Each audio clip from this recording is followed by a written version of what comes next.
You are watching Co-op for Two, broadcasting live from Champaign, Illinois, Friday, November 24th, 2023 at around 11 p.m., day after Thanksgiving. I hope everyone had a great Thanksgiving. I'm actually curious to hear what you all did. Let's check in with the chat. Looks like we've got a bit we've missed up on. Let me just check. So today we're playing Cryptic Killers Murder in Miami.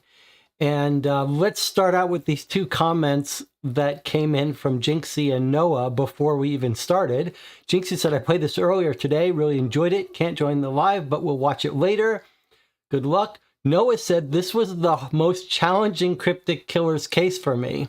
So that's saying something. We're going to take a look at it in a second and talk about what's different about it. But let me catch up with the chat on other matters here. Jonathan says, Nicola is considering putting together another team for a new puzzle hunt, which starts December 1st. Okay, so Nicola is one of the puzzle experts here, and he put together a little team for working on the Galactic puzzle hunt, which they did. I did not join them. They did actually unexpectedly good and had a good time with it. So if you're interested in puzzle games, you might stop by the Donation Coder Discord. There's a link on the About page. And from there, hop into Nicola's puzzle Discord to work on that. All right, let's see what people did this Thanksgiving. Jonathan says, meal with the family made blancmange. I have no idea what that is, blancmange. White something. Perry says, finished watching Murder of the Marine Biologist. That was another Cryptic Killer stream we did. Teresa said, spent time with my grandparents. I went over to a friend's house here, Rebecca and Chad, and we had a little Friendsgiving. Everyone made some food. I made pizza. And then we took a walk and watched a movie, Uncanny Something, an old movie from the 70s or so, an anthology of movies about cats taking over the world. I liked it. What else? Let's see if there's anyone else. YouTube says 13 concurrent viewers, 4 likes. I'll tell you what, I'm one of the things I am really thankful for this year is to have found a group of people to share these games with, to play these with, to talk about them with. It really is one of the highlights of the last year or two for me. Okay, a little bit of bookkeeping. I did put up my review of Daybreak, the new game by Matt Leacock, the designer of Pandemic. I did not love it. I mean, it's a good game. It has its strengths. It reminded me a little bit of Terraforming Mars cooperative version, but I had lots to critique about it. You can find that review on the channel, as well as a link to Greg's standalone review of the game. You might want to check that out as well. And next week, I will be away visiting my mother, but I have scheduled a couple of video reviews to go up of true crime stories, of a couple of the standalone escape room boxes we did, the Conundrum box, Escape the Crate, etc., and something else I can't remember. And you can see behind me, I have the new Suspects box. We've played through and reviewed the first two boxes, and I've been pretty harsh on them. As a group, we've been pretty harsh on them. So I feel like I'm curious to play the new box, but I feel like maybe we should let someone else take a time to review that box and not jump out there with another review saying that it had problems. So maybe we'll delay that a little bit. Someone posted a new Bureau of Investigation fan case. I'm curious to try that. I am overdue to do a new update on High and Low, the game I've been working on. We've got a bunch of people helping out now, including Logan, who's been doing art, and Adam, who's going to be doing some art on it. So there are some updates to do, and Michelle, who's been doing the history. But I've had my hands full working on it and just haven't gotten around to doing an update yet. What else should we talk about? On Sunday, we may do the next episode of the Play-by-Mail custom interactive mystery by mail game that Matt C. has been working on, but I haven't gotten the replies yet, and we were a little late replying to that. So if we get the mail tomorrow, we'll do that on Sunday. Otherwise, we'll take off for a week and do it when I get back. Last bit of information before we jump into this is that I am thinking it's time to do some little roundups of... A couple people have asked in the comments for some other videos, what would be the best game to get started? If you're new to the escape room genre or the cold case genre, what game would I recommend to try first? And I have a couple of ideas, but I really would like to hear from other people. If you've watched some of the playthroughs we've done, which of those games do you think would give a new player the best experience, the best sort of bang for your buck, not too hard, introduce them to what this genre has to offer, either escape room or cold case? So if you have some ideas about that, there's a post in the community tab. I'd like to hear your thoughts. All right, shall we look at Murder in Miami? Anything else anyone else wants to say? Any other, I mean, I guess we have a bit of an international crowd here. So, especially because I play these at 11 p.m. at night, that we've got a lot of Europeans who don't celebrate Thanksgiving. I don't think in the US there's nothing special about Thanksgiving other than an excuse to sort of get together with friends and family and say what you're thankful for. So everyone should be able to do that. All right. Let's see. Oh, Jonathan was telling us what a blancmange is. Dessert between flan and ice cream, sugar mace, heavy cream, almond extract. Wow, mace is not a spice you hear that gets used often, and I'm not a fan of almonds, so that doesn't sound like for me.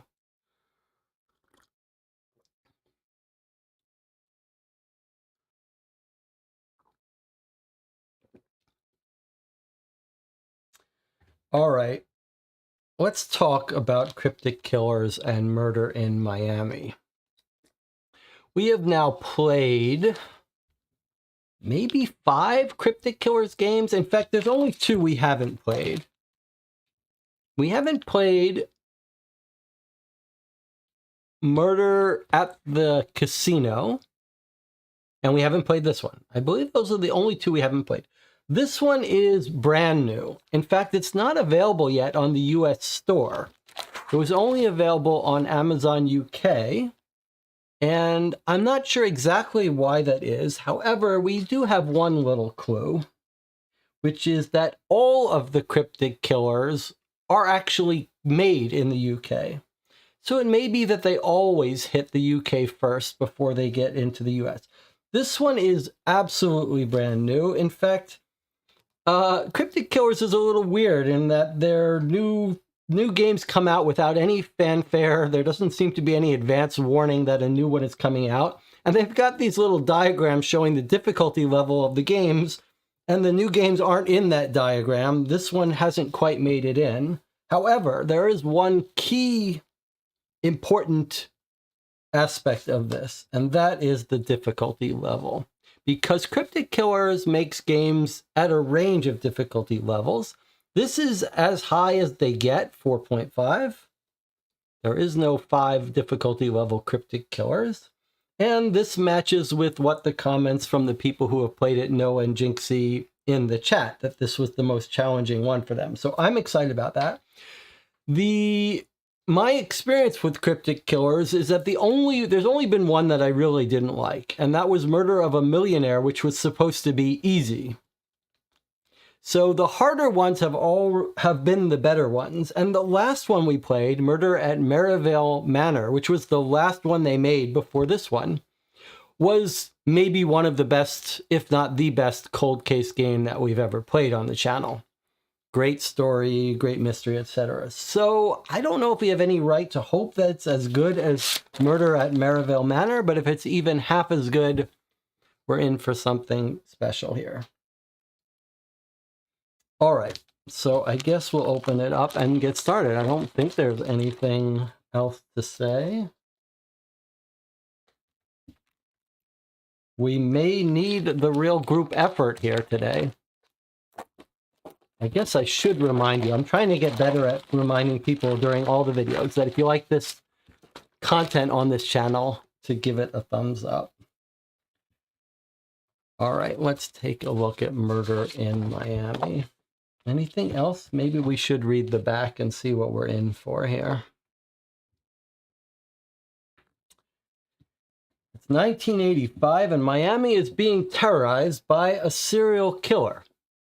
Dubbed the Miami Madman, Craig Flint, the star of the popular TV series Florida Squad, has just been discovered dead in his car with the killer's distinctive mark cut into his chest. This might be our golden opportunity to apprehend the Miami Madman and halt their murderous rampage. All relevant evidence has been gathered for you. Your task is to identify Craig's murderer, regardless of whether it's the Miami Madman or not. There are 36 documents in this folder. In addition to the evidence found here, you will also be required to access the internet to uncover further information associated with this case. Your mission is simple. Eliminate as many of the suspects as possible so that we can find Craig's killer and bring them to justice. Okay. So here are the standard Cryptic Killers intro here. I guess this is the intro we've just read on the back of the box. As the lead detective working on this case, your aim is to find the killer or killers. Finding the killers won't be easy. You'll need to familiarize yourself with all the evidence provided, including any online content that is mentioned. Internet access will be required to crack this case. Having observed all the evidence, it may be helpful to identify potential suspects and their motives, determine which suspect each piece of evidence belongs to, and attempt to find an alibi for as many of the suspects as possible. Through the process of elimination, we're confident you'll bring the culprits to justice. Very important. Missing evidence. Okay, this just tells us there's a checklist, so we should check to make sure everything's in the box. We normally don't do that unless we get stuck. If you need hints, you can get hints. When you're ready to solve it, you go here. More cases here. Okay. So we've got a bunch of evidence. Now, did we get a year when this is set? Because this looks like it's 80s. All the dates I see are 85 or so. Okay, so I'm not sure. We don't know. We don't have a system. Oh, wow, look at that. We don't really have a system for the order that we should go through these things. So let's just sort of tackle it in the order that it's in the envelope here.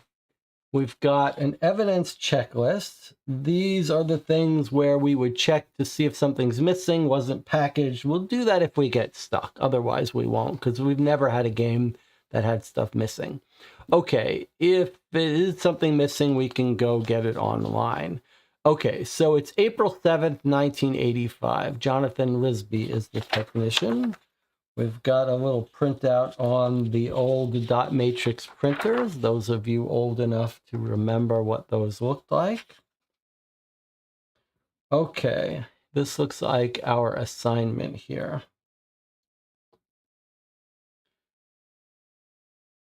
Sunday, April 7th, 1985, to Detective P.L. Ayers. Looks like we're going to have a little bit of trouble reading this on the screen. Sorry to bring you in over the weekend, but we've got a situation on our hands that can't wait until Monday. Yesterday, the body of actor Craig Flint was discovered in the parking garage of the apartment building where he lived. Your partner, Sam Reed, has already investigated the crime scene. He's reported that there's reason to believe this could be the handiwork of the serial killer known in the press as the Miami Madman.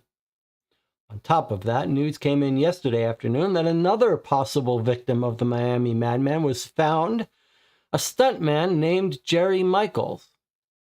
What's especially suspicious about this is that Michaels was the stunt double for Craig Flint.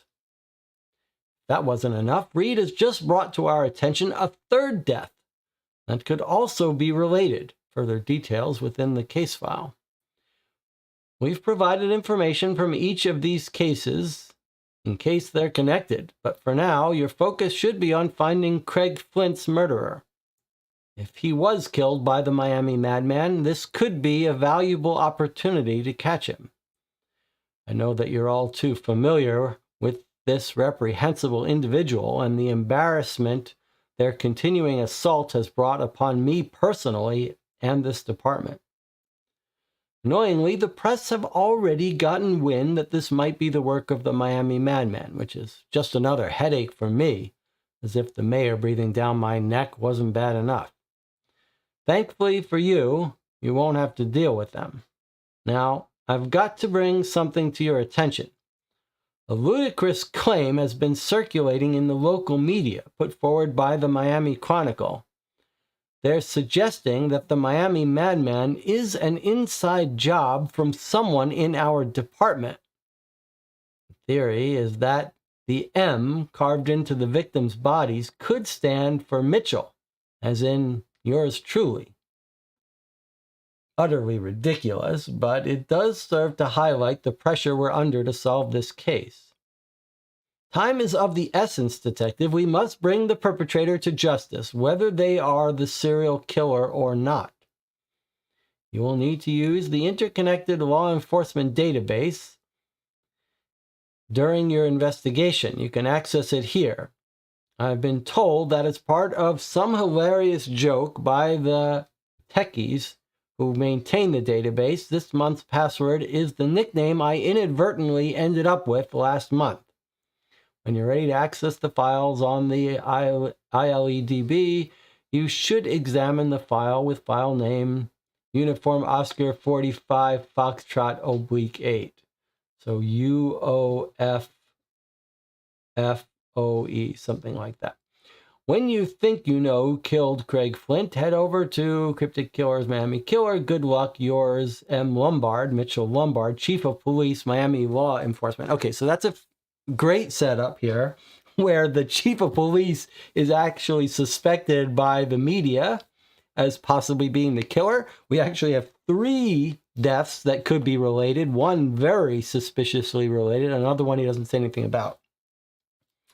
It's the standard Cryptic Killers system where right from the start we're told there's an inbox online that has a password that always inevitably, for some reason, has some password that we don't know yet. Now, let me remind you of a couple of things at this point. Number 1, we always leave the internet part, for last, because it frequently gives away information, hints that we did not want given away too soon. If you go to that, if you search through these and find out the login, you get given information, you find out information that you would have come across naturally on your own later. So we save that for last. And then the related comment is that you are chained to me if you want to play this along with me and engage in the conversations about thinking about things. You should not go on your own to look at some document. If you have this on your own, if you have this at home, you either stay and work on things as I work on them, and then we're all synchronized and we can talk about them, or you go off on your own, but then you don't try to help us or engage in the conversations. The goal is not to get answers to things as quickly as possible. The goal is to sort of be involved in all of it. What else do we need to say about that? I guess we should remind you that you can only play these games once. If you watch this playthrough, trying to get this symmetric. If you watch this playthrough, you won't be able to play this yourself. This will be in US stores soon for probably about $25, $30. So if you think you might want to play this by yourself, you should stop watching now. You can go play it when it comes out and come and watch this playthrough afterwards and see how you did compared to us. All right, with that said, let's get started here. So we've got a newspaper. Let's put these aside and go through these. Okay. So we've got a newspaper from today, Sunday, April 7th. Television star Craig Flint found dead. Okay, so there's Craig Flint. Let's take a look at him. There's our victim. Miami Chronicle. Okay, let's read this article then. By Phil Katz. Craig Flint, the star of the hit TV show Florida Squad, was found dead in the parking garage of his apartment complex yesterday morning. Reports have yet to be released, but it's understood that the police have reason to suspect Flint's death might have been at the hands of the Miami madman, the serial killer, who's already claimed 7 victims over the past 12 months. Flint began his career as a model for the modeling agency Goodwin Management, and through them he appeared in commercials for well-known retail brands. Despite his success, Flint decided to move into acting, a move that paid off after he leapt into international superstardom when he landed the part of the character Jack Hunter in the TV show Florida Squad, which wrapped up production on its 5th season last week. The Miami Chronicle approached Cayman Brown Productions and CRM Studios, producers of Florida Squad, and USBC, the network that airs the program, for comment. When asked if Flint's death would mark the end of the show, Eric Cayman said, "It's hard to say anything concrete at this moment, but suffice to say we will not be recasting the role of Jack Hunter. Craig is irreplaceable. We'll be assessing the situation once enough time has passed." A spokesman for USBC said in a statement, we still intend to go ahead with the airing of the remaining episodes of the season. Craig worked hard on those episodes, and we feel it would be disrespectful to shelve them indefinitely. Everyone agrees it's what he would have wanted. However, we have not begun planning the show's future and don't plan on doing so until we've had time to mourn Craig. Meanwhile, Mayor Charles Pitcher paid tribute to Flint in a statement put out by the mayor's office yesterday. In it, he said that, as his character Jack Hunter, Craig Flint brought joy to millions of people around the world, and the popularity and success of Florida Squad, made entirely on the streets of Miami and in studios in Miami, helped prove that American cities other than Los Angeles, Hollywood, can make great television. Members of the Florida Squad fan club staged a vigil last night outside the Miami Museum of Modern Art, which is used for the exterior shots of the Miami law enforcement headquarters in the show. Many fans came from miles around to be there. Speaking with fans at the vigil, many individuals told of their support for a plan for a street in Miami to be named after Flint. Florida Squad Fan Club President Garth Dennett said, "Our street renaming petition has already collected nearly 500 signatures in less than a day, and we're only getting more and more. I think once we hit 10,000, we'll take it to Mayor Pitcher's office. I have it on good authority that Mayor Pitcher is actually a really big fan of Florida Squad, and not only does he always make sure to watch new episodes when they air, but he also has the complete collection on VHS tape, so I'm sure he'll be sympathetic to our cause." Okay. And then we've got another article here. Flint's stunt double also found murdered. Here's the stunt double, Jerry Michaels. Let's read this article by Joan Jones. News came in late yesterday evening from the Miami Police Department that Jerry Michaels, a stunt double who appeared in many action-oriented films and television programs in the past couple of years, was also found dead yesterday. Most notably, Mr. Michaels had doubled for Craig Flint for all 5 seasons of Florida Squad. Police spokesperson said that while they were investigating for any link between the deaths of Mr. Flint and Mr. Michaels, so far they had no reason to suspect the 2 deaths are linked. Mr. Michaels' first work as a stuntman was in the low-budget 1975 thriller At the Stroke of Death Night, followed shortly by the USB-C TV movie Can You Repeat That? 5 years ago, he was hired to double for Craig Flint after a casting agent noticed the striking similarities between the 2 men's features. Having given a statement on Mr. Flint's death, Eric Kamen, creator and producer of Florida Squad, went on to pay respects to Mr. Michaels, saying, "Jerry was he was hardworking, he was professional, he was brilliant at what he did, but most of all, he was the cheeriest guy I've ever met, always smiling no matter what kind of hell the directors put him through. His dedication to his craft and his devotion to going above and beyond in all he did kept audiences from coast to coast and beyond thrilled and captivated. I think I speak for the entire Florida Squad cast and crew when I say we will all miss him terribly." Okay, well, we've got some movie listings here. Blast Cops 2, Shortstop of the Year, Mitch the Mechanic, North Atlantic, Pippin 4. Here's an ad for Pippin 4, Revenge of Pippin. And then controversial political cartoonist Jim Toon returns to the Miami Chronicle. And then we've got, lastly, this little article here. Let's read this. Major smuggling aircraft seized by Leonard Stevenson. More information is being revealed about the aircraft that was seized yesterday evening. The NEA, Narcotic Enforcement Agency, has now revealed that it left American airspace shortly after midnight yesterday, arriving in Nassau several hours later. It departed from the Bahamas at approximately 5 o'clock in the afternoon. Upon its arrival in America, the NEA launched a sting operation and arrested the pilot, who is now being held in custody. It has been confirmed that the aircraft contained a large flight case full of narcotics with a current street value of $100 per gram. This was a significant bust by the NEA, seizing approximately $1 million worth of illegal substances. The NEA has so far refrained from releasing the name of the pilot. The plane is believed to have been the main means of transportation in the key drug smuggling route between America and the Bahamas, and its seizure comes after months of investigation by the NEA in cooperation with the Bahamian police force. It is believed that the NEA will reveal more details at a major press conference expected to occur within the next couple of days. And then we've got a weather report. All right, let's check in with the chat. Any observations? Actor and stuntman both dead. Total coincidence.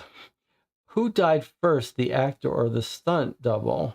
Interesting. All right, so let's think about what possibilities for killing both people would be. One possibility is a mistake. You mean to kill one, you end up killing the other by mistake, and then you fix things by killing the other one. Okay, that's one way both end up getting killed. Another one that jumps to mind is you want to put a stop to this show. and you've got some familiarity with how these things work, it probably wouldn't be out of the question that you kill the main actor. First of all, you kill the stuntman, the show's going to go on. They're going to find a new stuntman. But if they look so similar and you want to stop the show, maybe you kill this guy, that this guy's going to take over. It wouldn't be the first time that a stuntman made the leap to the main show. So maybe you're not really a serial killer. Maybe you're someone who wants this show stopped. On the other hand, who wants a show stopped? Hard to make money off a show stopping. You could kill the actor if you wanted to take over, but you kill them both? Hard to believe. And as far as the serial killer killing them both, well, we don't know what motivates the serial killer. So is that what they normally do? Who is the serial killer killing? What's their motivation? Would they have purposefully tried to kill one person and then kill the other? Seems awfully strange.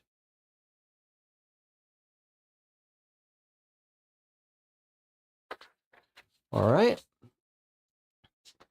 Next up is a bulletin from the Miami Chronicle. Miami Chronicle out of hours call log, switchboard operator Angela Glenn, April 6, 1985. So this is the day after. Let's make sure we got our dates right. In fact, let's start working on our timeline here.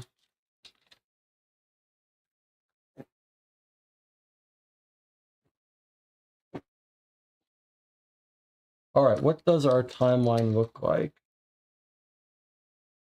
He's found dead. We don't know the circumstances. Sunday, April 7th. Dead. And then the other guy also came in late yesterday evening.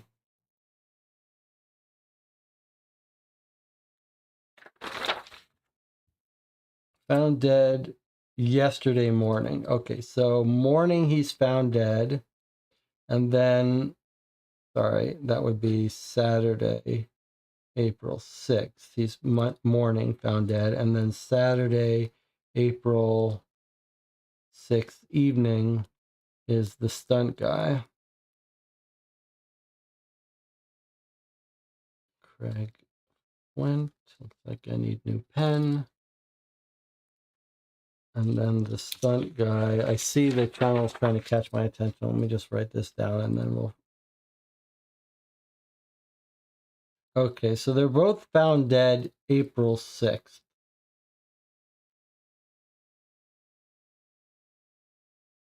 Saturday.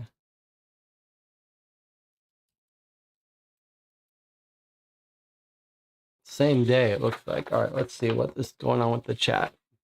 Should we take an early break? Have we given enough a taste for the case? Yes, thank you for reminding me. Okay, Jonathan reminds me that it's best if we take a break early so that if you think you might want to play this yourself, you can leave. This is a good time. All right, so we're going to take our first break now.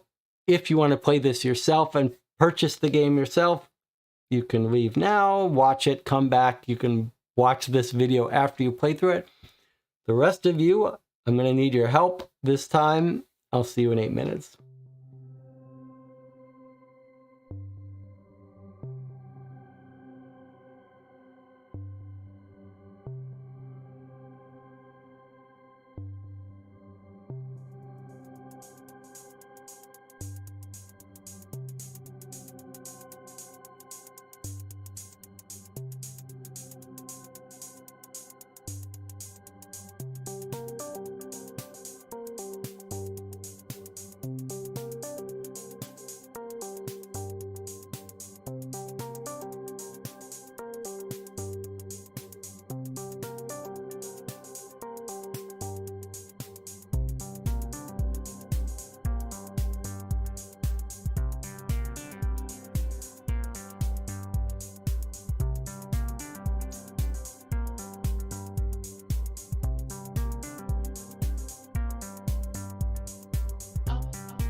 Okay, we're back. I was just working on a list of our suspects so far. We've got our chief of police that wrote to us. We've got our partner, someone was suggesting in the channel, and Tina.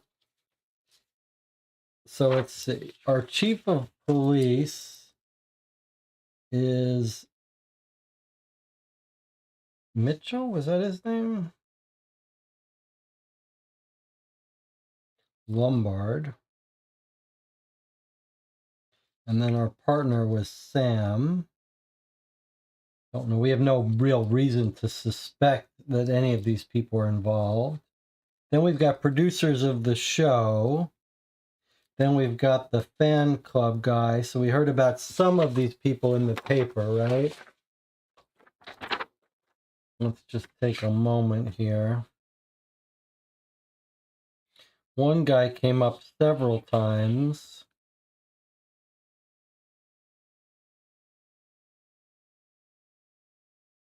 Let's see, what did this guy say? This was our fan club guy. Do we have a quote from one of the Garth Dennett?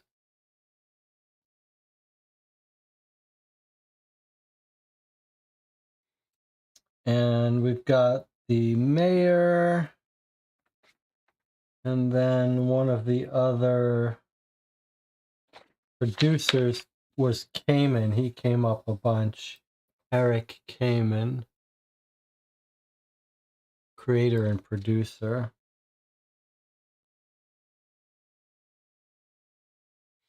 Okay. Let's go back to our evidence here. Switchboard operator Angela Glenn, April 6, 1985, 1:13 a.m. Caller Keith Manning. Message: I have some juicy gossip for editor Bob regarding Craig Flint and model Daniela Luzzi. I just saw the two of them coming out of the Pandora nightclub, and I have pictures of them driving off in Flint's car. If Bob's interested, I was able to tail them, so I also have some pictures of Luzzi getting out of Flint's vehicle right outside her apartment in the Oceana Tower. He waited in the vehicle while she ran inside to grab a videotape, which she handed to him before he sped off without her. This all happened 10 to 15 minutes ago, just before 1 a.m. No idea what's on that tape, but I'm sure it's something saucy. I've still got eyes on Luzzi through her apartment window. Tell Bob to call me if he wants the photo. So someone's calling in, a reporter or a stringer, saying, tell the editor of the Miami Chronicle I've got some juicy information. He saw our guy and this model come out of a nightclub, go to her house. She gave him a videotape. He drove off just before 1 a.m. and she's still in her apartment. So there's a timeline for her, Daniela Luzzi. Let's just write her down.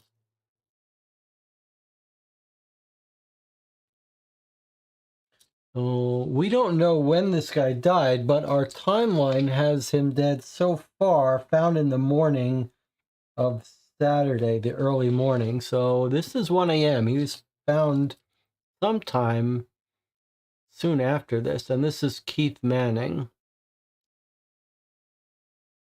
Doesn't know what's on the videotape. All right, next up. What's this? The Milton Hotel. April 6th, though, the day of his death. Gunther Bugtrot.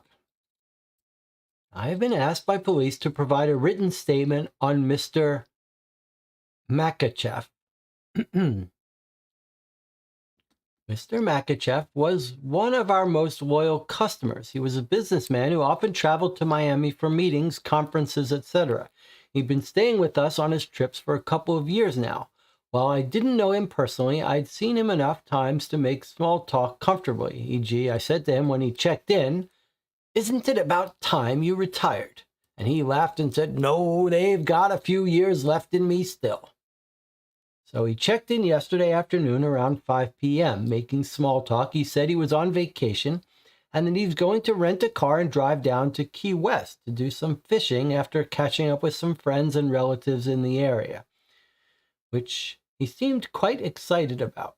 He left the motel at 6:30, telling me he'd be back late as he was going to see his son, then going to watch the late night showing of Pippin 4 at the MTCA. So we have a little bit of a schedule for that, right? He says he's going to Pippin 4, the late night showing. So that would put him at the 11 p.m. showing. Sounds like that's going to give him an alibi. Why they suspect this guy, I don't know. Later on, sometime past midnight, I was on night duty at the desk when I saw Mr. Makachev return. He was breathing heavily, and it looked to me as if he was in pain somehow. But when I asked him if he was all right or if he wanted me to get a doctor, he just brushed me off and went off to his room. Later on, he rang room service to ask for a glass of bourbon to be brought up to him. His voice strained. Carl took it up but said there was no response. I called the manager and told him I was concerned for Mr. Makachev's health. He said he'd look into it. A short while later, the manager came down and told me to call the police. He'd gone into Mr. Makachev's room and found him dead. Okay, well, now we know why they wanted to know about Makachev. He's the third death that's suspicious. Happened also on the late night of April 6th. So where's our timeline? Okay, so here we're putting our deaths. So here's our third death, which happened Saturday, April 6th. He returned past midnight. So again, same day. We'll call this late night.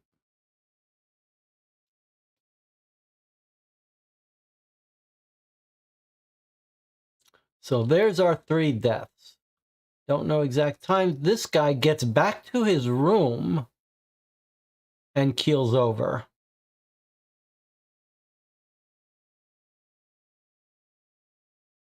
Back to his room out of breath and then dies. Maybe totally unrelated.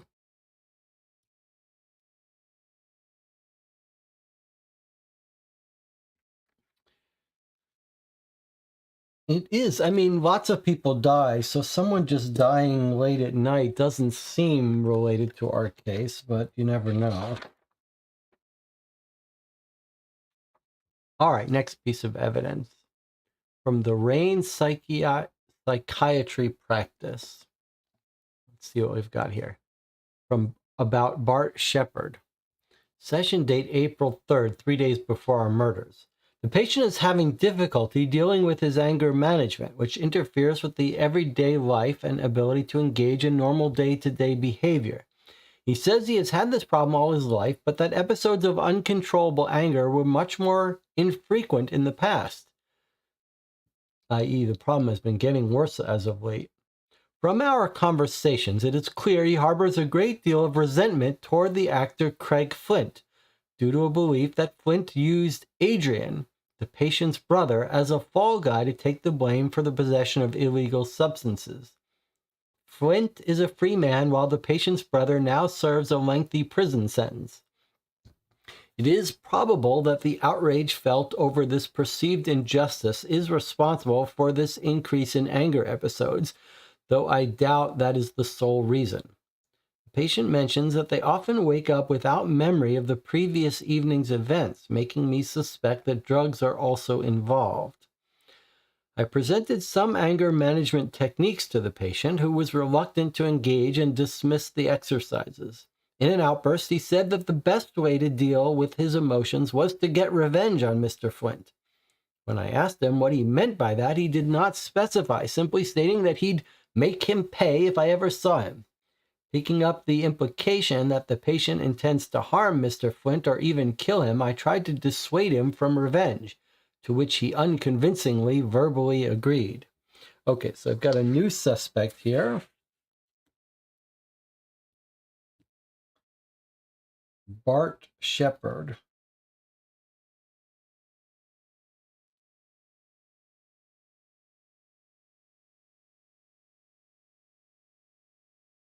Who's our psychiatric patient. Now, he says, if I ever saw him, this matches our idea that he killed the stuntman by a mistake, and then the other one, but still seems a long shot to find both of them. All right, so we've got a new suspect. All right, another article here. U-turn on Florida Squad, July 1984, so a year ago. The producers of Florida Squad are scrambling to rewrite scripts after lead actor Craig Flint declared his support for co-star Matt Lane, saying he would not return to the show unless Lane also returned.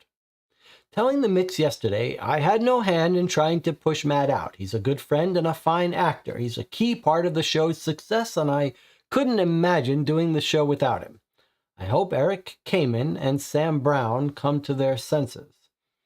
The news comes after reports emerged from Kamen Brown Productions that they were considering writing out Lane's character, Michael Flanagan, at the end of season 5.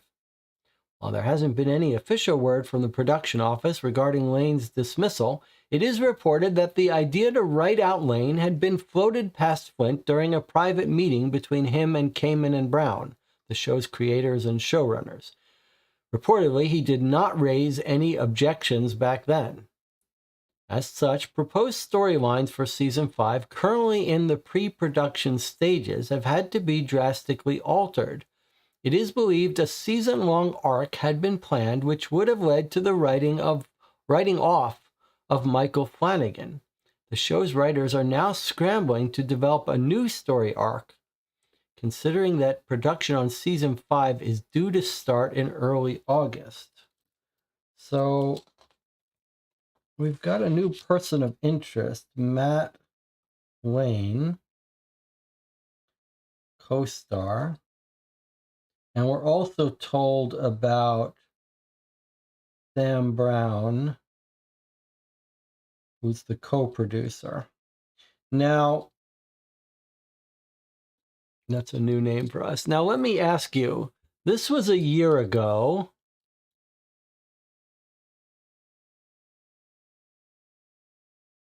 And why did they want to write him out? We're not told why, but now they've already filmed that whole season, right?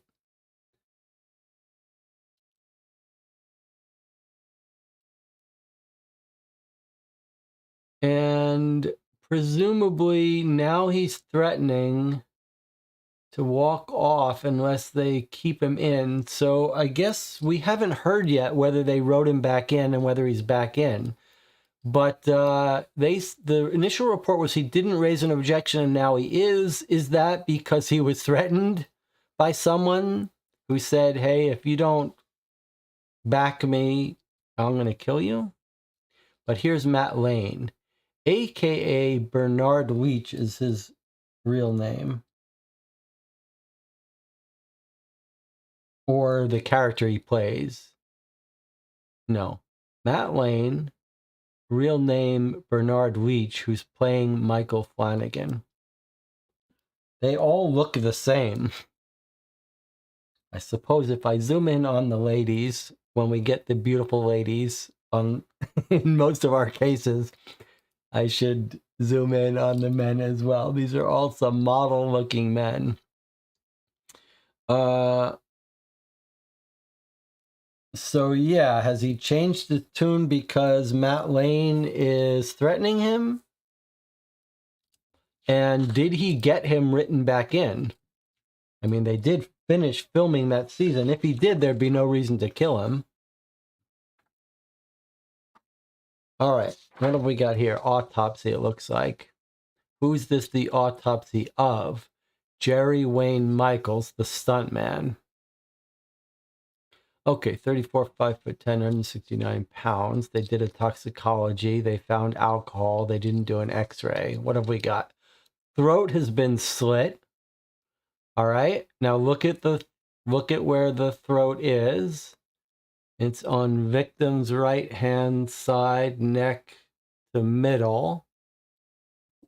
That would be if you're behind you would be right-handed. You're behind, ripping this way.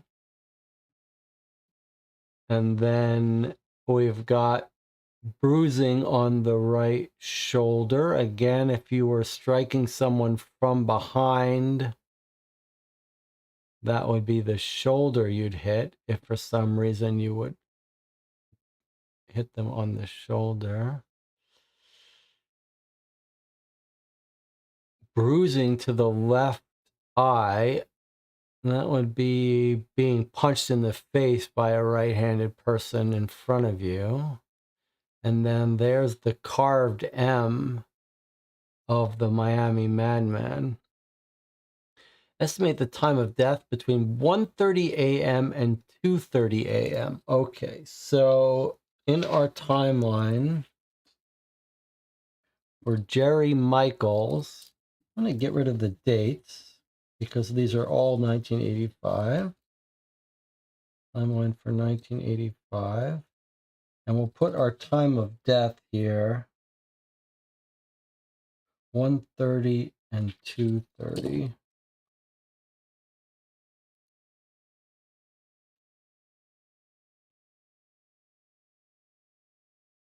Okay. Loss of oxygen due to critical arteries being severed. Manner of death. Position of marks on the shoulder suggests the murderer may have grabbed the victim from behind. Well, if that's the case, that would be... I'm not sure we get right-handed then anymore. The M on the left arm did not contribute to the victim's death, but the cuts are half an inch deep. I believe the victim was already dead.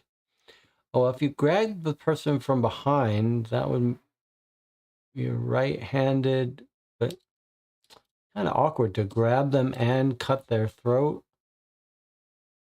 And this is definitely a right-handed cut of the throat from behind, right? Because you're right-handed. I don't know. Maybe if you're left-handed, you cut someone's throat, do you stop in the middle or do you start in the middle?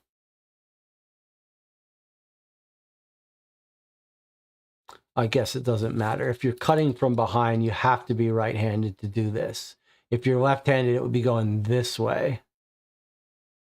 So it's a right-handed person who's cut this person's throat from behind.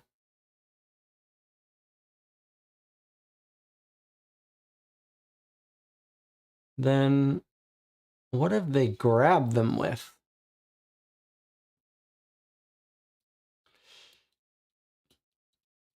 Left-handed. Everyone is saying left-handed cut. Okay, let me think about this then. If you're left-handed and you're cutting someone, you go middle and then to their left. No, I don't agree with you. The middle would be to the, if you're grabbing someone behind and you're cutting them, no matter, I see. I guess you're right. It could be you're starting at the edge and stopping in the middle. That would be on their right. Or you're starting in the middle. You're starting in the middle and going to the edge, then you get a different wound. Then you get a wound on their left. But if you're starting at one edge and stopping in the middle, I guess that could be a left-handed cut. So you grab them on the shoulder with your right hand, which gives you this. Then you cut starting at this end and stopping in the middle with your left-handed blade. That gives you this. Alternatively, if you're right-handed and you start in the middle and go this way, that would also give it to you. It's an interesting question for real life. When people get their throats cut, does the person start in the middle and then go to the edge? Or do they start at the edge and then go to the middle?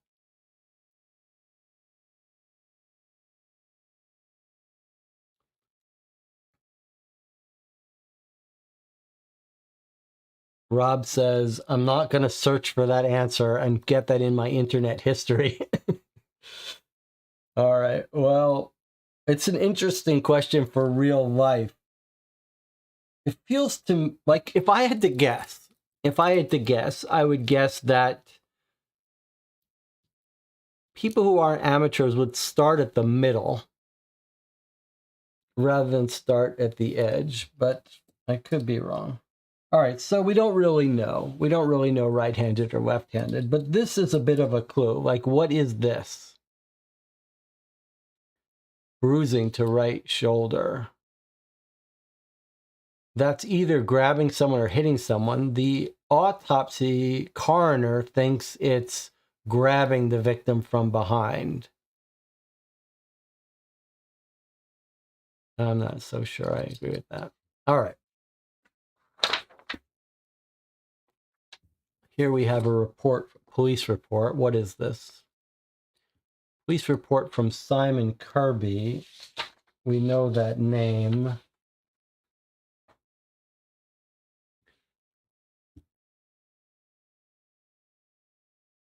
April 6th. The victim was discovered by the building superintendent, Carl Stanton, and the victim's friend, James Lowe. Shortly before 4 p.m., the victim was found sitting in a shabby old armchair in the living room of his apartment. From how the victim's throat had been cut, I think we can safely conclude he was murdered. As a side note, the victim is the spitting image of Craig Flint from the TV show Florida Squad. We'll be sure to pass a copy of this report on to the detectives working on Flint's case. Inspecting the unit, we found no signs of a break-in. The front door and the windows showed no signs of damage or tampering. Considering the apartment building and the unit itself require keys to enter, how the murderer got in remains a mystery. We interviewed all the other apartment tenants, but nobody saw or heard anything. Considering the murder is believed to have happened very early in the morning, the fact that nobody saw anything is to be expected. But the fact that nobody heard anything suggests that there wasn't a struggle of any kind. One hypothesis for how the murderer gained entry is that the murderer was known to the victim.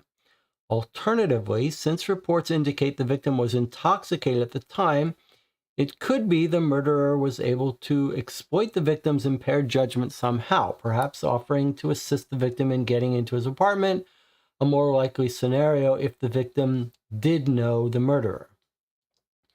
I'm afraid the murderer left very little in the way of clues. Everything in the apartment seemed normal. The only thing that seemed out of place were a set of keys we found in the victim's pocket. It looked like a safe deposit box key, and on the same keychain, he's got a Lamborghini key. Figure 1 below. What people spend their money on is their business, but I'd guess the car it belongs to is worth at least double the price of his apartment. It just doesn't add up. The guy can't even afford a nice armchair. Figure 1, a trace of the biting on the Lamborghini key has been provided below. Okay, so I was going to say this looks like a hat pin, but it's not. They just traced the key of the Lamborghini. In his pocket is a set of keys that this guy is pointing out is probably not our victim's key. He's got a key ring belonging to someone else, and someone else let him in. But now, and he's got a friend, but I'm a little confused about Simon Kirby. Is it a report by Simon Kirby? Is that what it is? It seems like, yeah, it's a report by Simon Kirby. It seems like when you're filling out a report, you should put the name of the person you're talking about. But obviously they're talking about Michaels, the stunt guy. So let's put these two together. Stunt guy is the guy who's living in a modest apartment with a ratty old chair. He's got someone's car keys. We don't know who. All right. And then we've got this, our next piece of evidence. What is this? National Expeditious. It's an envelope. It's got a letter in it. Delivered to Sam Reed, Miami Law Enforcement, Miami Main Street. This is going to be our partner, right? Sam Reed.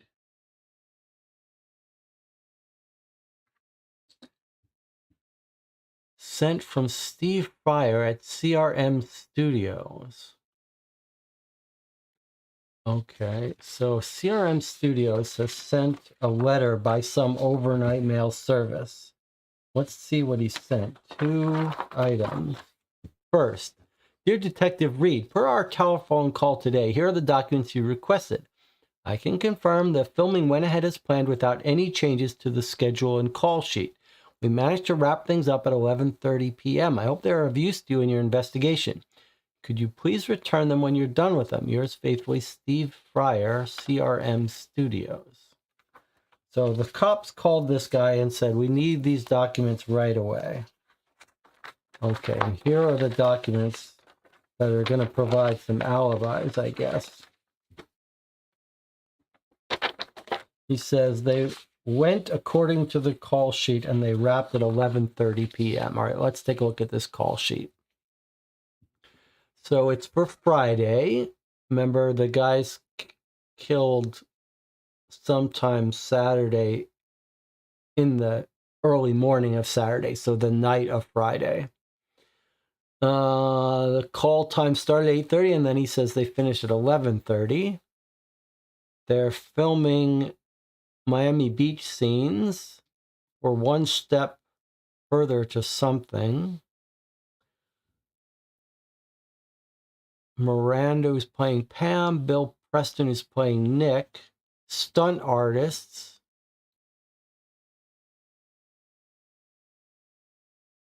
Our stunt artist is not involved. So why do we care about this? Props, makeup.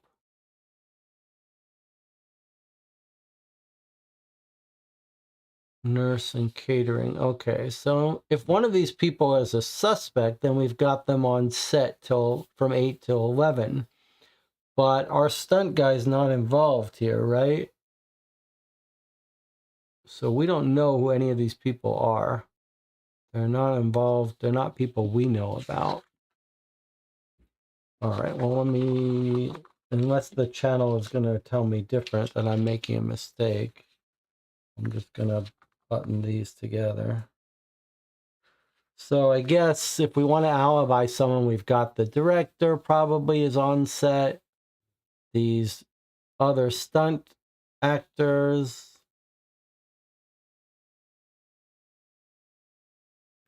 All right. CRM Studios finds a new owner. We've got a new magazine article. June of 1984, quite a while. Wasn't the actor found dead in his car? Well, we don't know. We've got a crime scene photo that looks like a car, but we haven't read about it yet. All right, let's see what's going on with CRM Studios. Here's our 2 stars, right? Craig Flint and Matt Lane.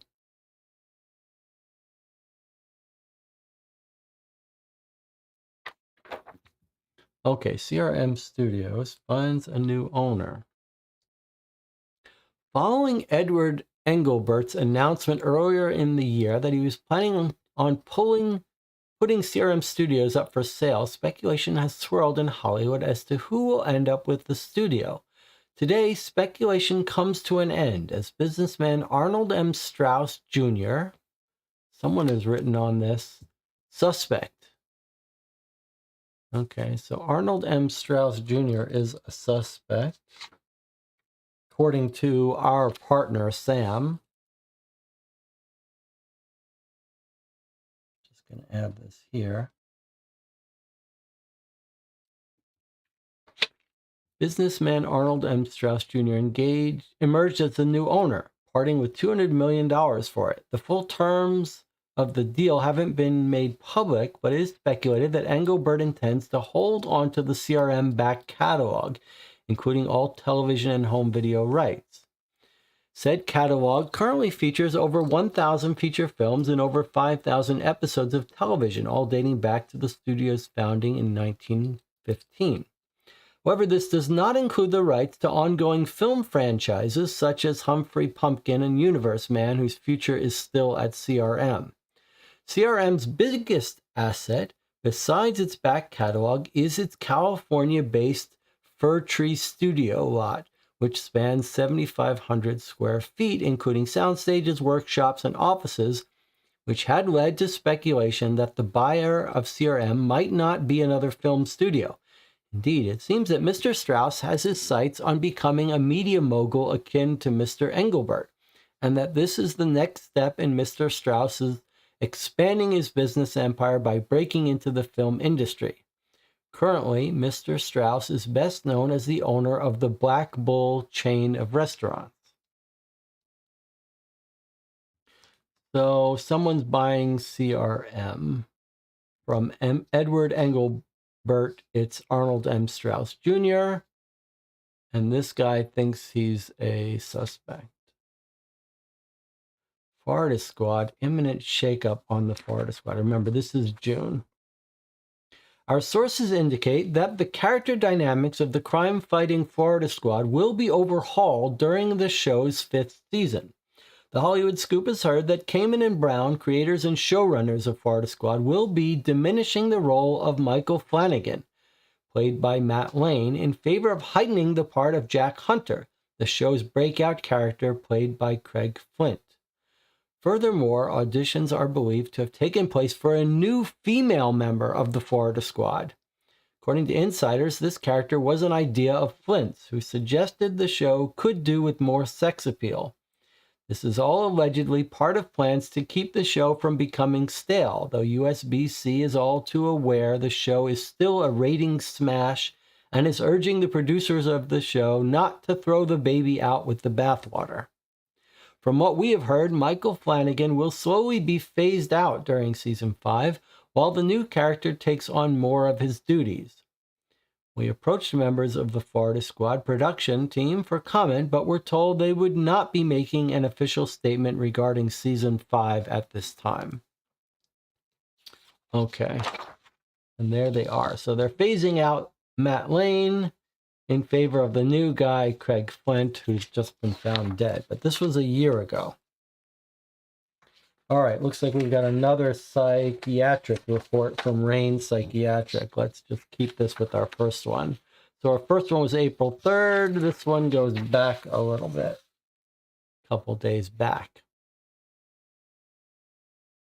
I see. This psychiatric service is taking care of a patient who hates Flint and Flint. That does not seem like that's a smart decision. Session date April 1st, 1985. Mr. Flint scheduled a session with me asking for help with symptoms of obsessive compulsive disorder. It's the same exact guy, right? It's his, he's just got a single man service, Miles Rain. Okay. Symptoms of obsessive compulsive disorder. From what he's told me, these symptoms have only started within the last year. When pressed on the matter, Mr. Flint has admitted to using Schedule II drugs. Sounds like cocaine. Although he was hesitant to admit it, perhaps under the belief that I would pass the information along to police. However, I believe his answer to using it, occasionally if I'm at a party and it's there, is not true. Mr. Flint's answer conflicts with his behavior and mannerisms, which align with those of an addict. While the link between drug use and the development of OCD characteristics in people who hadn't previously shown any is still being studied, it is an accepted hypothesis. I believe it explains why Mr. Flint, who is in his 30s, has only begun to show OCD tendencies recently. Thus, we might succeed in tackling his OCD if we first tackle his addiction. However, when I raised the idea, Mr. Flint dismissed it, either unwilling or unable to accept that he has an addiction. While I tried to help him see the truth of his addiction, I believe it will take some time before he'll be ready to admit the fact. Of course, this is not the only possibility. It may be that he did have some minor symptoms that the drug use exacerbated, so it would be good to investigate further at our next session. There may also be genetic factors, so finding out more about his family history would be helpful. In the meantime, I have been working on ways to help Mr. Flint with his compulsion. Mr. Flint was hoping that I'd give him some immediate relief medications to make his OCD go away, and I had to explain to him that that's not how it works. Medication may prove helpful in the future, but I feel it's best to try and work through non-medicated approaches first. I asked Mr. Flint for examples of his OCD, and he said that he feels a strong urge to repeatedly check and compare things, adding that he would often become fixated on irrational problems. For example, he mentioned keeping 2 spare car keys on a table near his apartment door, and described a compulsion where he felt the need to work out which key was bigger, despite the keys being identical. I suggested that, where possible, he removes the objects triggering his compulsions and challenged him to give one of the spare keys to a friend or family member he trusts, thus removing his ability to obsess over it. He agreed to act on that suggestion, and as soon as possible, I suggested that exposure and response prevention, ERP therapy, might be necessary where it is impossible to remove other objects that may be triggering the OCD. Okay, so it sounds like this is connected to our description of how our stunt guy is found with a Lamborghini and safe deposit box key on him. It sounds like our victim, our actor victim, may have given that key to his friend, his stunt double, to hold for him.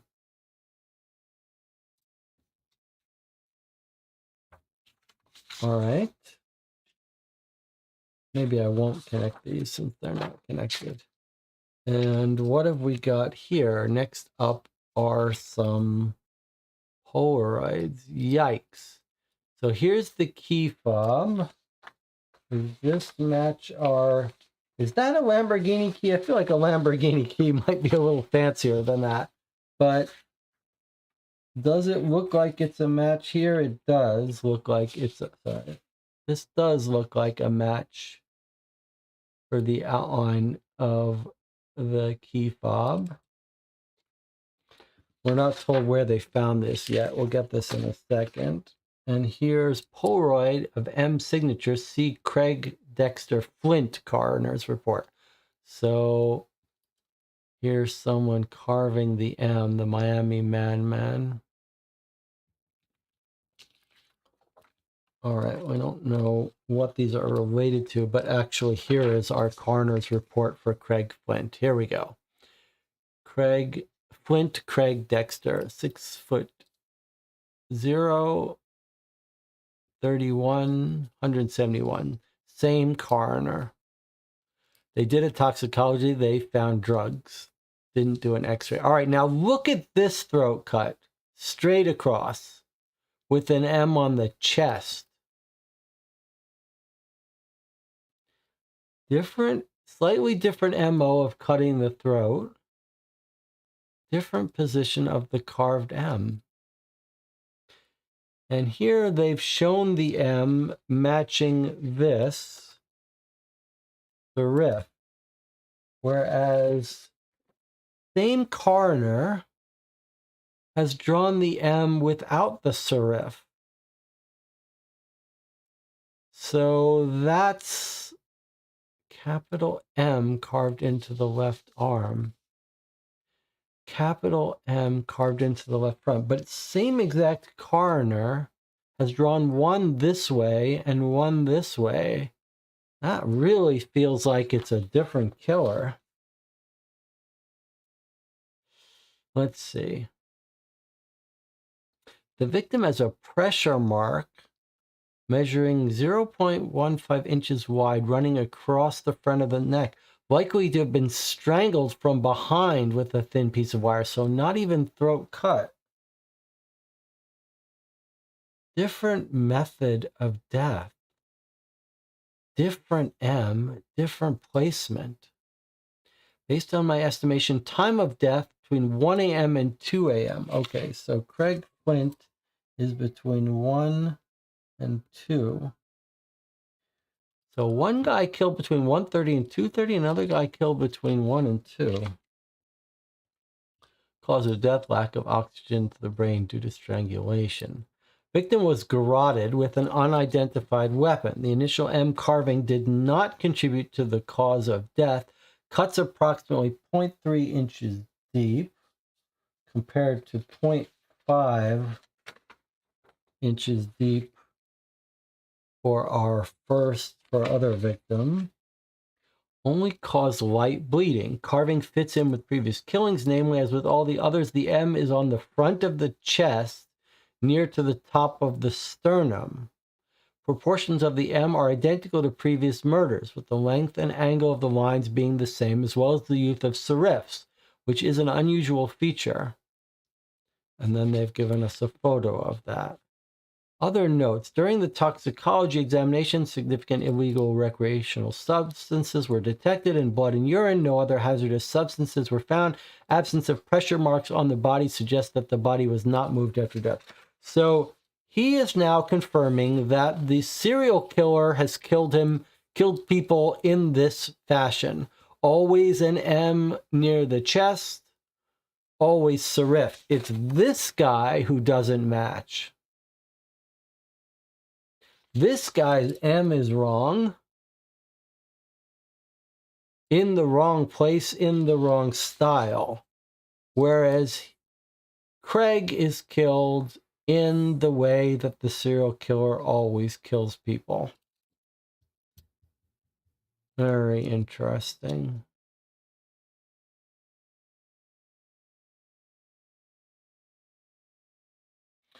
Doesn't say that all the serial killer's victims are garroted.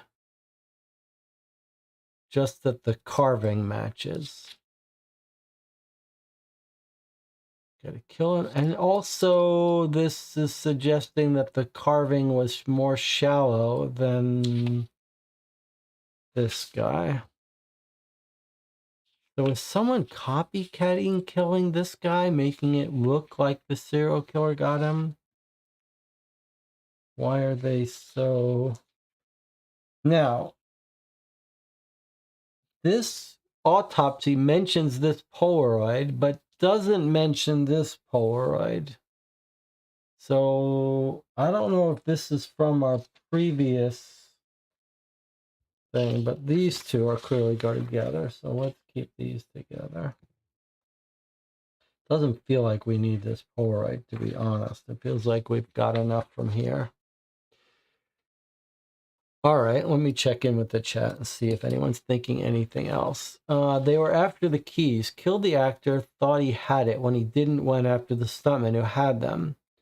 Then Perry says only they didn't take the keys. Well, there's another problem with that theory, which is that it's not that there were two sets of keys. That's his whole OCD. So he's carrying around a set of keys for his car, and the stuntman has a set of keys.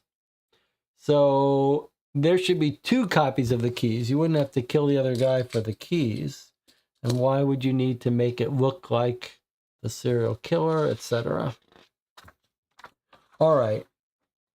Next up, it is a very narrow time window. That is certainly for sure. Okay, we've got another report. Here's toxicology report. They found cocaine. They found some pesticides. No prescribed drugs, no over-the-counter drugs, no natural medicines. Okay, cocaine and some pesticides. I wonder what that's about. Who is this for?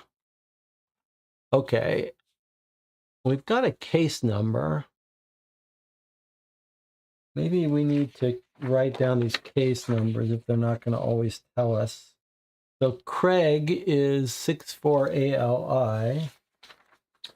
And the stuntman is 40H58.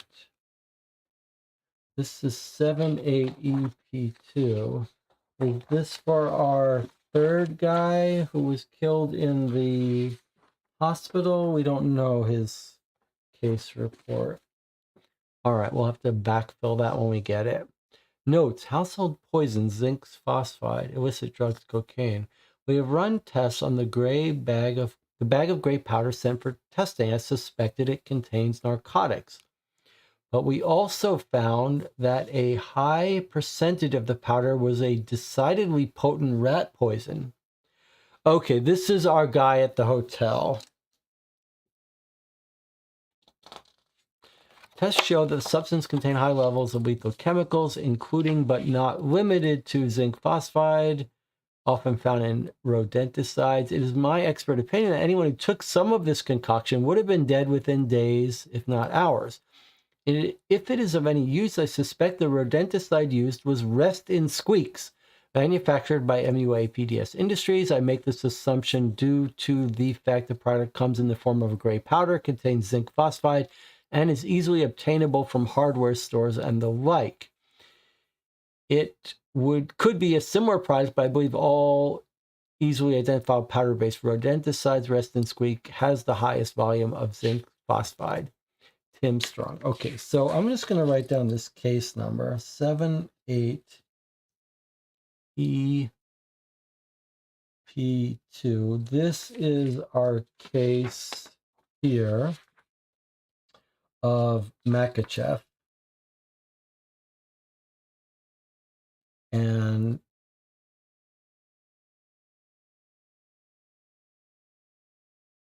he's got poison in his cocaine that killed him. So far, no sign that it's related to our case at all. Just a coincidence, it looks like, so far.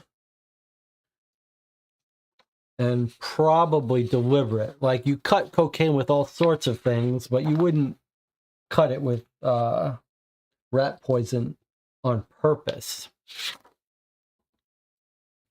Here we've got a letter. Let's see, some chat wants my attention. This is just a report about substance in a bag. Did we know this bag was at the hotel with the third guy? I don't believe we do. I don't believe we do.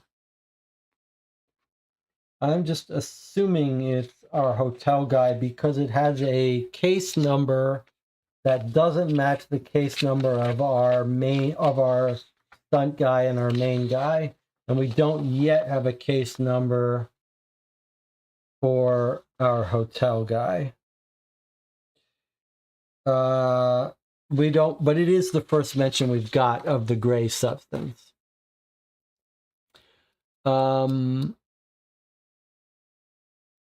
So we'll come back to, I'm assuming it's Makachev, but I could be proven wrong if we get into it.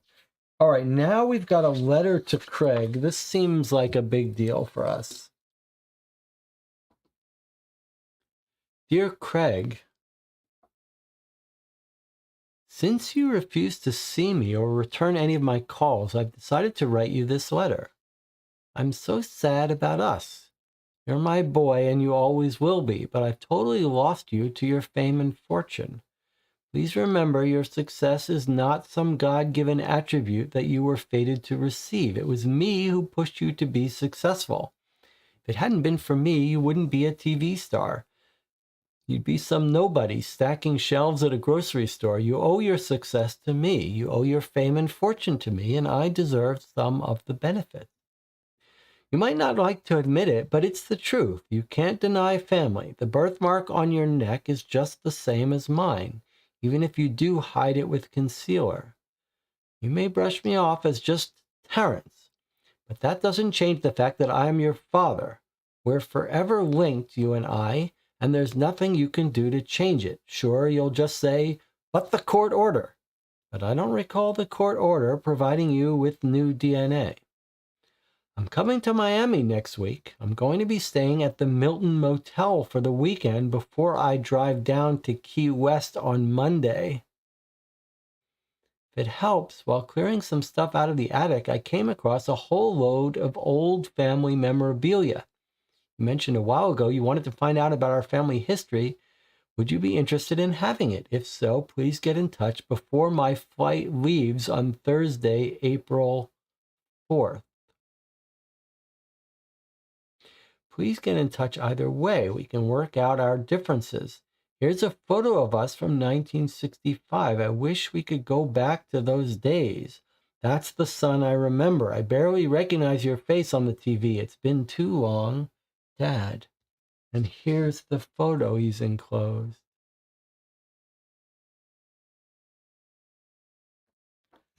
So this seems like we've got a connection now. That Makachev was his father.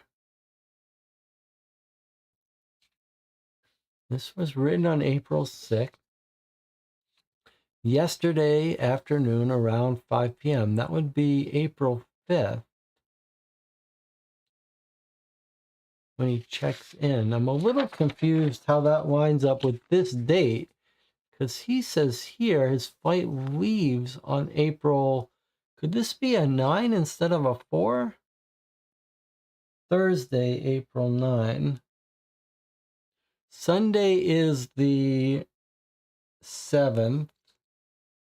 Monday is the 8th. Let's just, if it's Thursday the 4th, Friday the 5th, Saturday the 6th. No, so that is a 4. But this suggests that his flight is due to leave several days ago.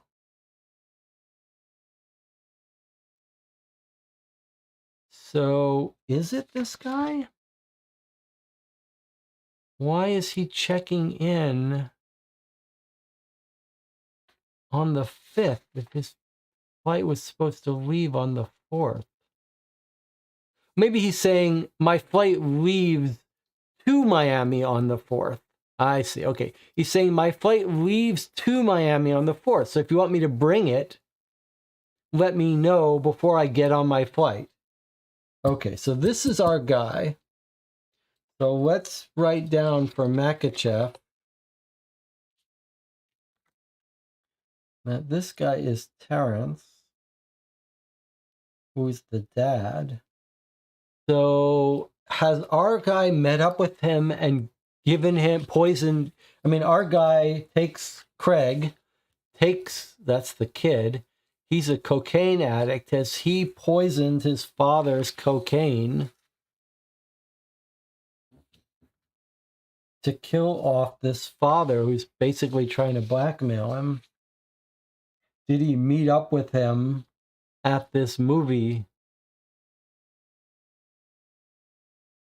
He's going to rent a car, drive down to Key West, do some fishing after catching up with friends and relatives, which he's excited about. He left the motel at 6:30. He was going to see his son. Yeah, okay. So it sounds like maybe he met his son, the son gave him cocaine laced with poison to kill him, and he got himself killed. Wow, that's pretty crazy. Now, what about, it looks like we've got Anna, our chief detective, has been called in. The double have the birthmark. We don't know anything about the birthmark, do we? And we haven't heard anything about a brother.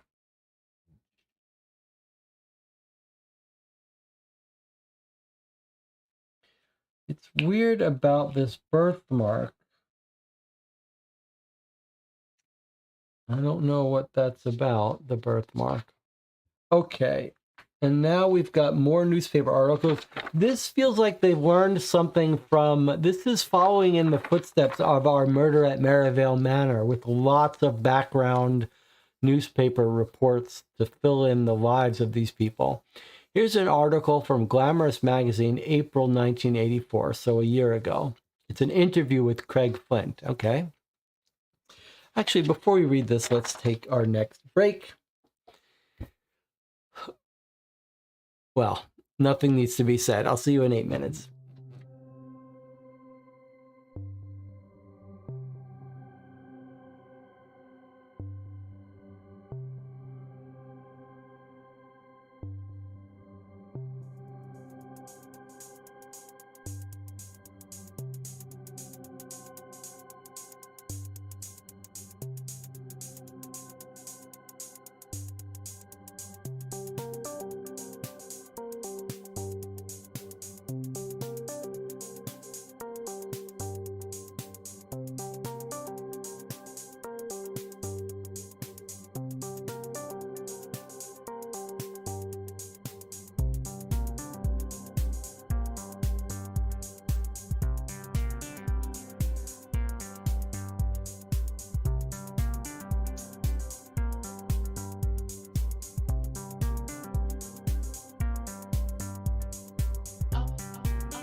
We're back playing Cryptic Killers Murder in Miami. There's plenty of theory going around in the chat. I was thinking maybe the father is the serial killer.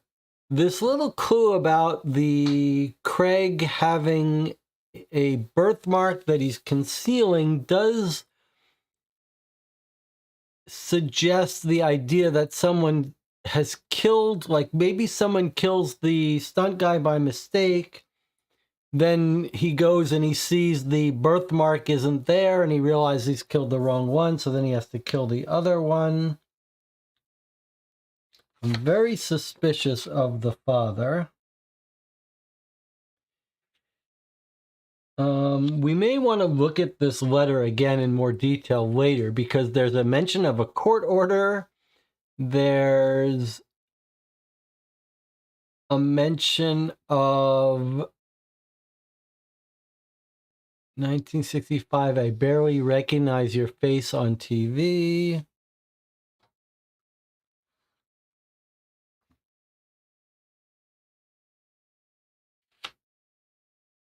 So lots of suspicious stuff. Let's keep going here.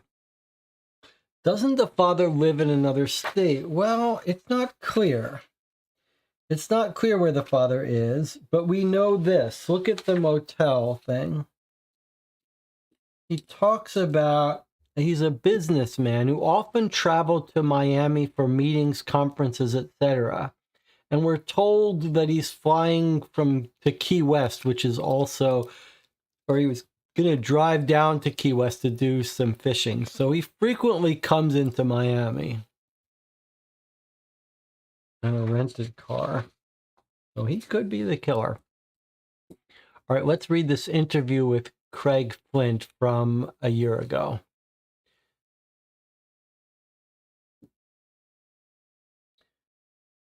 Florida Squad continues to be a ratings smash, and with the season 4 finale appearing on our TV screens next month, we catch up with its star, Craig Flint, to talk about the show and the man behind Jack Hunter. Season 4 of Florida Squad is proving to be just as popular as the ones before. Congratulations. Oh, thank you very much. And what do you think is the cornerstone of the show's continuing success? Well, it's because we all put so much hard work into it.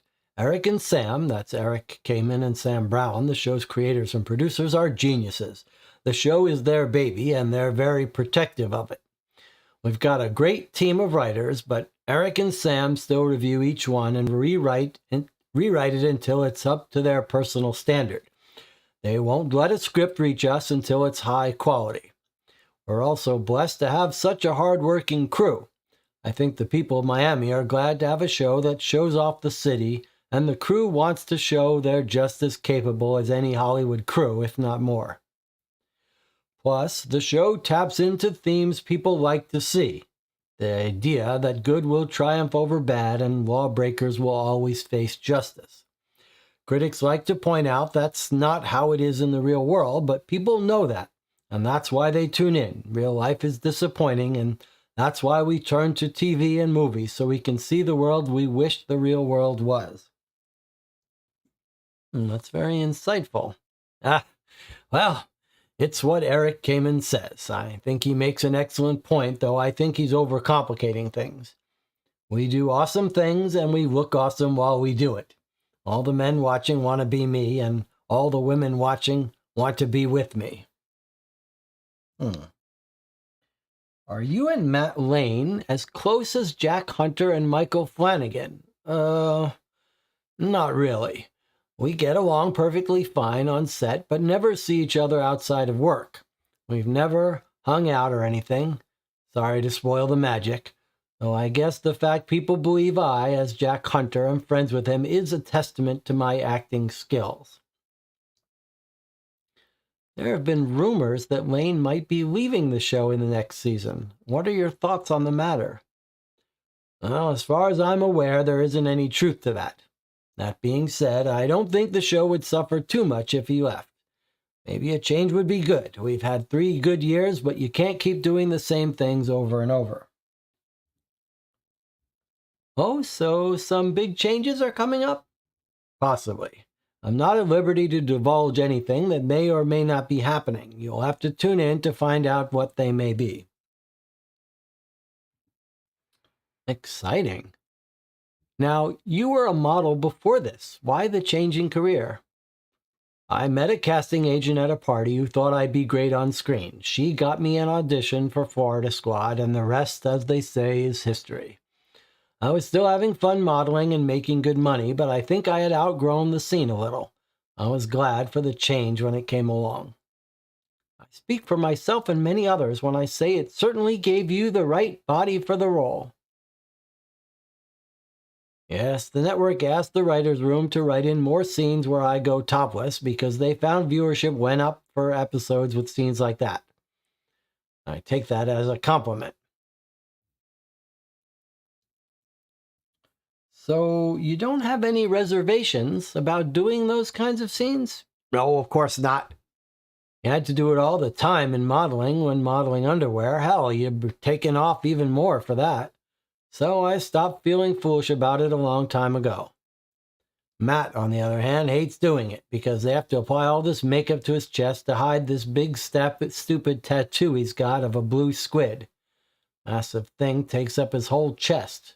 Totally ridiculous. Are you sure you want to be so blunt? He might read this interview, you know. Oh, maybe, but I laughed in his face the first time I saw it and every time since then. Tact went sailing out the window a long time ago, so there's no point worrying about it now. Returning to your career change, modeling requires quite a different skill set from acting. Was moving from modeling to acting difficult? Well, I'll admit to being a little nervous going in, but once I learned how easy the whole thing was, those nerves just fell away. All you have to do is do what the script says to do and what the director tells you to do. Say the lines and try not to bump into the furniture. It's a famous quote from...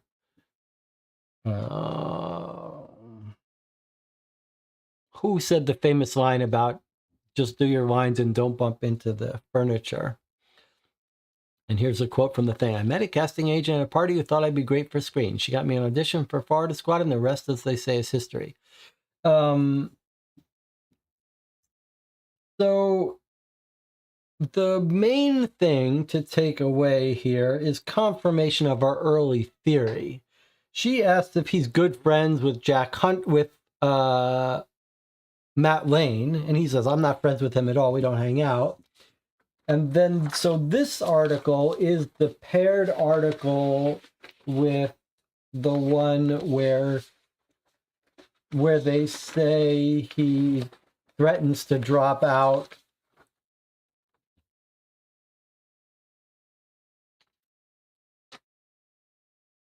Let's see, what was our article? Yeah, this article. So here is April of '84, and here's July.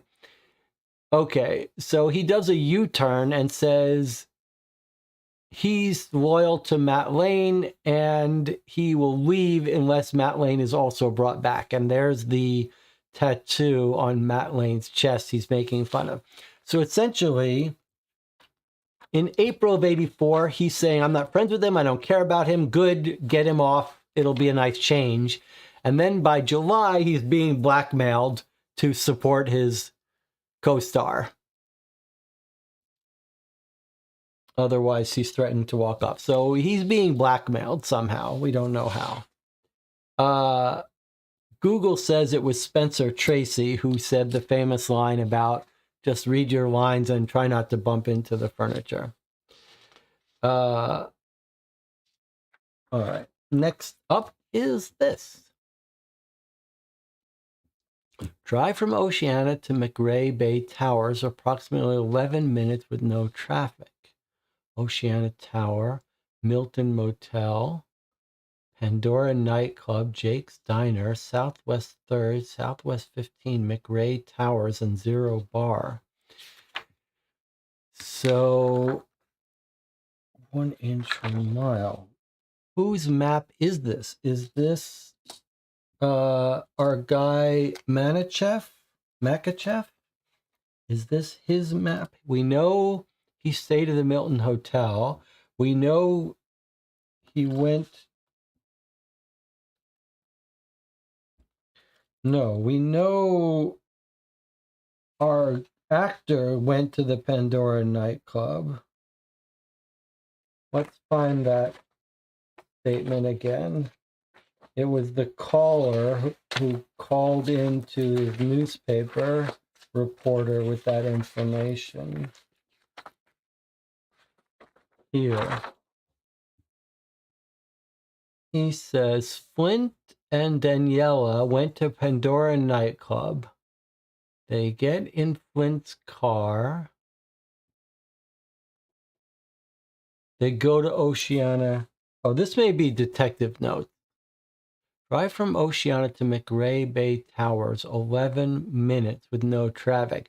I think this is a detective's note of all these interesting places. So there's the Milton Hotel. There's the Pandora nightclub. Where does she live?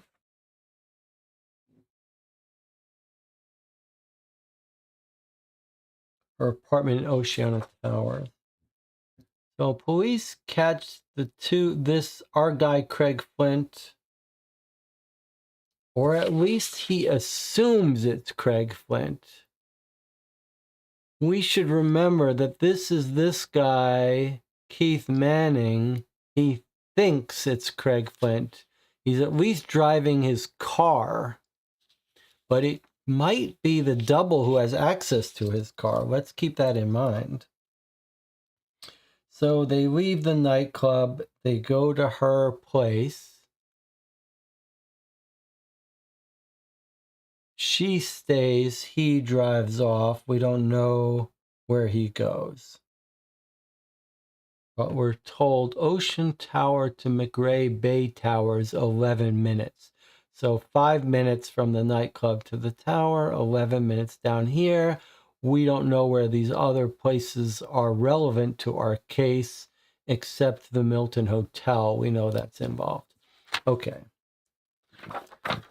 That's interesting. Let's keep that where we can access it. All right. Looks like we've got another newspaper article.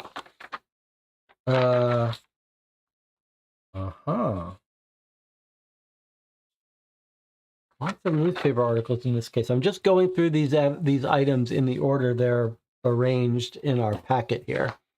Mayor Pitcher promises action on Miami madman. Oh, let's read this.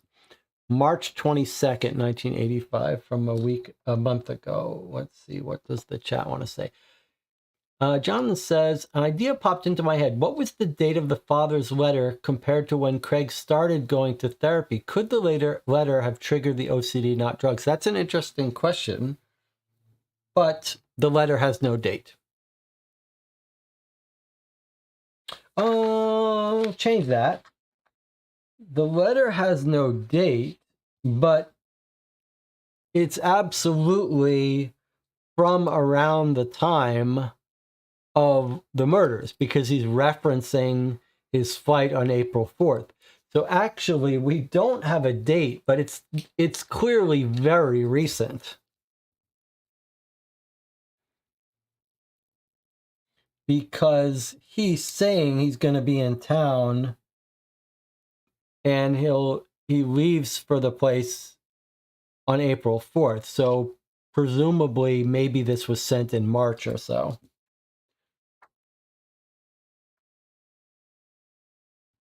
All right, let's see what the mayor said a month ago about this serial killer. There's the mayor giving a press conference. Article being written by Leonard Stevenson. Miami law enforcement are hopeful that the monthly slaughter of a Miamian is over, and has been nearly 2 full months of inaction from the Miami madman after 7 consecutive months of bloodshed. Police are still frantically searching for the killer. The only thing linking the deaths are the locations. All the murders have taken place in Miami, and the signature. The killer leaves an M carved into the victim's body.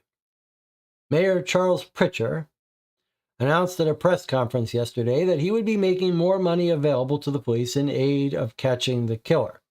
I will not stand idly by while someone strikes fear into the hearts of everyday Miami citizens. As mayor of this fair city, ensuring the safety of its citizens is my topmost duty, and I will take whatever action necessary to help bring this heinous individual to justice. This includes stepping up the number of police officers on the streets and stepping up resources to help police detectives work out the identity of this atrocious individual. At the same press conference, Chief of Police Mitchell Pombarf said, "We are doing everything we can to bring this killer to justice. The best thing the public can do is not panic. We are committed to keeping the public safe at all costs, and we will not let anything hinder our duty to uphold the law." He later went on to criticize the Miami Chronicle for revealing details of the modus operandi of the Miami madman, namely that he signs his victims' bodies by carving the letter M into their bodies. Okay, key piece of evidence, just as we expected to see. The newspaper has revealed an aspect, a signature of the killer, that he carves an M, but not details about where on the body the M was carved or exactly what the M looked like, leading us to believe again that the one victim was a copycat murder made by someone whose familiarity with the serial killer is only through the news, which obviously would rule out the chief of police. He would know that the carvings always happen on the chest and always are a serif M, by the way. Okay, then there's another little piece of evidence that I think we should make a note of. Two pieces of evidence, actually. So, as of March 22nd, we have no killings in the last 2 months. And then 7 before that, once per month, it sounds like they were saying, monthly slaughter. So in other words, if we look at March, and then February, January, December, November. Okay. August, July. Okay, so March 1985, we've got no killing. And then he says 2 full months of inaction. So no killing in March. Sorry, no killing in March. No killing in February. And then I think it sounds like 3, 4, 1, 2, 3, 4, 5, 6, 7. So July 1984, we've got a killing. And then in August, September, October, November, December, January of 1985, we've got killings. And then no killing in February, no killing in March. I think that's what we're looking at. So we're looking, I like, again, the idea that it's the father who's flying into town on business trips once a month, killing someone. But let's keep this information in case we find something compatible or incompatible with that.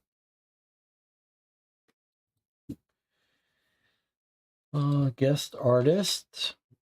Oh, don't think we finished reading this. Okay. He says the details of how the paper has leaked details about how the serial killer operates. Then he continues. The Chronicle has been incredibly reckless by putting this information into the public domain. Opening the door to the possibility of copycat killers has made our job of catching the true murderer all that more difficult. By sensationalizing these killings, it just plays into the hands of the killer. The paper has also come under fire for continuing to print the opinions of disgraced and discredited former MPD criminologist Arthur Jacks. Bob Speck, editor of the Miami Chronicle, has since hit back, writing in an editorial that it's everyday members of the public who are falling victim to this raving lunatic with a lust to kill, so the public has a right to know what's going on. I suggest Police Chief Lombard gets off his behind and brings the killer to justice rather than going after us for simply reporting the facts of the case. To date, the individuals targeted by the Miami madman are Kenneth Murray Mathers, Ruth Middleton Arnett, Isabella Circo, Leo Hayden Andrews, Linwood Christie, Erica Beltran Horton, and Maya Green Evans. So 1, 2, 3, 4, 5, 6, 7. Okay, so there are 7 deaths. They're a mix of men and women, a mix of old and young, as old as 58, as young as 24. No great pattern here. And nothing jumps out at us. None of these names look familiar.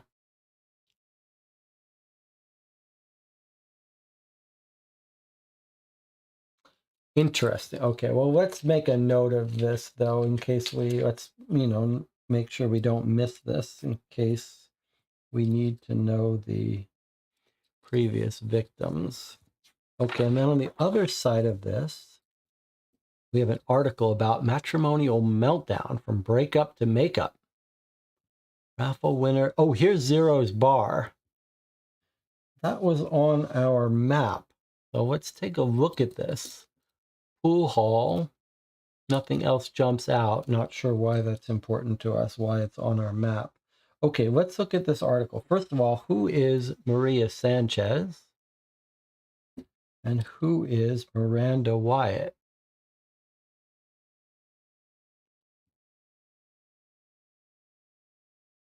It is an article that concerns us. Miami's mesmerizing man, Craig Flint, has been caught in a real-life drama that eclipses any he's portrayed on screen. Known for his on-camera charm, Flint is now facing allegations of marital betrayal, having reportedly engaged in an affair with Maria Sanchez, a makeup artist on the set of his latest blockbuster, Florida Squad. Miranda Wyatt, Flint's wife, spoke candidly about the end of her relationship, revealing a darker side of her husband that the public had never seen.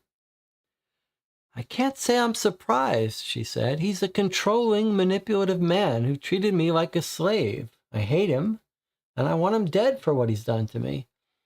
He'll just repeat this vicious cycle with anyone he gets involved with. He's a nasty piece of work."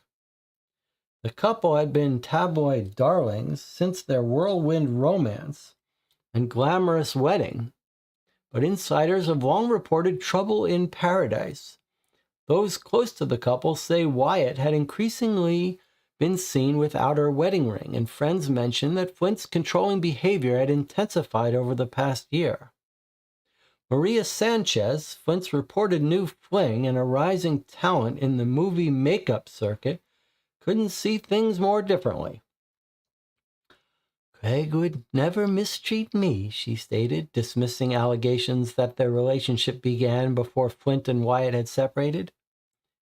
It remains to be seen whether Flint's professional life will take a hit due to this scandal. As for Maria Sanchez, her career has, ironically, gotten a makeover as the affair makes headlines. So there is our makeup artist he was having an affair with. And there's his wife, who says he was controlling, and they've since separated.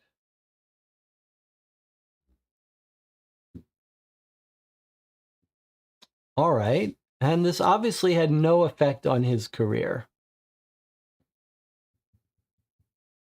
And it looks like she doesn't want revenge for him having an affair, right? She wants out of this marriage. So she's not killing him.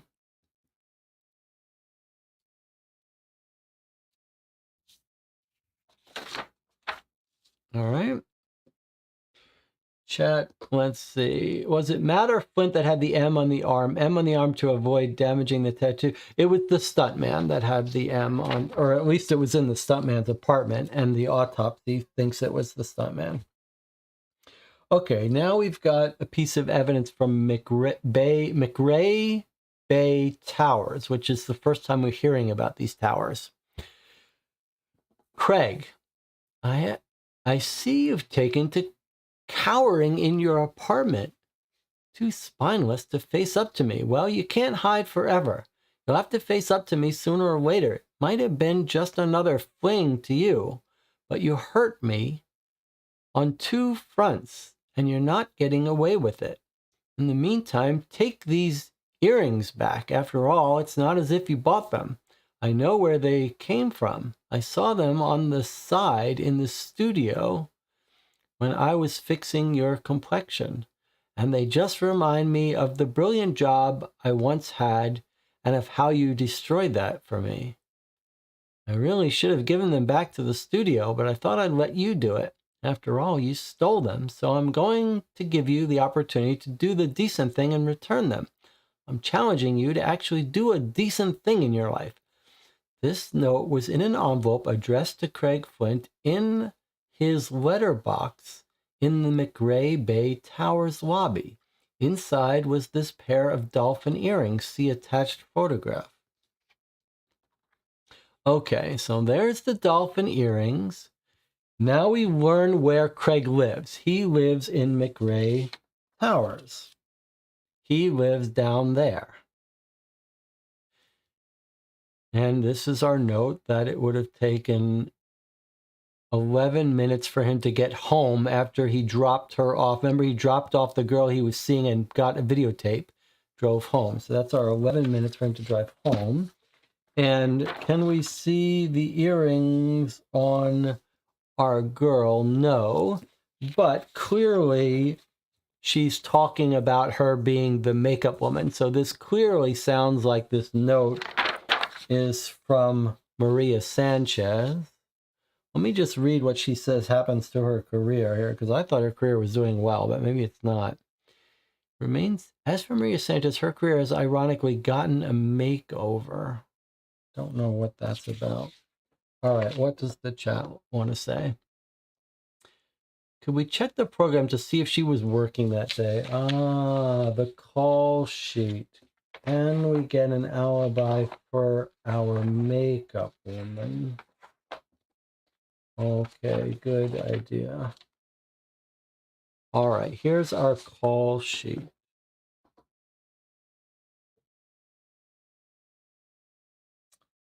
Makeup, blood and scratches.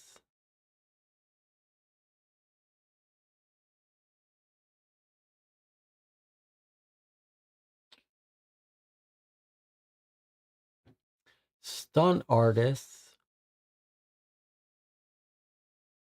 These are the actors. Well, I mean, we don't have Maria Sanchez explicitly on the call sheet, but we do have a note that they are going to need a makeup artist on set.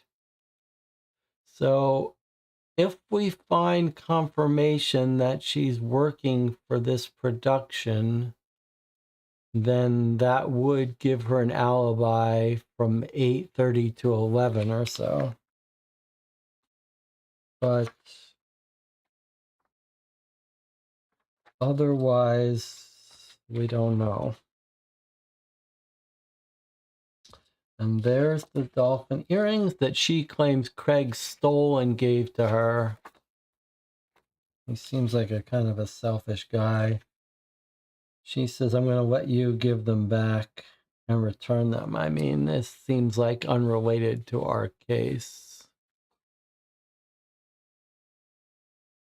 He never got them because they're still in the envelope.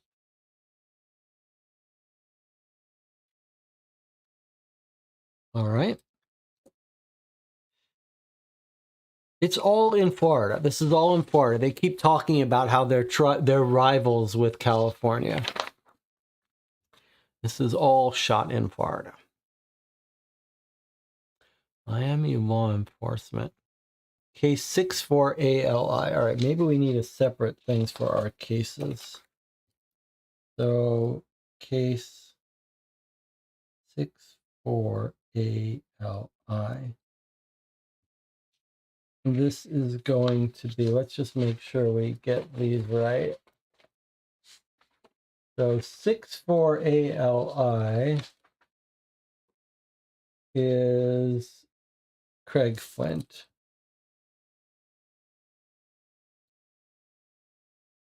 And then the other autopsy case is case 40H58. H58. And this is Jerry Michaels. the stunt guy. Okay, so we've got a report having to do with Craig Flint. Sorry, Craig Flint, 64ALI, our actor. Okay, Sam Reed, this is the police detective, our partner. We gained permission to search Craig Flint's apartment for clues that might aid the investigation into his murder. Mr. Flint lived in the apartment with his wife, Miranda Wyatt. They haven't gotten divorced yet. According to the concierge, she had moved out of the apartment at the end of March. This was corroborated by the fact that we could not find any of Miss Wyatt's possessions in the apartment. Indeed, in places one could tell where we would have been able to find her possessions if we'd searched a couple of weeks ago. For instance, in the bedroom, there was an empty closet that was presumably hers, considering the other closet contained all of Mr. Flint's clothes. The concierge had made us aware that she is still a registered resident at McRae Bay Towers, and although she handed in her access card a while ago, she has since come back a few times to collect the rest of her smaller belongings. I noticed on the table beside the front door a couple of keys, a boat key, judging by the keychain, and a key for a safe deposit box. See the photo labeled keys found at Flint Place.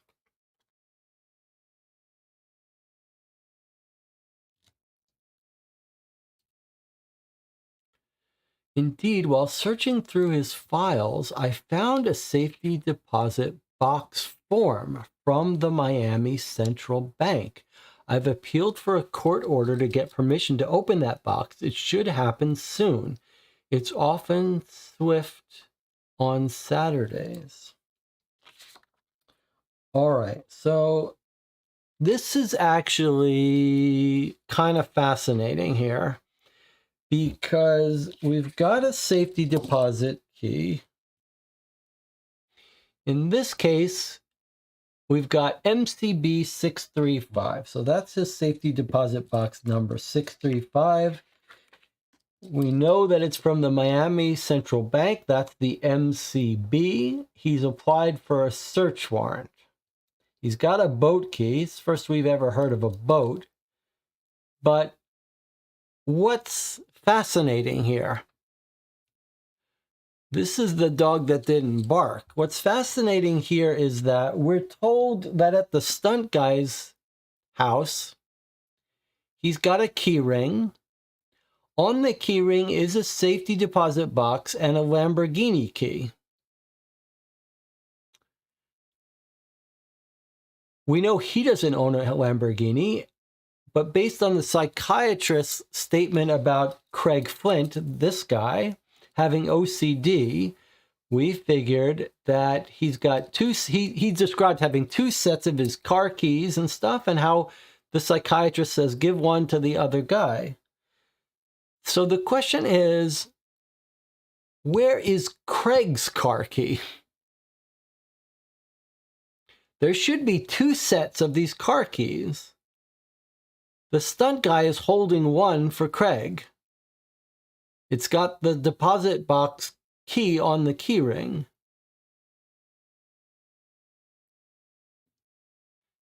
Where is Craig's car key? Is it in the car with him? Is he in the car? We don't know. We don't know anything about his...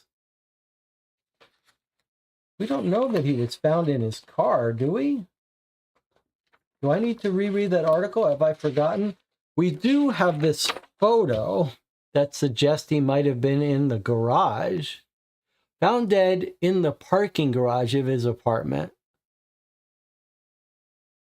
But we don't know if he was found with keys or not. But we know that. So that's possible. Something else occurs to me, though, that I'm not sure we thought about before. What about this as an element of our crime? Craig Flint has this OCD. He's got two key rings. Each of them have his car and a safety deposit box key on it. He gives the key set to the stunt double, saying, hold this key for me because I'm obsessing about it. Psychiatrist told him to do that. And what if the stunt guy gets it into his mind that he could use the safety deposit box he could gain access to the safety deposit box. He looks like Craig Flint, and he's got the key set. Could he have gotten access to Craig's box and discovered something that's led to his death? Has he discovered something in the safety deposit box? Either videotapes or proof that Craig is the killer? DJ Moneycut says he said he had 2 spare keys. That would mean 3 keys total. I don't think that's right. I think he was saying he had 2 copies of his keys. But we can come back to that. All right, let's put this aside here. This boat doesn't seem to be related to our case yet.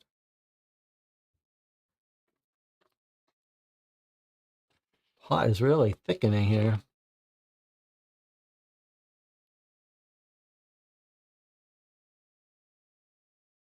All right, let me catch up with the chat before I go on here. And Tina says, what's his OCD about having 2 things or just about constantly comparing 2 things? Do we know that there are 2 safety deposit box keys? What we know is that on the stunt guy's body was a key ring.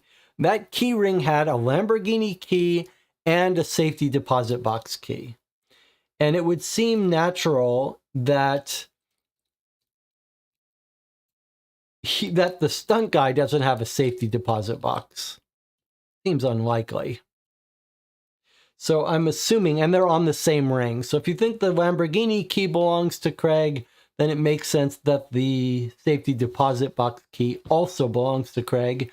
And then it would make sense that Craig kept 2 keys on each key ring, and one of them was being held by the stunt driver.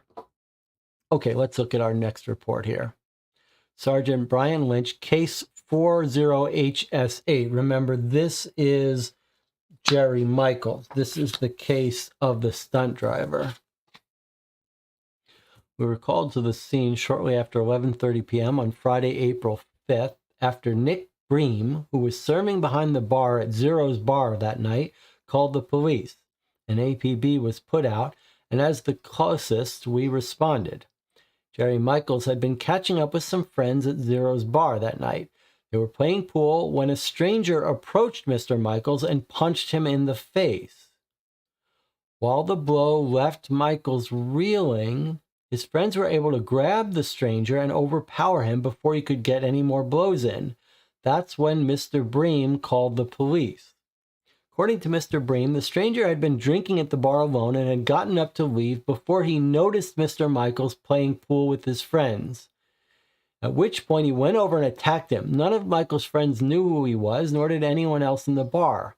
According to Neil Weiss, who was closest to Michaels when the stranger attacked him, the stranger said, "This is for my brother," before attacking. All right, so we know exactly what's happening here. We arrested the mysterious man and took him to Miami Police Headquarters. He decided to remain silent, not even providing a name. We transferred him to the custody of the station officers, who said they would be keeping him overnight for questioning. Before leaving the scene, we offered to bring in an ambulance for Mr. Michaels, who had been left with a black eye. However, the bar staff provided him with a bag of ice, and he declined to offer any further medical attention. All right, so we know exactly what's happened here. First of all, we now know why his autopsy, he has a black eye. Because of that punch. That didn't happen when he got murdered. It happened here at the bar. This is our stunt guy. That's the punch in the eye. And we know exactly who punched him now. It's the psychiatric patient who's having trouble dealing with his anger management and blames Craig Flint for his brother, the injustice to his brother, who took a fall guy for illegal substances. So Bart Shepard ran into the stunt guy, thought he was Craig Flint, and punched him in the eye, and then was locked up and now has a solid alibi. Right? Because he was there all night.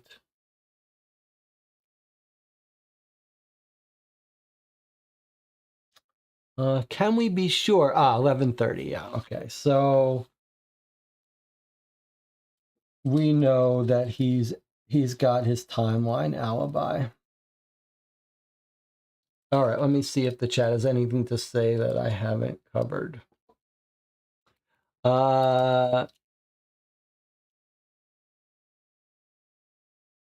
Yes, psych patient was in jail at the time of the murder. Exactly right. Okay, so that's nice and clean. Next up, what do we have here? Terrence Oscar Makachev Jr. Here we go. Name change. This is the court thing he was referring to, maybe. And there's the father, Terrence Oscar. August 1st, courtroom 9, 1975. So 10 years before our murders. The name change is not in jail. No objections. Terrence Oscar Makachev Jr., Craig Dexter Flint. There you go. Okay. So our guy, Craig Flint, his birth name is Terrence Oscar Makachev Jr. He is the son of Terrence Makachev, the guy that was in the hotel who died of cocaine poisoning, rat poisoning. He has changed his name. So the father is not imagining things. That father really is his father. Changed his name 10 years ago. Okay. Interesting. Got a handful of documents left. Here's another police report. Okay. Case 64ALI. This is the case of Craig Flint. Sam Reed, that's our partner. 2 pages. What does it say? Crime scene report. We're finally going to hear about the crime scene where Craig Flint was found. The victim was discovered in the driving seat of his car, a red 1985 Lamborghini 913, license number VHF 837, parked in the underground parking garage of the building where he lives. The body was discovered by a fellow resident of the building, Dr. John Parks, around 6 a.m. this morning. According to Dr. Parks, I came down around 6 a.m. to go to work. I work at Miami General Hospital, and my shift started at 7 that morning. I was parked in Bay 5, directly opposite the bay Mr. Flint's car was parked in. So when I got into my car, I had a direct view of his vehicle. In fact, I had parked the night before, just as Craig was about to head off somewhere. We said hello just before he set off. 9 p.m., according to my dashboard clock. Anyway, that morning I saw him in his car, eyes open, slumped back. I got out to take a closer look. He was quite clearly dead. I tried calling the police on my car phone, but it doesn't get any signal in the garage. So I went upstairs to the lobby and found the concierge who made the call. When we inspected the car, we found it locked, and we were forced to smash one of the windows in order to get to the body. We analyzed the locks of the car, but even under detailed inspection, we were unable to find any signs that the lock had been picked or tampered with in any way. What was odd was that the car keys were still in the ignition, yet he'd been killed and the doors were locked. Victim appears to have been strangled. There's also some blood and on the chest area of his shirt. There is nothing particularly unusual about the vehicle. It has heavily tinted side and back windows, typical celebrity style, so that you can't see in. There's a little It's a little odd that Mr. Flint doesn't have a chauffeur given his fame and fortune and given all the extra legroom that the long wheelbase offers for passengers to ride in comfort. As a test, I asked Officer Matthews to sit in the footwell behind the driver's seat and close the door. He wasn't visible from outside of the vehicle, nor was he easy to spot from either of the two front seats, especially under the cover of darkness, unless you specifically knew to look for him, of course. Also found in the car was a VHS of the film Game of the Pigs and the victim's apartment complex key card on the passenger seat. While going over the car's interior with the proverbial fine-tooth comb, we found that the ball on the top of the shift stick could be opened to reveal a small secret compartment, just as Miss Daniela Luzzi had claimed. Though, counter to her claims, after following the specific method of opening it, we found the compartment was completely empty.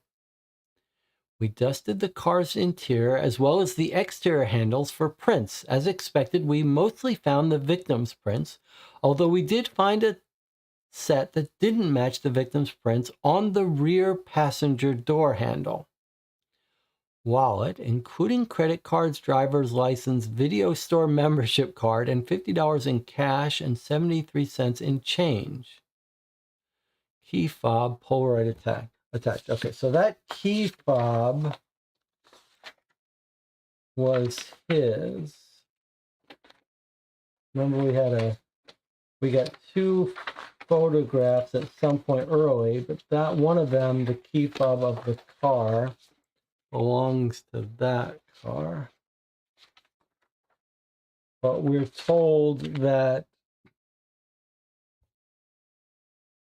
a matching copy of the key was in our stunt guy's pocket.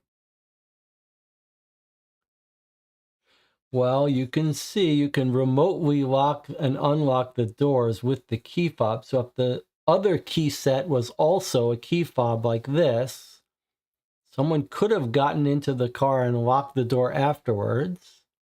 He's got a secret compartment for cocaine. There is a set of prints on the doors on the rear passenger door handle that doesn't match our victim.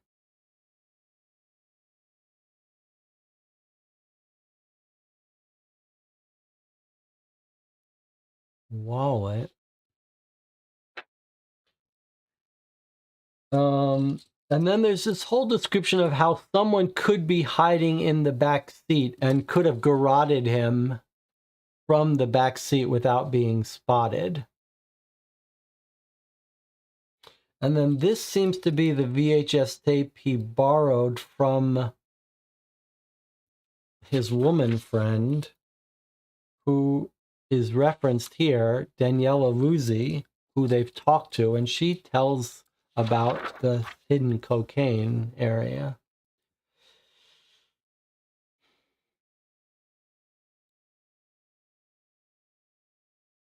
Any other clues here? I mean, there's a bunch of details here. All right, let's look at some of our details. So I'm going to make a card just for the police report.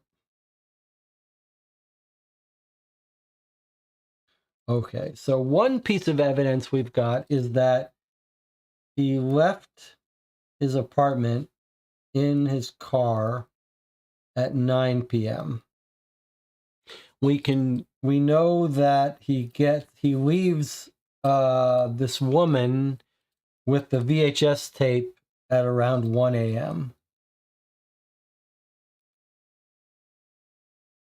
We don't know we know he went to the club with her. Eventually he leaves her at 1 a.m. We don't know where he is between 1 a.m. and 6 a.m. when he's found. But we know his time of death from the autopsy is from 1 a.m. to 2 a.m. So looks like he drives back from her apartment with the VHS tape, pulls into his parking lot, and gets killed.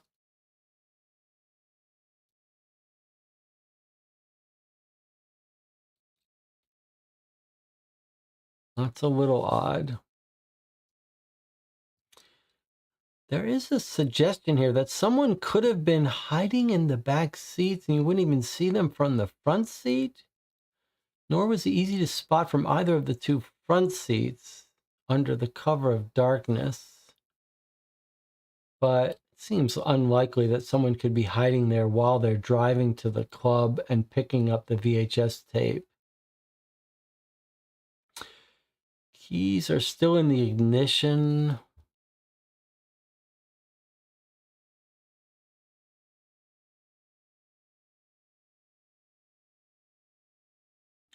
I got a different theory. Is it possible that he's killed? Well, no, we got time of death 1 a.m. I was just thinking, could someone else be driving around as him, the stuntman? But presumably he's with this woman. She would have known he was the real person.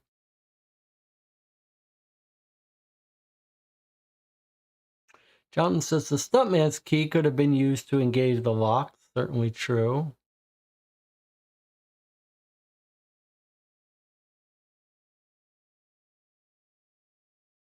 Or if it's a normal car, you can just lock it before you close the door. You don't need a key fob to lock it from inside.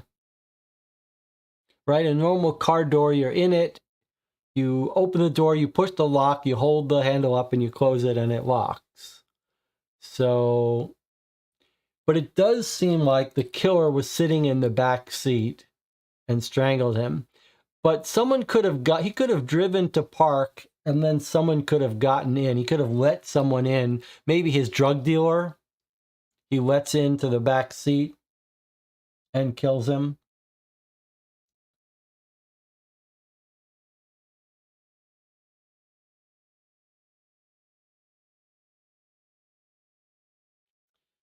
But you have to kill him, and then how are you carving the M into his chest if you've garroted him from the back seat? Isn't that a weird place to... It's weird that you would kill... It's very weird that you would be able to carve that in while he's in his car, and also... that one matched the serial killer. So presumably whoever killed him is the serial killer. Does that mean it's the... Yeah. Weird. All right, I'm going to attach these. That is a little weird. All right, let's continue.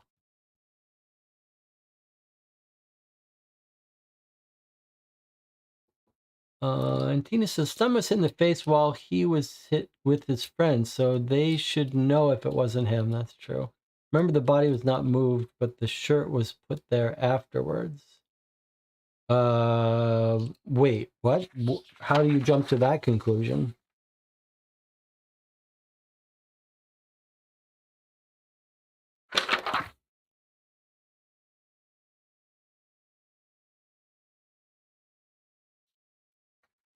Details about the thing. I don't know where you're getting that conclusion.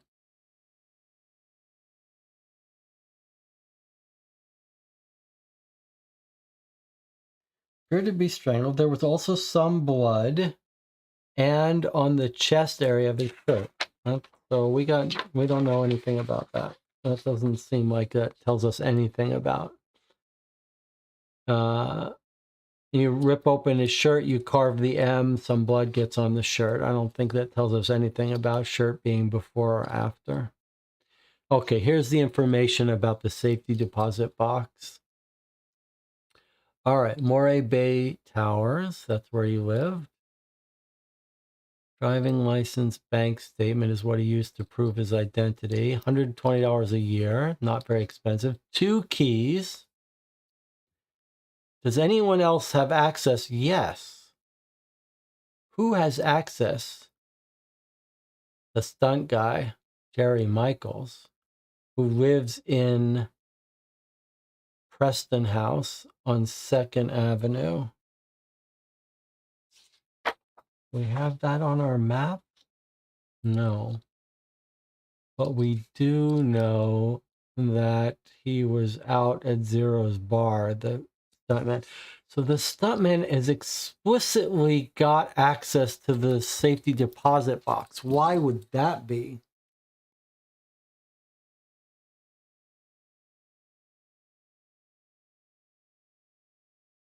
Why is he giving the stuntman access to his safety deposit box? When did he fill out this application? We don't know. Boy, that's weird.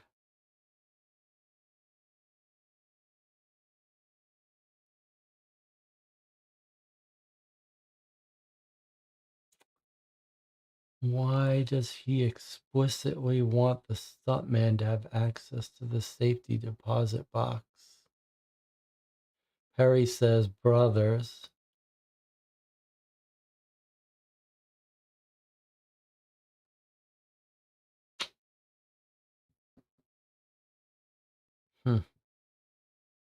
I don't buy it, but let's return to what's on the other side of this. The inventory of photo negatives. Oh, that's our photo negatives. All right, what have we got here? So what are these photo negatives are of? They look like there's someone shipping drugs on a plane, and we can see the tattoo on his chest. Little hard to see, but if you look closely, I think what we're looking at here is sort of a prop plane that could be used to transport drugs, and a photo of a guy with this big full tattoo. That's the blackmail information about Nathan Lane, right? He's the guy with the tattoo on his chest.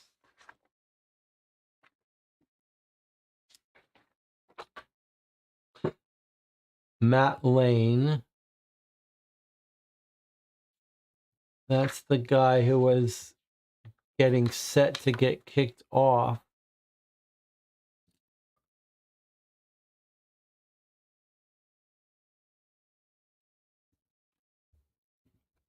And I believe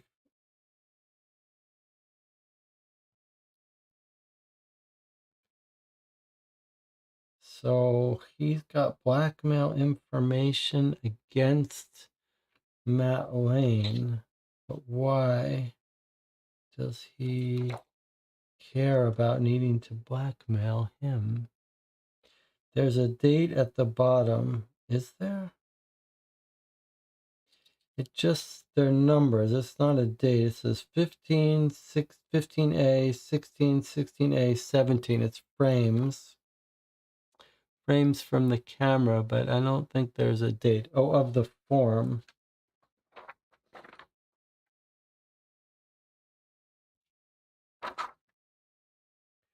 Okay. Oh, he's applying for the, okay, good. He's applying for the safety deposit box 1 year ago.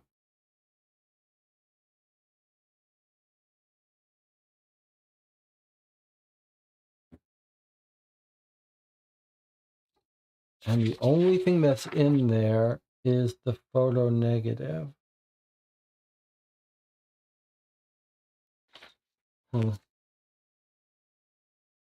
Strange. Chat says, it's a little odd they look alike, but I think it would make sense if Craig wanted something retrieved from the box while he's being observed elsewhere. Craig wants an alibi while the box is accessed. And Tina says, but if Wayne was the one smuggling the drugs, he wouldn't be the one doing the blackmail, but the one being blackmailed. Exactly right. Exactly right. Could we reread the article in the newspaper about the drug smuggling? We could take another look at that.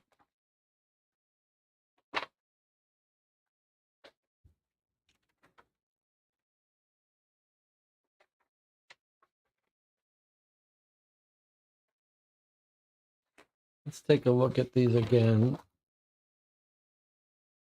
So there's Craig Flint. There's Matt Lane, the guy with the tattoo on his chest. There's Craig Flint again.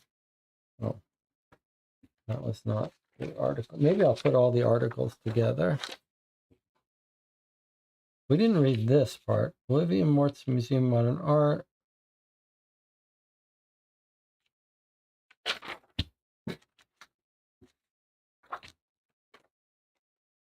It is odd that we thought Matt Lane was the person who's blackmailing him, and yet he seems to have evidence to blackmail Wayne.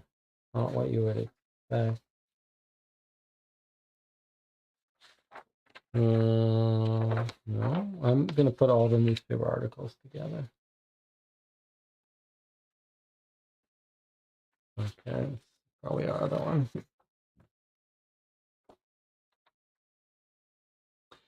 Okay, this is the one you wanted to look at again, huh? All right, let's quickly look at this.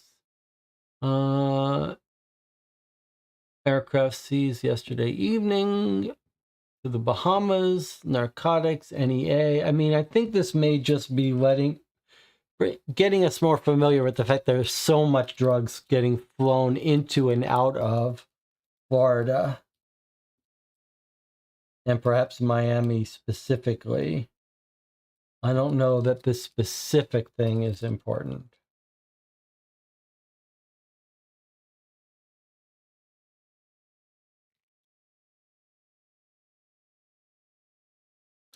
Main means of transporting in the drug route between America and the Bahamas.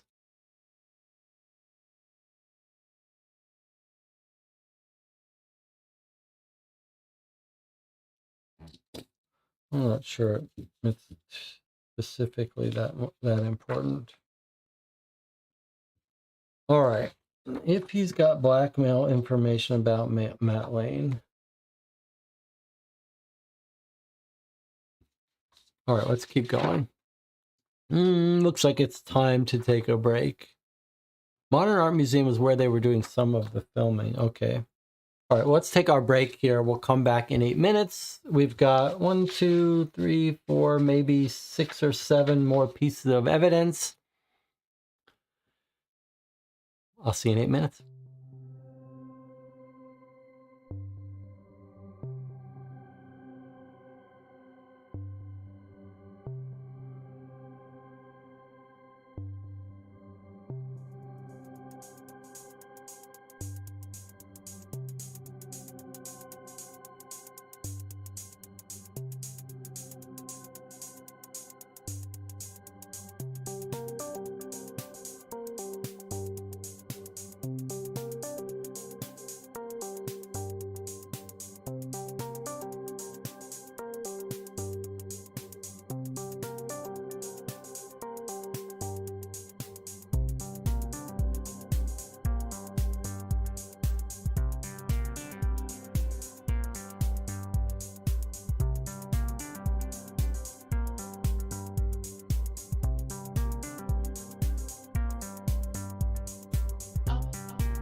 All right, we're back. Let's check up with the chat. There was a question about looking at the Museum of Modern Art article that was on the back of one of the newspaper, or concerned that that might be one of the victims. And Tina says, no, the artist was not one of the victims, but Rob did spot that the call sheet lists the ex-wife. So the ex-wife has a bit of an alibi, at least from 8 p.m. to 11 p.m. Perry says, who is left without an alibi? I'm going to suggest we don't worry about that yet because we've got more documents. Let's get through all of our documents, then we can start piecing together the people that we want to rule out. I did want to share the negative that Nicola made a copy of. Let's see if I can bring it up there. Okay, so there's the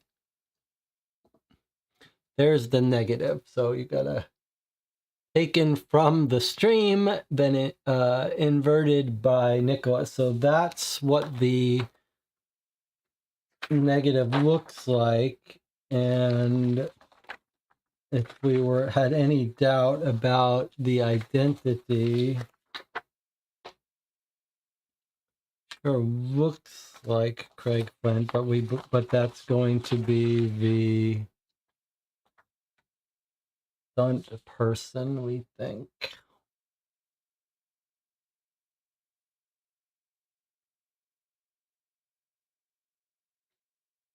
Or not the stunt person. Not the stunt person, not the stunt person. It's Nathan. It's Nathan with his tattoo. Matt. Sorry, I don't mean Nathan. I mean Matt Lane.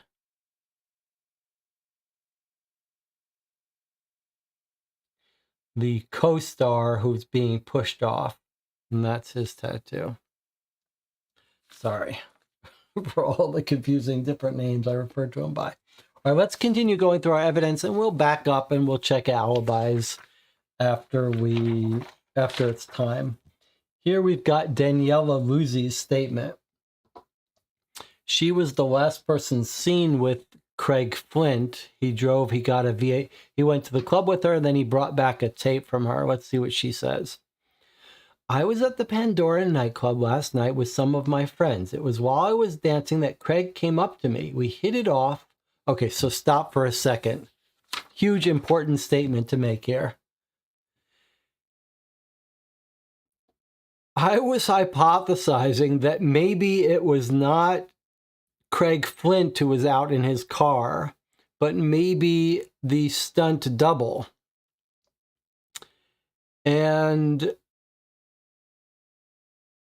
But then I said, well, no, if he was out with his girlfriend, this girl he's seeing, then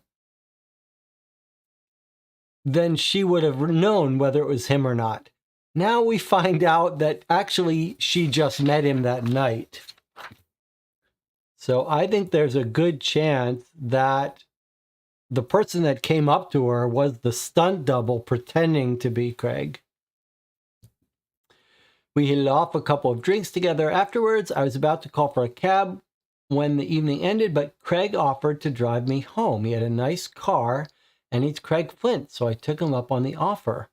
Lamborghini 913. You could tell the parking valet savored the few seconds he got driving it. Craig was eager to show off his new high-tech feature he'd installed that week, where you don't need to stick your key in the door to unlock it. You can tap it open with radio waves, though you still need to put it in the ignition to start the car. I asked him what he was going to do with the old key. Another spare, he said. A spare for if I lose the spare. I see. So he did have 3 versions of it, as was suggested earlier that I dismissed. So he's got the new fob, and then he's got 2 spares that aren't electronic. He just had the key fob installed that week. And then he's got 2 manual spares. Then the conversation got a little weird because he started talking about how one key looked bigger than the other, even though it wasn't. Okay, well, here is confirmation that she really is in the car with Craig Flint, contrary to my idea that it was someone impersonating him, because this is exactly what the real Craig Flint told his psychiatrist. And maybe there's something to it. Maybe one key is bigger than the other. Okay, but now my idea that it's the impersonator is out the window. This is the real Craig Flint. Can't say I'm surprised that Craig's a strange character. He'd been doing drugs the whole evening, so much so he finished a whole bag of white powder. But I doubt that'll come as a surprise to you. Everyone saw the pictures of him and that makeup artist, Maria Sanchez, doing it together a couple of weekends ago. And we've all heard the story about Adrian Shepard, the guy who's now serving a 10-year sentence because Flint made him take the heat for possession of illegal substances. That's the brother of our psychiatric patient. Perhaps Craig is just suffering internally and he uses it as an escape. Maybe he was hit hard by his breakup with Miranda Wyatt. That sounded like a messy breakup. She was claiming in the press that he'd been obsessively controlling her like a slave. I should add that he's a generous man. He was very happy to share with me, saying things like, I get mine at a discount, part of a nice little deal I've got going. But I never partook. At a red light, he told me to twist the top of the ball on a stick shift anti-clockwise until it didn't turn anymore, then push down while turning it clockwise. He's got a deal, part of a nice little deal. He's getting drugs from his co-star who's flying them in. And that's the deal he got going on. He would back him to keep him on the show, and he gets his drugs for free. Or he's blackmailing him to giving him the drugs cheap. Okay. Okay, so she's talking about how to get into his drug stash. Followed his instructions. The top of the ball popped off to reveal a secret compartment containing an unopened bag of powder. Again, he offered me some, claiming that it was the best that money could buy. He said it was an upgraded formula that had only just been delivered to him. But once again, I refused. I've heard what drugs do to your nose and brain, and it shows too. Throughout the drive, he was paranoid as hell, always looking around for a taxi he said might be following him. Is that going to be his father trying to follow him? I couldn't see anything, but he was insistent he had been followed by a taxi on the drive to Pandora from his apartment, and was sure it was going to follow him again. Anyway, he left the bag in that secret compartment and reset the ball lid.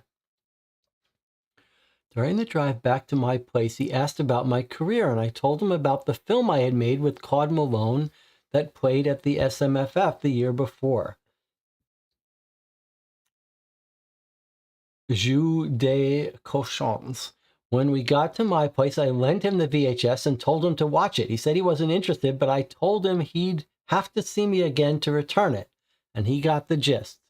Sure, he might be a little loopy, but he's also Craig Flint, so I couldn't resist. Anyway, he drove off, and that was the last I heard from him.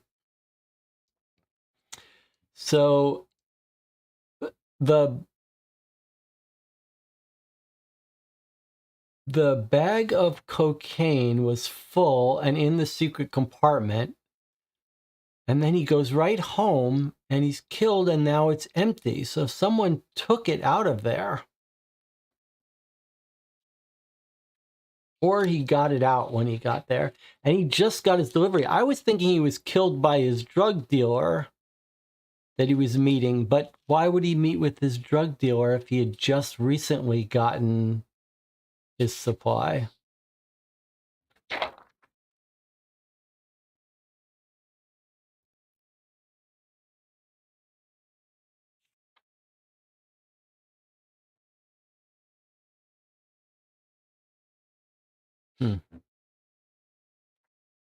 All right, we may have to come back and read more of that later. Let's keep going. We've still got a couple more documents.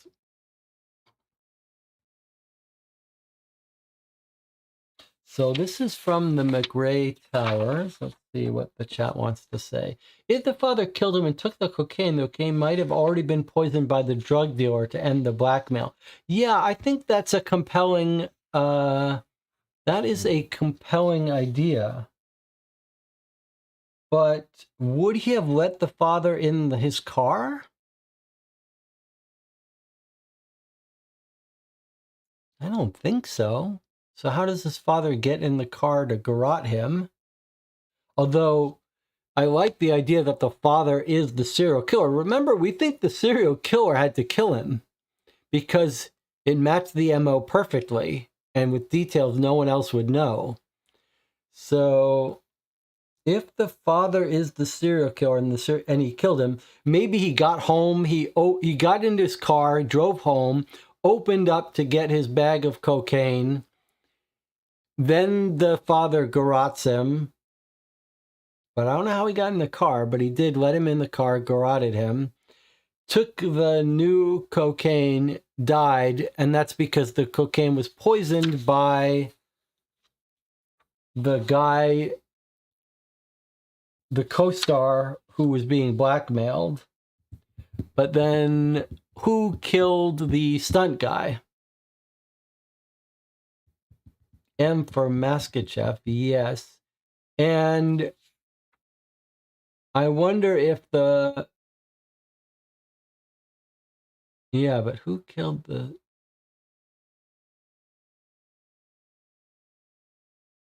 It's not comprehensible a father would kill his own son, even if he's a serial killer. I don't know. Who would have known about the secret compartment? Yeah, I don't know who else would know about the secret compartment except for the drug dealer, but maybe he got home and opened it up to take it out, and then he's killed. Someone was following him to the apartment, so maybe they snuck into the car while parked at Pandora and waited for him to come home alone. That's not a terrible idea. It seems a little cartoonish, but I think, Jonathan, you might be on the right track. If the father is following him, he could have snuck into the car and waited. Oh, that's very good. That's very good. All right, Jonathan just beat me to what I was going to say. If someone was hiding in the car, he would have heard the instructions of how to get the drugs out of the compartment. That's very clever. That's very good. I think we've got it. I think we're getting there. But we still don't know why the stuntman was killed.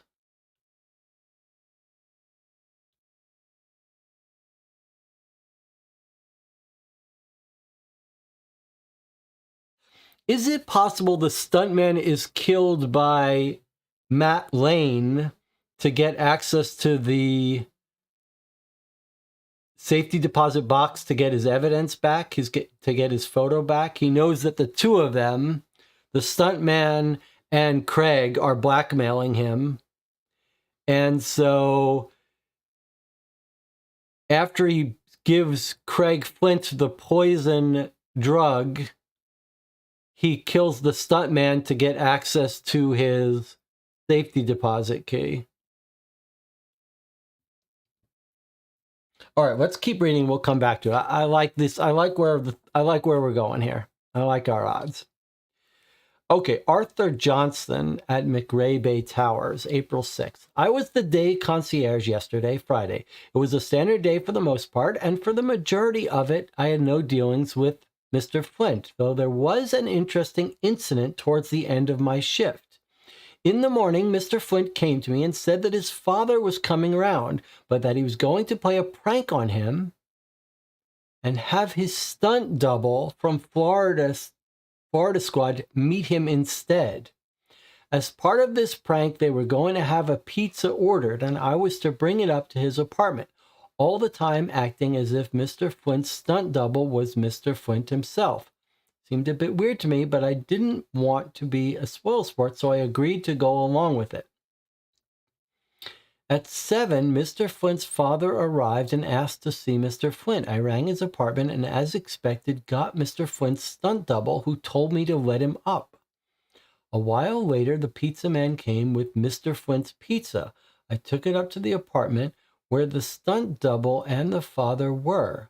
I acted as if the stunt double was Mr. Flint. The father was clearly doubting it, but I think my conviction that it was Mr. Flint helped push him to believe the ruse. Mr. Flint and his stunt double do look remarkably similar, but their voices are different. I felt a bit cruel making this man doubt reality like that, but I assumed it was part of the fun and that Mr. Flint would reveal himself after a while and shout, "Gotcha." Either way, I returned to the lobby, and a while later, I saw the dad leave. A while after that, I saw the stunt double leave. The last thing regarding Mr. Flint that I recall was when Matt Lane turned up and asked to see Mr. Flint. Lane turns up pretty regularly. I asked Mr. Flint, because he's the drug dealer, I asked Mr. Flint once, and apparently they're both fans of Hong Kong Kung Fu movies, and Lane has some sort of import video subscription thing. So sometimes they watch together, and sometimes Mr. Lane just pops in quickly to drop off the latest movie. I rang Mr. Flint's apartment. The drugs are being delivered in movie cassette, in VHS tapes or something. I rang Mr. Flint's apartment, and Flint said to let him up. That was shortly before my shift ended at 8 p.m. After that, I handed over to Freddie Helm, the night concierge. So the father is being tricked, and then the father leaves. We don't really understand why. And then we hear a confirmation of our other theory, that Matt Lane is the drug supplier to Flint. And he sometimes just drops off the drugs. Sometimes he drops them off and they use them together. I'm not sure. This seems like an important thing to figure out, though. I mean, we know that the father is being convinced that it's the stunt guy. This was our theory before, that the father... This was an early theory that the father could kill the stunt double thinking it's the son. Then he checks the birthmark. It's not there and realizes he's killed the wrong one. But it doesn't make sense then why one would look like the real killer and one wouldn't. Okay, but now it's continuing over to the night concierge. My name is Frederick Helm, and I work as the night concierge, night security guard. I was at the front desk last night. My 12-hour shift started at 8 p.m. Aside from the drama of this morning, last night was like any other night here at McRae Bay Towers. I remember seeing Mr. Flint's friend Matt Lane come down shortly after I began my shift.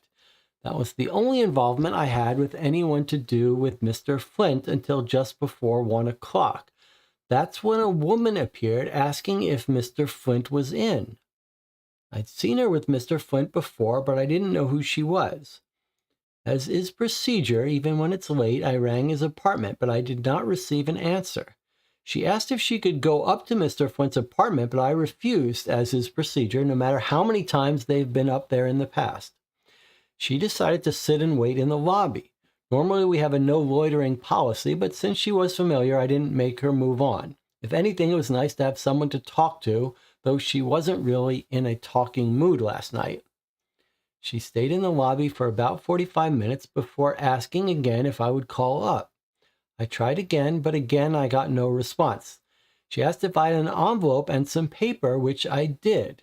After writing something down and sliding something into the envelope, she slipped it into Mr. Flint's letterbox and left. After she'd gone, I checked the logs, and Craig Flint's key card was used to enter the parking garage at 1:13 a.m. this morning.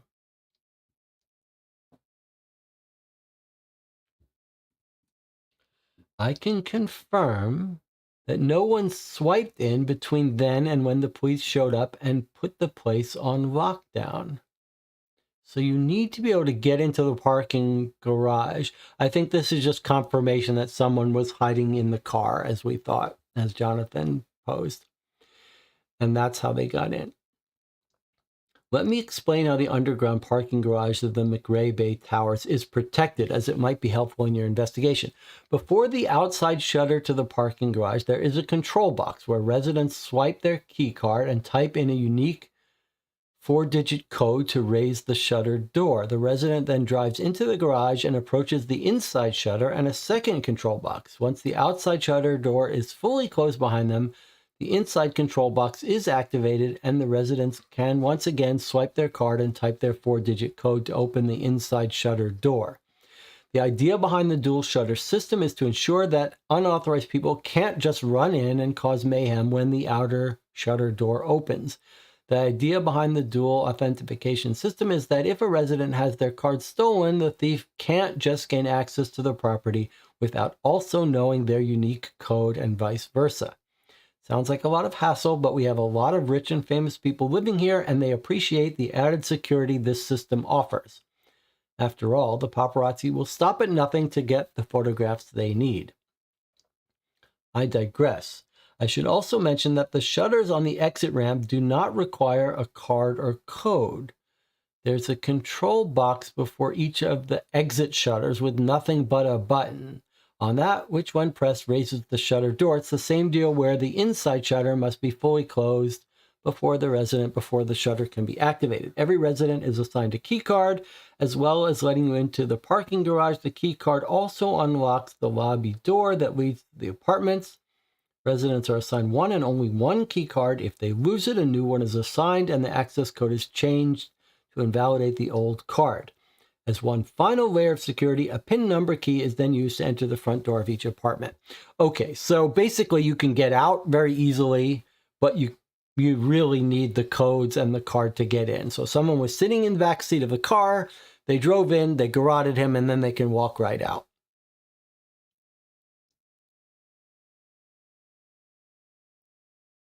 Okay, in the chat, is that the makeup artist he was dating? I believe that's exactly right. It was the makeup artist. I believe she put the earrings and left him that note. So I think she's got her alibi. Father was in the movie theater all that time. That's what he said, where he said he was going. Maybe we're going to find out that the movie didn't show or something. John says, I'm not 100% sure I know where each key was, but if one of the spare car keys was still at the apartment, maybe the father pocketed it while there and used it to sneak into the car at Pandora. That's very good, because he still has to have a way to get into the car. But the father was in the apartment, so maybe he took the key. That makes a lot of sense, actually. Jonathan's on top of this game. But Antina says, hey, the father was at the movie theater, so we don't know if he really was. We know that's what they said he was going to do. All right, let's keep going. What have we got next? Jake's Diner. All right, well, we have a map of where Jake's Diner is. We don't know why we do, though. So here's the menu. Southwest 2nd Avenue. And there's something written on the back. My name is Pete Wurst, and I work at Jake's 24-hour diner. I was working behind the counter on the night shift at the diner last night. It's a small place, so we don't have a separate kitchen. Everything is cooked on stoves behind the counter. I was frying up some eggs for a customer sitting at a booth by the window. As I served them their food, I saw Craig Flint walk past. I couldn't believe it. I'm a huge Florida Squad fan, so I immediately recognized him. I almost walked out to go and meet him, but the customer asked for a refill of their coffee. Once I had gotten the coffee pot and refilled their coffee, I poked my head out to see if Craig was still nearby. He was going into an apartment building across the street. I couldn't believe it. Craig Flint himself lived across the street from where I worked. I almost ran across the street to meet him, but I thought better of it.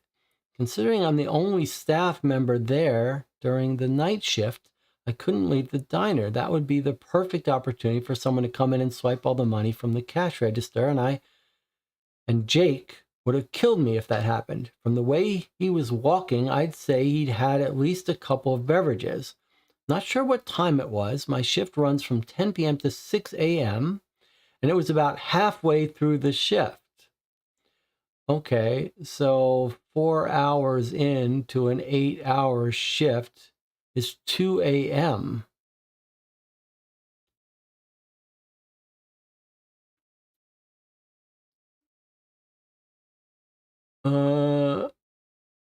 Walking in. Huh.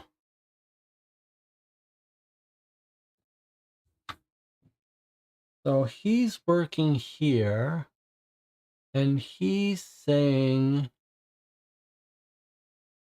that he sees Craig Flint at around 2 a.m.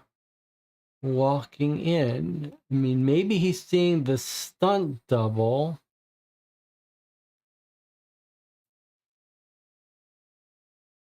Going to his house at 2 a.m. drinking. Just remembered a CRM Studios truck pulled up outside Craig's apartment block about an hour before he arrived home. I thought it was a little odd because the driver just sat in the truck with the engine running for the full hour.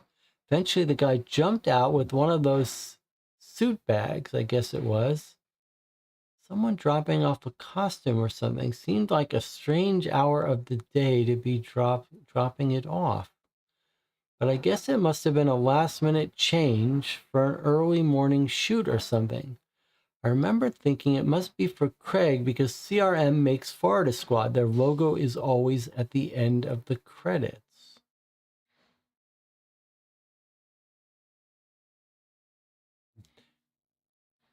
An hour before he arrived home. CRM Studio Trucks is out there an hour before he gets home. So at about 1 a.m., this truck arrives. It's odd. Comes out with a suit bag.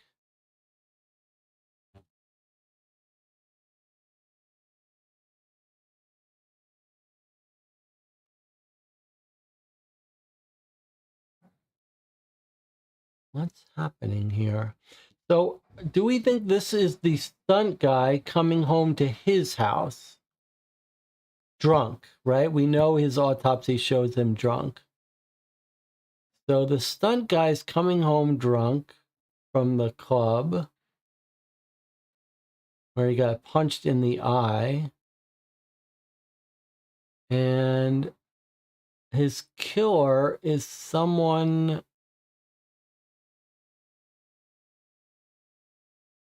in a CRM Studios truck who's waiting for him to kill him. Maybe a drug dealer relation stuff. What does Flint show a map as the building across the street? I suppose it shows these two addresses across the street, Southwest 3rd Avenue and Southwest 15 Road.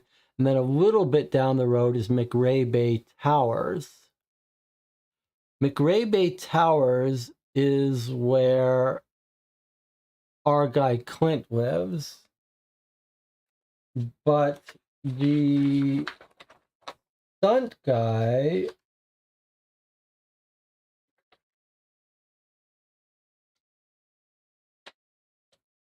The stunt guy lives in an apartment that we don't know exactly where it is.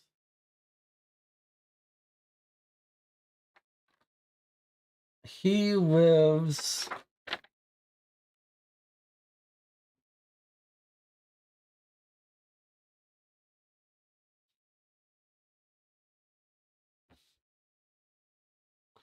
Where does he live?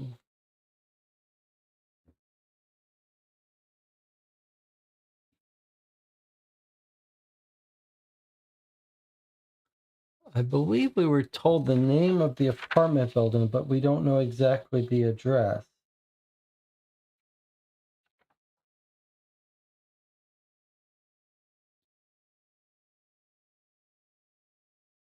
Maybe it isn't on this sheet. So I don't think we know where this exact address is. Must be specified somewhere. I know we got the name of this apartment building somewhere, and I also remember that we don't know the exact address of it.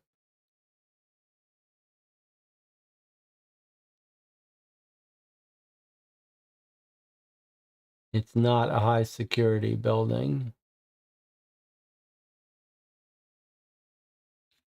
Does anyone else remember where this guy, we're told where he lives? I know we got the name of the apartment somewhere. I suspect that it's one of these buildings here. And that this guy is describing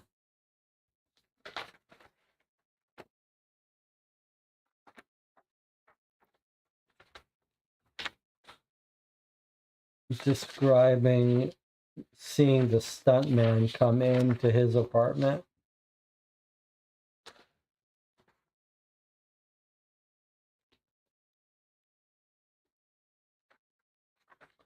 Somewhere we got the address of that guy's, the stuntman's home, but I don't see it here. Maybe in the newspaper. Let's see. Let's see if we get his apartment building here. Okay.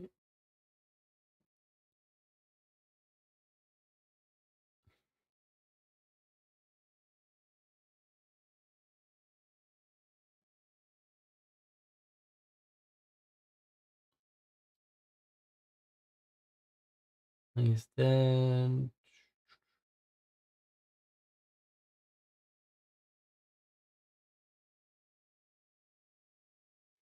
I think he's killed by drug dealers, is what I think.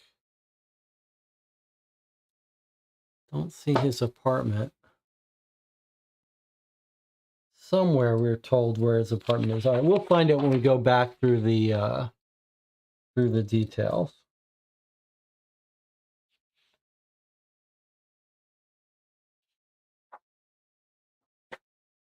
Let's keep reading. All right, what's this here? Law enforcement interview.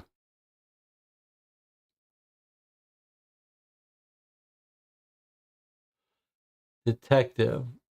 For the record, it's 2 p.m. on April 6, 1985. I'm here with Mr. Eric Kamen. Sir, could you give me a run-through of yesterday? Well, it was our last day for season 5, like any other shoot day, really. Sam and I got to the studio at 7:30 a.m. sharp. We usually plan the day's schedule with Detective Director Sean Clark, but we all met in the production office to make sure everything was clear for the day. And everyone showed up on time. Absolutely. Our cast and crew are a reliable group. No one's ever late. We started shooting at 9 a.m. Sounds like you had a lot to do. Any issues apart from the usual stress? That was a tense day, I'll give you that. But our cast and crew are professionals. They handle the pressure well. Sure, there were flubs here and there, nothing too major, and there's Craig and Maria. Then there's Craig and Maria. Yes, we've heard they had issues. What can you tell us about that? Well, Maria seemed to think she was in a relationship with him, but he just seemed to think she was just a bit of fun on the side. Following the media coverage of their fling, Craig has insisted on her firing. The whole thing was creating too much tension in the studio, so yesterday I told Maria it would be her last day working with us. Understandable. Were there any other incidents during the shoot? Nope, everything usually runs quite smoothly. Just about the worst thing that's happened to us this season is a hiccup in the wardrobe department where a pair of rare dolphin earrings went missing. We didn't have duplicates, which is a big problem for continuity. My guess is that it was that guy in the wardrobe department that took them because he knew they were expensive. Anyway, I digress. Oh, what's his name? Leo Burns. The moment Strauss bought CRM Studios, he was adamant we had to give Burns a job in the wardrobe department. No idea why. I must admit, Strauss has been no bother aside from that. Interesting. And when did your day end? Well, we finished shooting around 6 p.m., so the cast went home around then. The management team had another production meeting and some post-production work on a previous episode. We got home around 11:30 p.m. Okay, thank you, Mr. Kamen. That's all for now. Oh, boy. So, they're talking about this guy.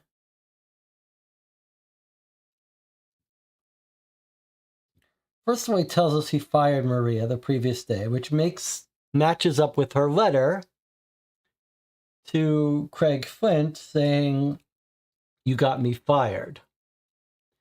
And then he says these dolphin earrings got stolen. The letter from Maria says that Craig Flint stole them and gave them to her. This guy says, hey, I suspect it was this weird guy, Leo Burns. And then he says that the guy who bought the studio, Strauss, insisted that we give Leo a job in the wardrobe department. He doesn't know why. Some connection with this guy. This guy has some ins. And then that seems to match this thing that this truck pulls up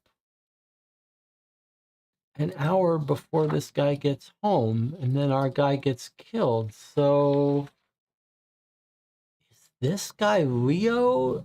It doesn't make sense that this guy... We know that the person who killed the stunt double is not the real serial killer. So why would he... This seems too bizarre. Why kill the stunt driver? That's weird. All right, let's keep going. We're almost done here. We got 3 pieces more of evidence to go through. Okay, 40H58. This is the stunt double's murder. This is a statement about being at Zero's bar.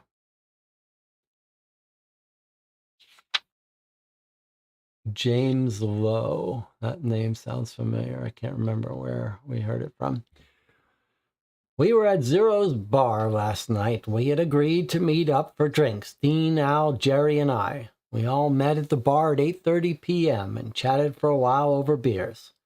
I remember Jerry saying something about how he had been at Craig Flint's place because Craig's dad was coming around to give him some things. But Craig hadn't wanted to talk to him, so he got Jerry to do it instead.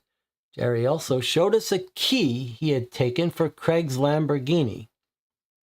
Craig had asked him to take the key for some reason. I don't think Craig had fully explained the reason for asking Jerry to take it. We joked about sneaking into Craig's apartment building and taking the car for a joyride, but none of us were being serious about it. You also couldn't have done that because you need to know the code to get in.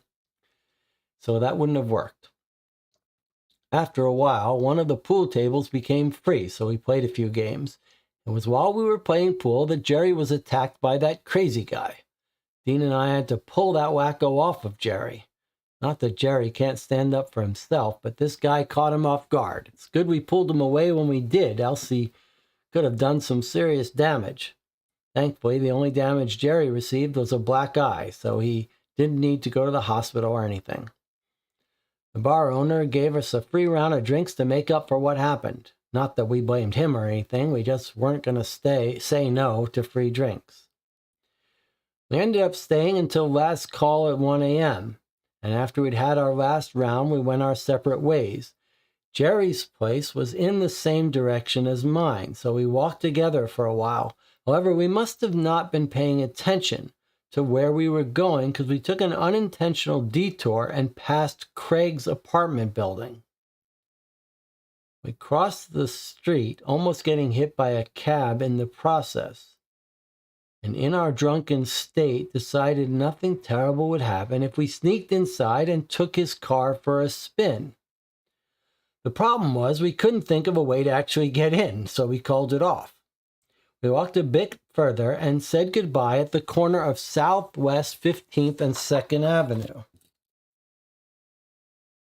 Somewhere around here. They go to Zero's bar. They walk by Craig Flint's house. They can't figure out how to get in to drive the car, so they keep going. Then they part ways around here. This is just confirmation about the theory that he lives nearby, and that's what the diner guy saw. He went north up Southwest 2nd Avenue, while I continued northwest to 3rd Avenue. I remember just before we parted, he asked, "Oh, you've got Greg's key, haven't you?" And after letting me panic for a couple of seconds, he took it out of his pocket and laughed at me. Anyway, we had agreed to see the Marlins game that was on today, April 6th, and that he'd drive. Game started at 4:05, so he said he'd get to my apartment at 3:15 to get to the stadium. Well, I waited on the sidewalk outside for 15 minutes, waiting for him before going inside to call him. I got no answer. I reckon he was driving and probably got held up for traffic, but after another couple of minutes went by, I started worrying, so I drove to his place. The super let me in, and that's when we found him. Okay, so this confirms everything we thought. He lives nearby. He went past the house. They couldn't get in. They part ways, and he goes to his apartment drunk, which is right by Jake's Diner, where the Jake's Diner guy sees him go into his apartment, thinks it's Craig Flint, and he sees him go in around 2 a.m., which is exactly consistent with when he's killed, somewhere between 1:30 and 2:30. So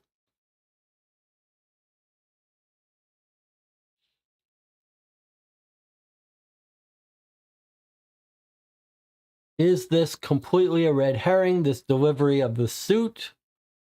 Or is this the guy that kills him? It's not clear. But it's completely consistent with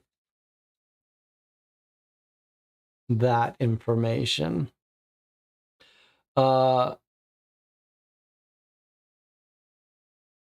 Let's see. There's two more pieces of evidence, but the question in the chat was, did Maria say Flint gave her the earrings directly, or they were left for her to find and she assumed they were from Flint? Yeah, I believe she said he gave them to her. We can look at that over again. Let's look at our last two pieces of evidence.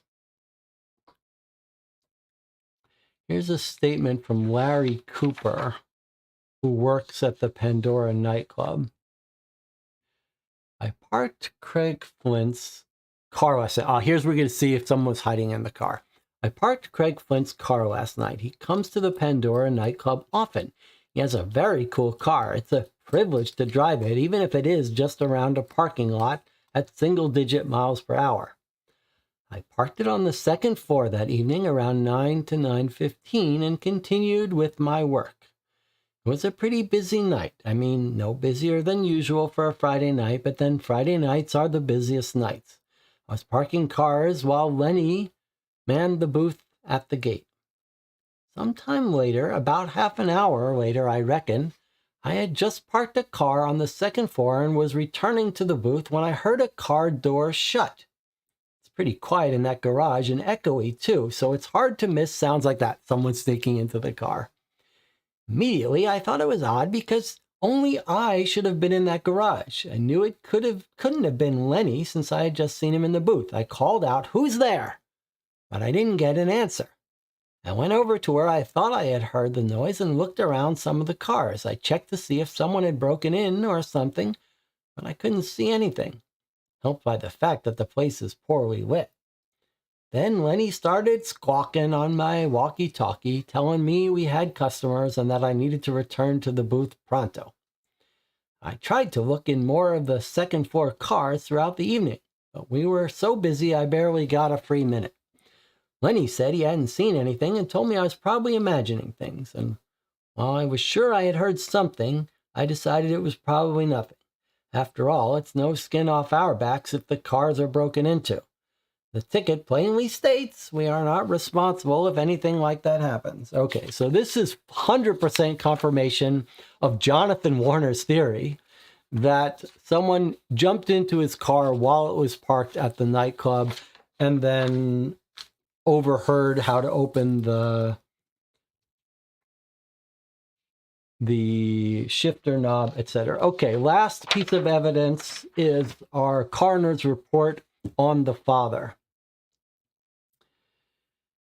64 years old, 5'11". They ran toxicology. They found drugs. No x-ray performed. No external injuries. I estimate time of death between 1:45 and 2:45.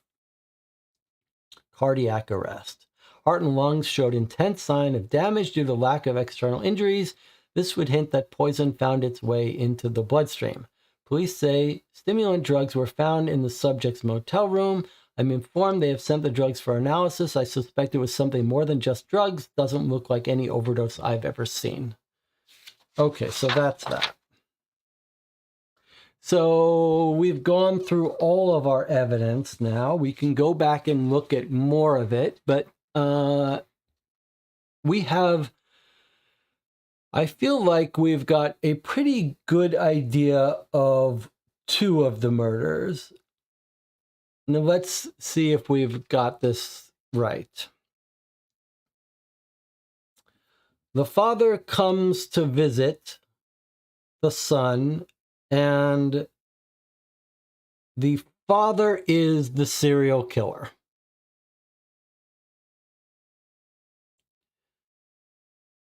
The father makes trips into Miami frequently once a month on business and kills people. Then he tells his son he's coming into town. He wants to see him. He goes, meets the son, meets him in his apartment building, where he pockets the key to his son's car. And maybe he realizes he's been made a fool of by the son when he realizes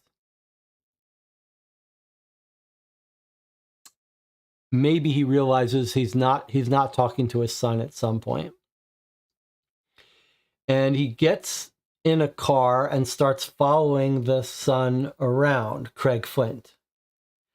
Craig Flint eventually goes to the nightclub. Our guy sneaks into his car, uses the key that he's stolen from Craig Flint's apartment, hides out in the car, drives with the son and the woman, where he overhears how to open the shifter and get the drugs. When the son returns home at 1 a.m., pulls into his parking lot, gets in the secure spot. Then the father pops out from behind him, garrots him, kills him, puts his signature M for Makachev, and steals the drugs. Takes them back to his motel, his hotel.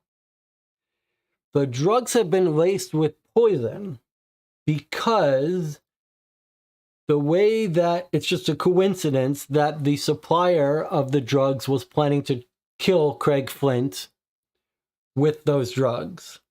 And that's because Craig Flint has blackmail evidence against the supplier, who happens to be the co-star,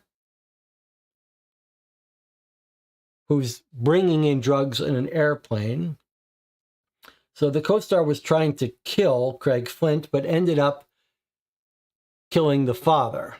That's how the two of them get killed, I believe. Now,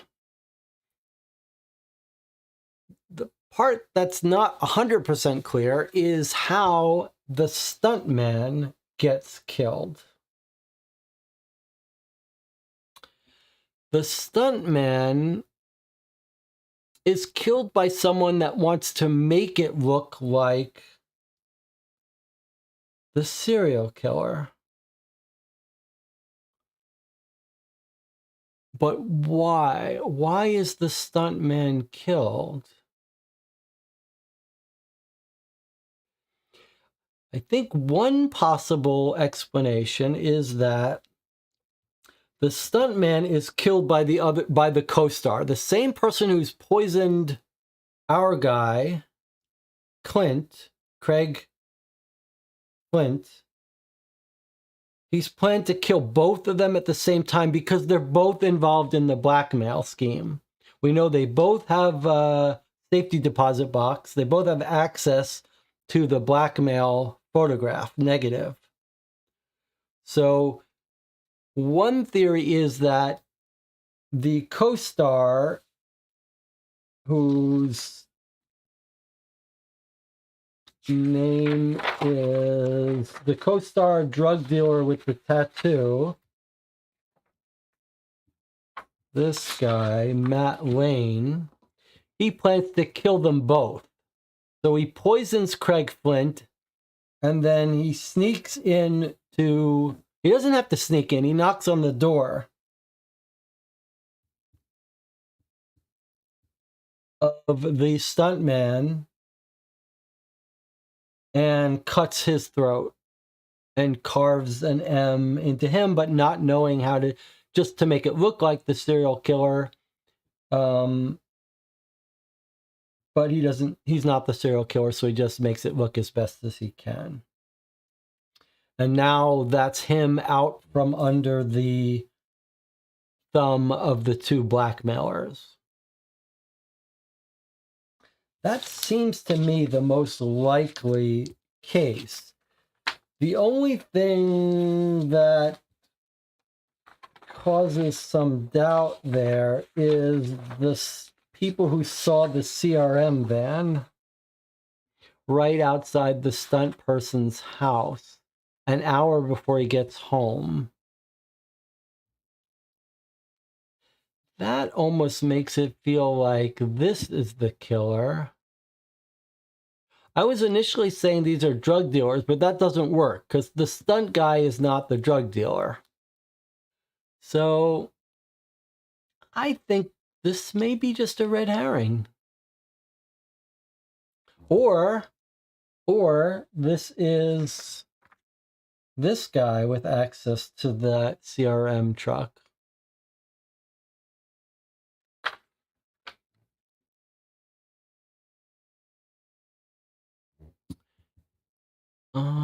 He gets there an hour early and sits there for a full hour? Can't be a coincidence. He's waiting for him. Eventually, the guy jumped out. So, but maybe this is this guy in that truck. Because I'm not sure who. Otherwise, the complaint has to be that the stunt guy is killed by the rival owner of the new studio. I just don't. That doesn't seem realistic. Let's check in with the chat. But that's what Antina thinks. Antina thinks the stuntman was killed by the guy Leo, and the father is not the killer since he was at the movies.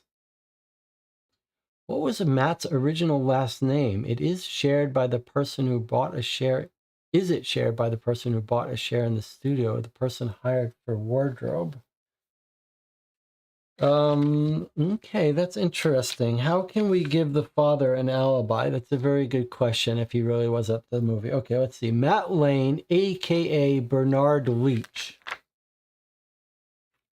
The guy who bought the studio is Arnold Strauss.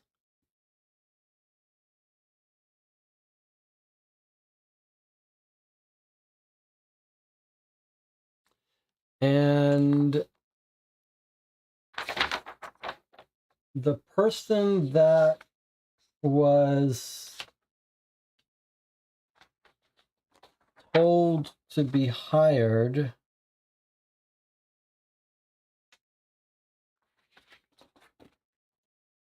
was, I don't think it shared either of those names. Let's go look. I want to see the father's. It really believes to. Well, yeah. Let me see the statement at the hotel about the father seeing that movie, because that seems important to me. Let's look at this statement and let's look at our movie times. All right, so if our father really did go to the 11 o'clock movie,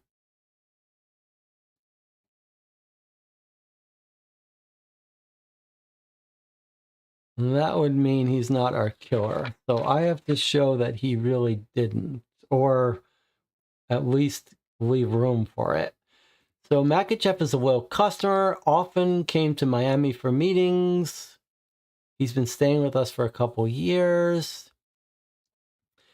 Isn't it time you retired? I've still got a few years left in me. He checked in yesterday afternoon at 5 p.m. He said he was on vacation. He was going to rent a car, drive down to Key West to do some fishing after catching up with friends and relatives, which he seemed quite excited about. He left the motel at 6:30, telling me he'd be back late as he was going to see his son, then going to watch the late night showing of Pippin 4. So he says that he's going to Pippin 4 at late night, which would be at 11 p.m.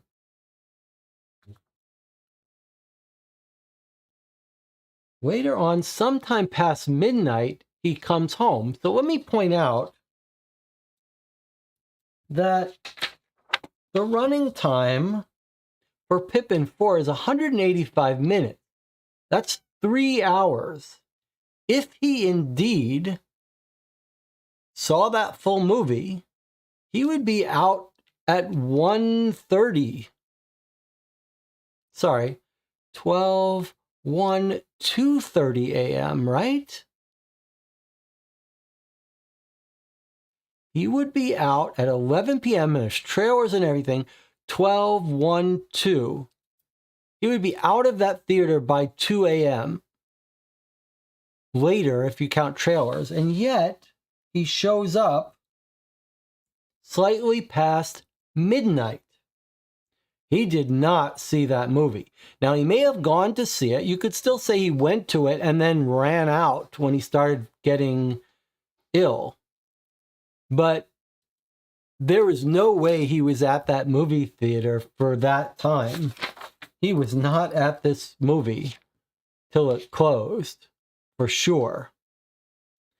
So I think that calls into doubt the entire thing about whether he went there at all. Maybe that was his plan, but he did not see that movie. John says, but if he's back before 1, does that mess up the time of the murder?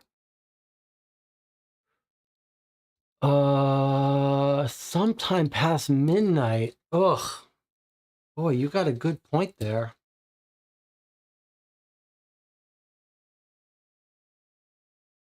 Wow, you got a good point, because Craig Flint gets murdered at after 1:13 a.m. Later on, sometime past midnight.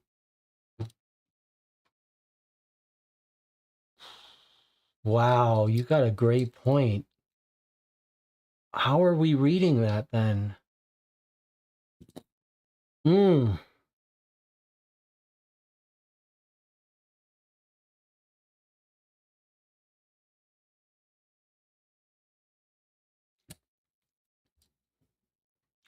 So if indeed this means before 1 a.m.,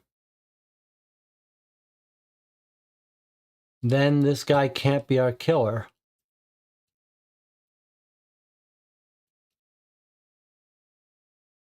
He could have gotten poisoned any time that night. We're told by the autopsy report that that poison could have killed him like 24 hours after he started taking it. So we really can't pinpoint the time of poisoning too finely. But this is really bothering me, because this really felt like this guy is our killer.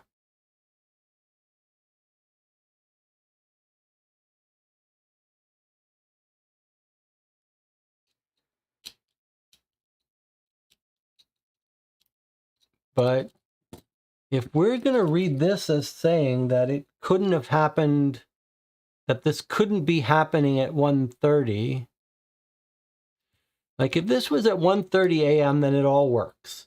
He poisons his son at 1:15. He walks back to his hotel with the drugs in his system, breathing heavy. He ran, he took the drugs. But if this statement, which is ambiguous, sometime past midnight, what does that mean? Could that be 1:30? Or do we think that means a little bit past midnight, sometime between midnight and 1?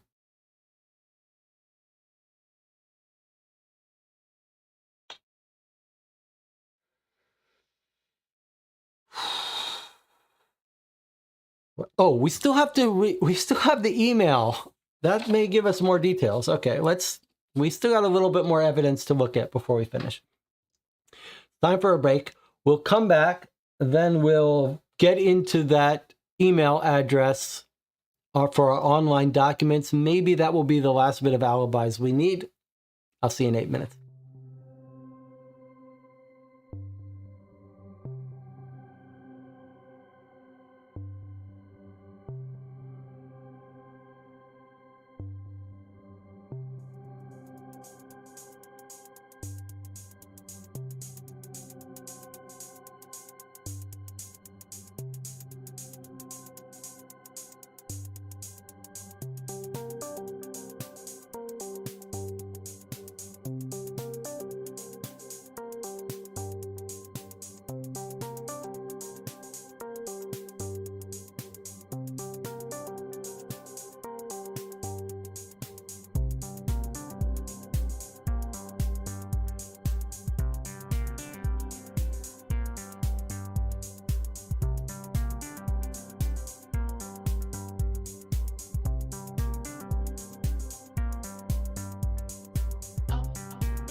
Okay, we're back. We've been through all of the physical evidence. Now we're going to have to break into the website and then maybe go back through stuff, look for more details. It's clear that something is not quite right about our full theory. It doesn't click all together. And Tina thinks she's spotted something key, but we're going to avoid being told what that is for now until we make our pass through. So let's see if we can't get to the online account first. All right. So it's not there. We need to go back through. Let's organize our evidence a little bit. Maybe put all of our articles together.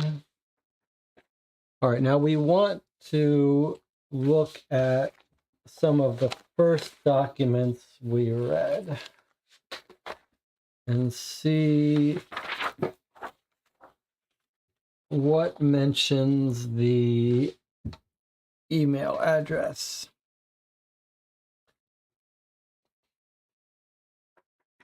Okay, so here was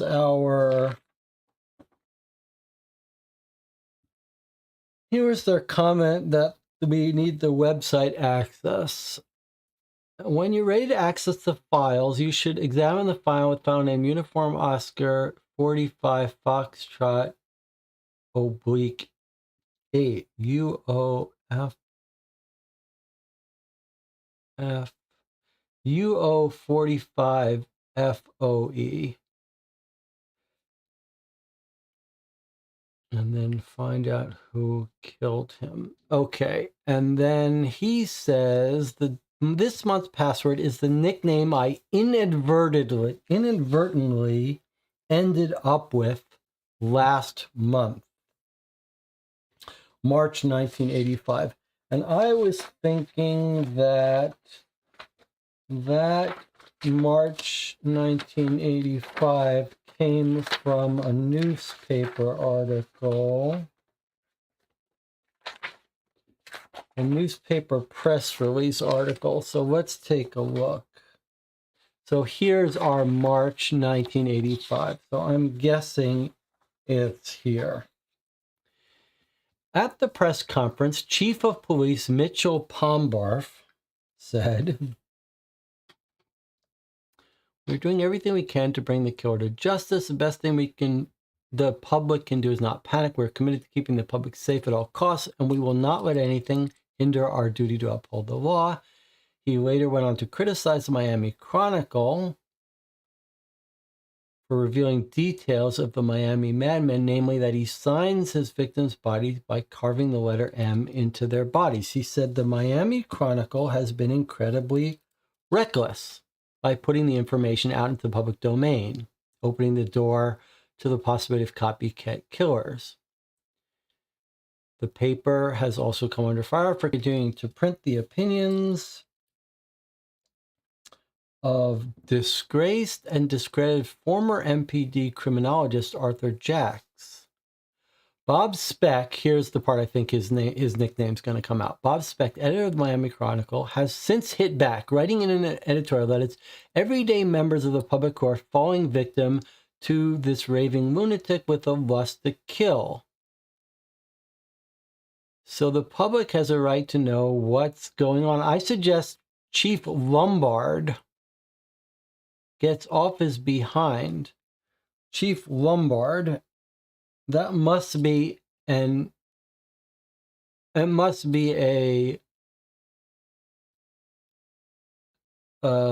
comment about his real name is Mitchell Pombarf. So Lombard, that must be the name of something. Right? That must be from some movie, but Lombard is going to be the nickname, right?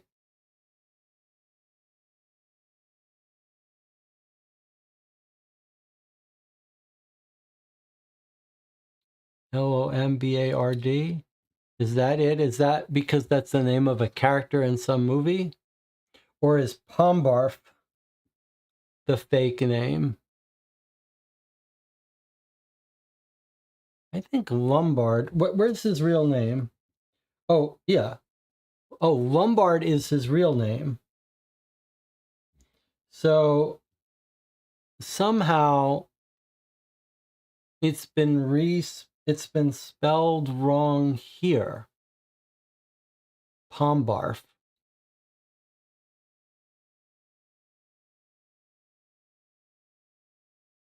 I don't know why.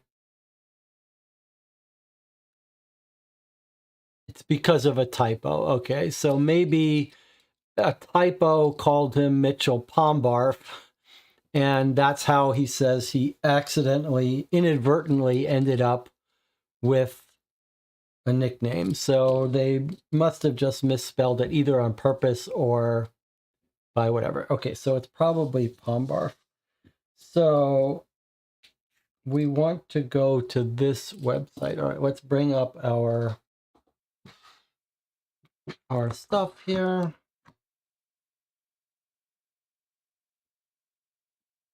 All right.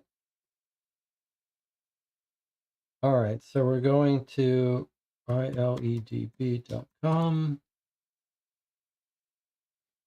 Okay, password. And we think this is Pombarf. Pombarf? No, case sensitive. Pombarf. Pombarf with a capital P. Granted. Here we go. Enter the file number that we want. Okay, so we're told that the file number is here, which I think translates to UO 45 Foxtrot oblique 8. UO 45. Let's try that. No.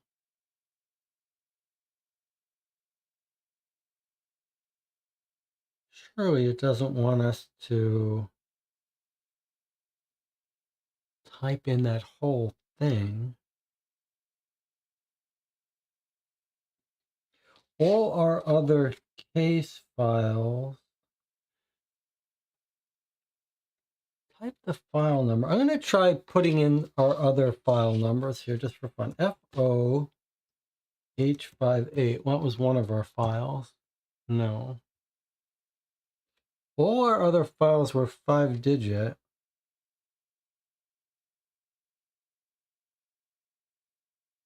Surely it doesn't want us to type in uniform Oscar 45 Foxtrot Bleak 8.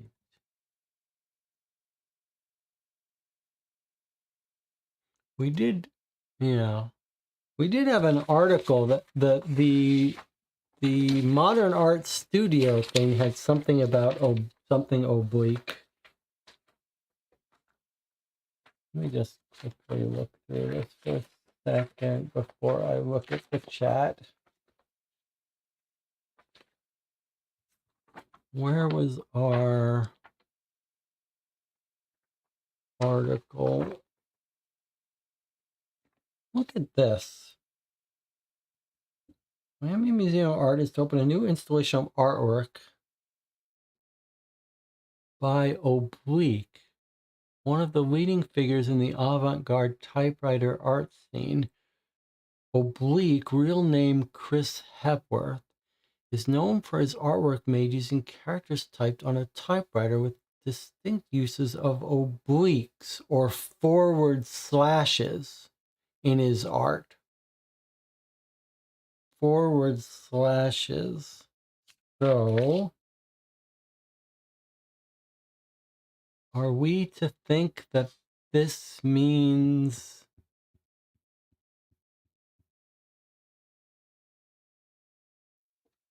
that it wants uniform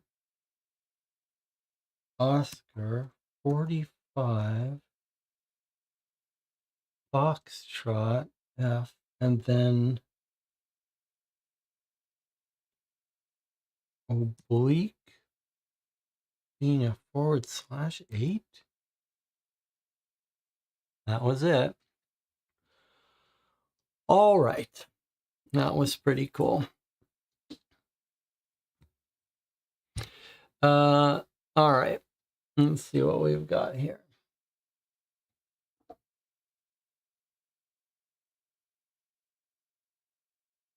Undercover operatives. Glover, Michael J. Glover. Latest assignment. Case open 3/26/85. Operative is currently investigating a drug smuggling chain providing drugs grown and produced in the Caribbean to drug dealers based in Miami.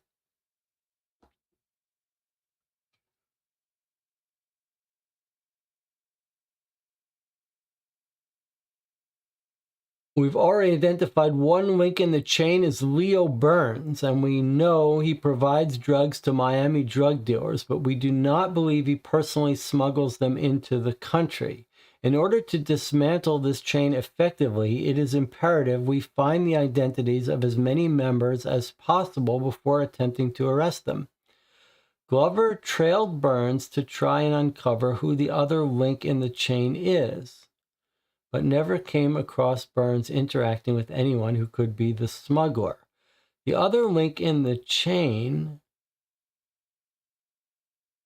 never came across anyone who could be the smuggler, the other link in the chain. Glover believes Burns might be on to the possibility he's being watched by law enforcement and so devised a way to obfuscate the drug handover. Of note is the fact that Leo Burns works in the wardrobe department of the TV show Florida Squad, and that Burns is a known associate of Arnold Strauss Jr. See file PI27B6. It sounds like maybe we could open that file. Let's write that down.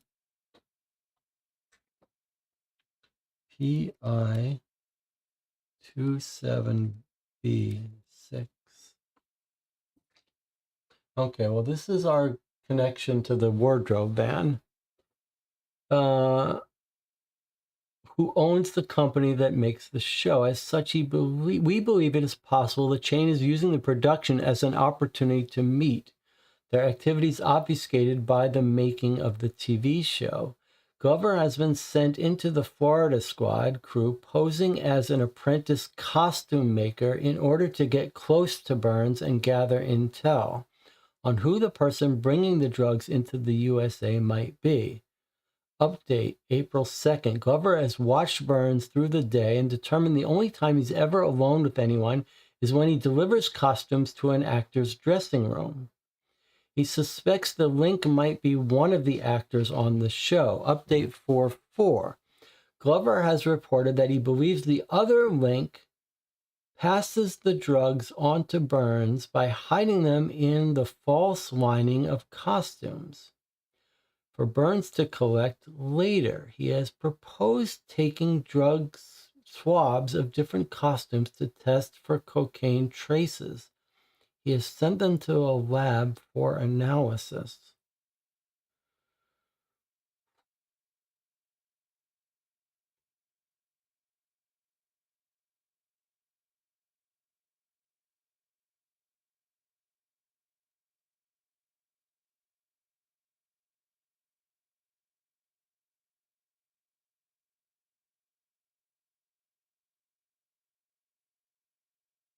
Let's see if this other file comes up. Where did I write it down? I don't need to write it down. We can just read it right off the screen. PI27B/6.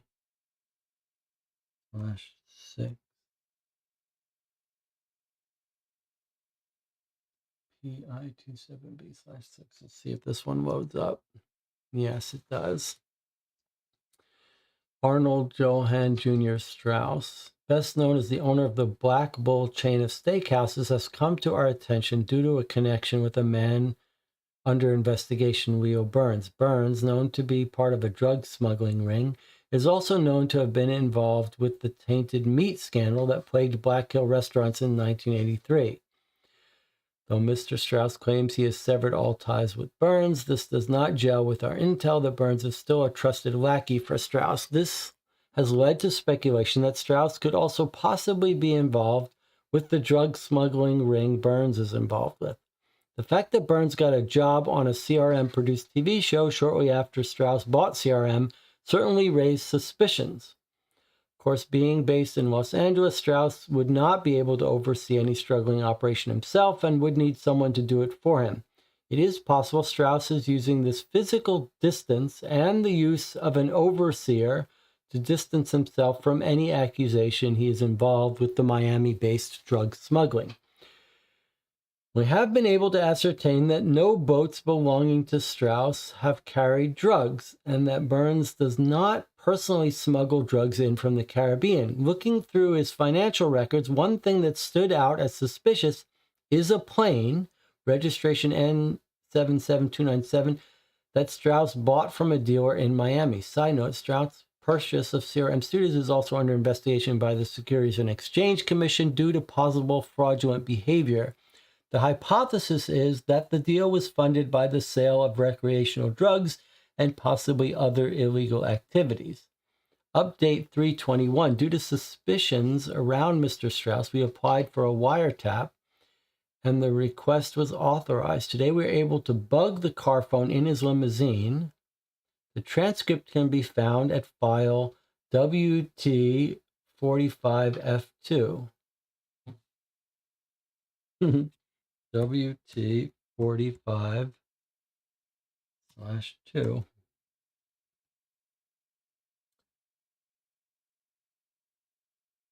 WT45F/2. Now we have some audio. This is interesting. Okay, so it's been pointed out that we can actually see this code, this airplane on the negative. That makes sense. Okay, so let's see if I can listen to this with you.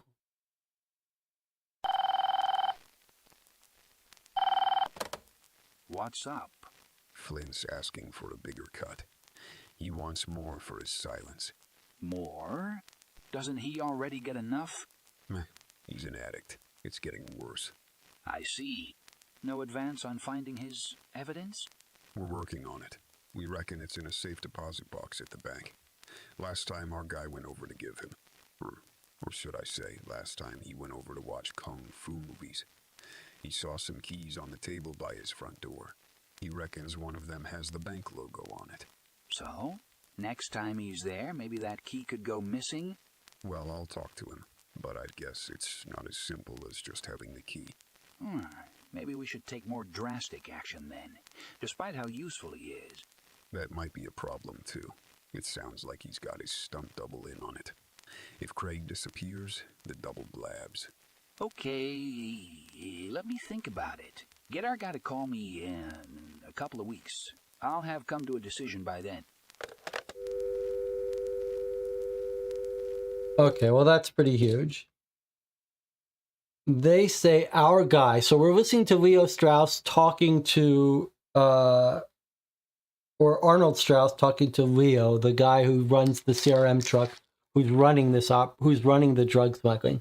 And he says, our guy went over when he was bringing him Kung Fu movies. That's Matt Lane, the co-star, is part of this trio. Says the last time they went to Craig Flint, he spotted the safety deposit box. And he says that Flint and the stuntmen have the evidence against them that they're talking about. And it's not so simple to just, and he says it's not so simple to get into the safety deposit box.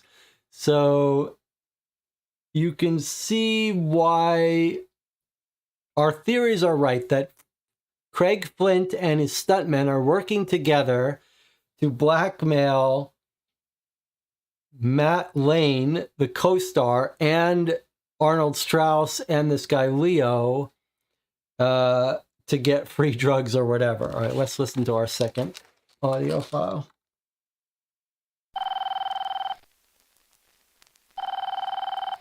This is a day before the murder. He's going to say to poison him, right? Yes? Hey, boss. Burns told me to call you. Yes. He said that you noticed some keys in Craig's Matt Lane is apartment. talking now on the phone. That's right. There's 4 keys all perfectly lined up in size order, in true Flint fashion. The guy's a psycho about stuff like that. Anyway, they're on the table by his front door. I told the bank one looks like a safe deposit key. Think you could borrow it next time you're there? Oh, yeah. Sure, I could take it. But it isn't that easy. The guards will just take you to the box that matches your identity. It doesn't matter what key you're holding. Okay. In that case, I've made up my mind. Can you buy some rest in squeaks? Yeah, that should be easy. The poison. I think Flint needs some. Okay. I understand what you mean, but it's not the right color. I mean, I can't exactly hide it in his normal delivery. It won't look right. Also, what about the double? As far as I know, he's not a user. Sell it to him as an upgraded formula. The best of the best. He's a narcissist. He'll buy into it. As for the double, Burns has a plan that'll make it look like the Miami madman did it. Consider him in charge while I'm here at Fir Tree for the next couple of weeks. I won't be involved, will I? I can't risk being seen with him. The paparazzi are everywhere. No, you'll be making use of that pilot's license. We have 10 kilos to pick up from Nassau tonight. You need to be in the air by midnight. I'm told there are some strong headwinds. Don't be late. Okay, essentially, it's exactly what we said originally. Craig Flint and his double are blackmailing this drug dealing ring, which is Arnold Strauss and Leo, and the co-star, Matt Lane. It's exactly what we said, though, except we have a ringleader now, which is this Arnold Strauss. So Arnold Strauss tells Matt Lane, the supplier and the pilot, who they have blackmail information about, to put rat poison in the drugs that he gives to Craig Flint. And he says they're going to look a little different, but tell him it's an upgraded stuff. So that was the plan to kill Craig Flint. The father has gotten hold of it from the exact theory we had is going to be right. They were going to kill him with poisoning. The father is the serial killer. The father killed the son in the Lamborghini, stole the drugs, used them, killed himself with the rat poison. The stunt double also has to be killed by by Arnold Strauss and Leo, who are running this California-Miami drug ring. Leo goes in as the costume delivery guy, kills him, makes it look like the serial killer murderer. So I believe our original theory is all right. The only thing that remains to be resolved by us is essentially why the father doesn't have the alibi of seeing the movie, and how to reconcile the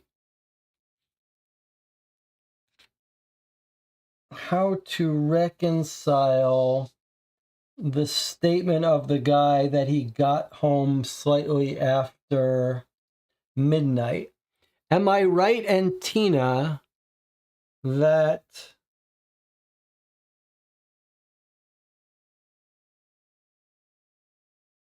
seems to me okay, let's so I believe our original theory is all correct.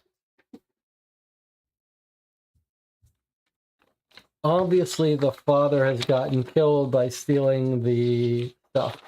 The only thing that I think is interesting is the part about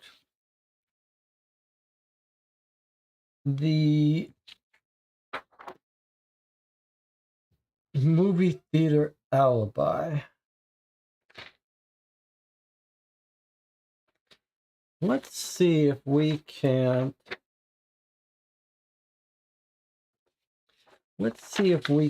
convince ourselves. Let's see if we can't find some evidence of the father's whereabouts.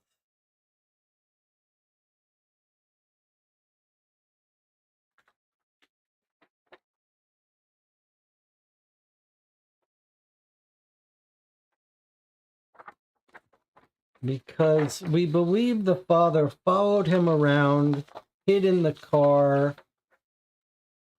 took the key,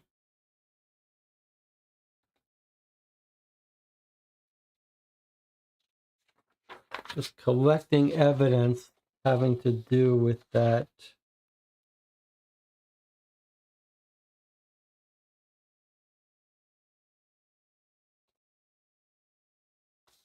Time of death between 1:45 and 2:45 a.m. Cardiac arrest.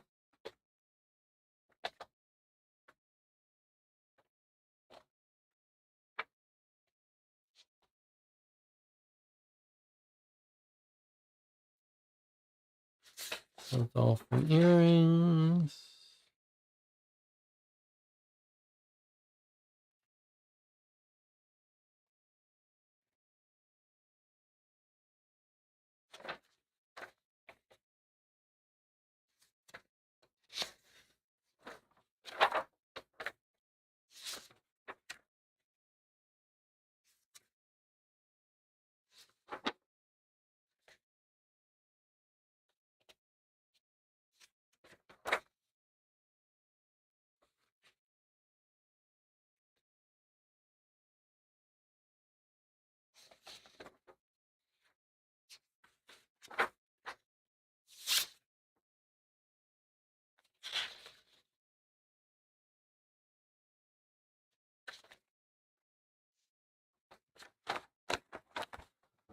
All right, I'm just collecting the evidence about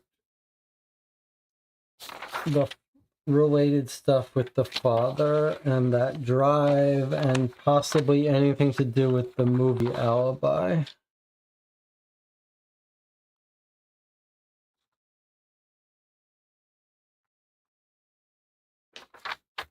Did we read the back? I'm not sure we read the back of this article. You know what? We didn't read the back of this article. I think we read the front of this. I don't think we read the back. So let's read the back. This is our interview with with Craig Flint. Do you really find playing Jack Hunter that easy? I guess it helps. I'm very much like Jack Hunter in many ways. Playing him comes naturally. I'm not having to create an entirely different personality for myself. In many respects, it's an alter ego. What will you do when the show ends and you can't play Jack Hunter anymore? I'm not worrying about that. Jack Hunter is a great character, but there'll be more like him. Let's be real. People don't watch Florida Squad for Jack Hunter. They watch Florida Squad for Craig Flint. Doesn't matter what the next show is or who the next character is, because I've got an army of loyal fans. Does that loyal army include your family? No, not at all. Not even your parents? My mom died when I was very young, and I'm not close with my dad at all. I moved out as soon as I was old enough and went to live in Miami. He was a very commanding guy who wanted to control my life. You don't get to decide your family, but you can decide how much you see them. And with your father, that's never?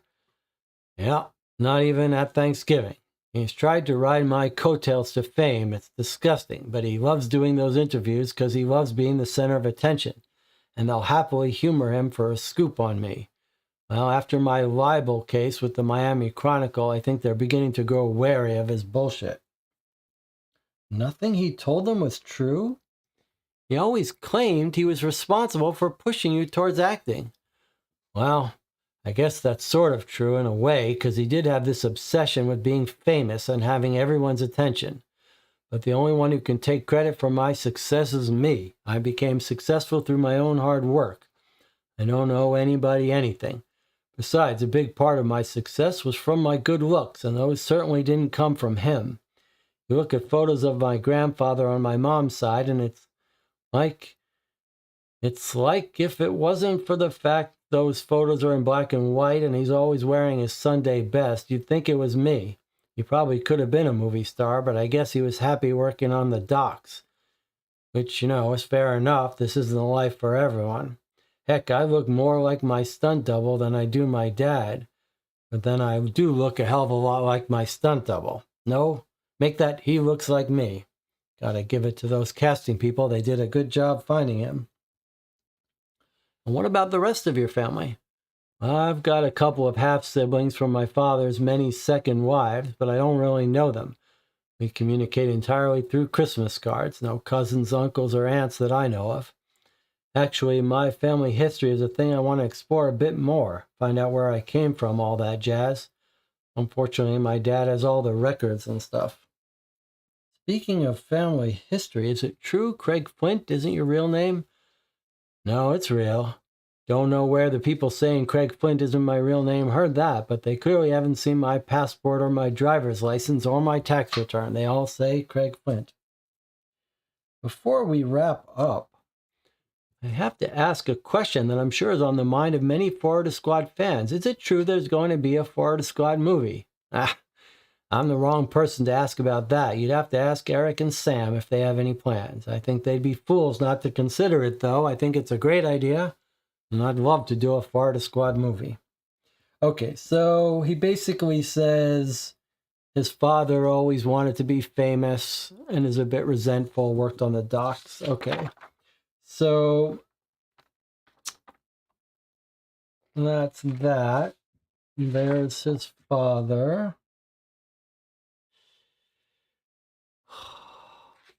I'm looking for evidence about the birthmark on your neck is just the same as mine, even if you do hide it with concealer. I'm your father, we're forever linked. There's nothing you can do. The court order about his change of name. I drive down to Key West on Monday if it helps while clearing out some stuff. I load of family memorabilia. We can work out our differences. Here's a photo.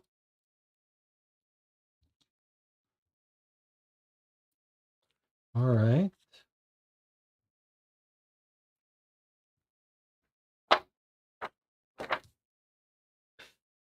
This is what I was looking for before. Look at this. WT45SF2. We already looked at that. That was given to us in the thing. I remember that something mentioned a file name that we could look up, but we've already seen that, so nothing new there. Okay. I still don't see anything that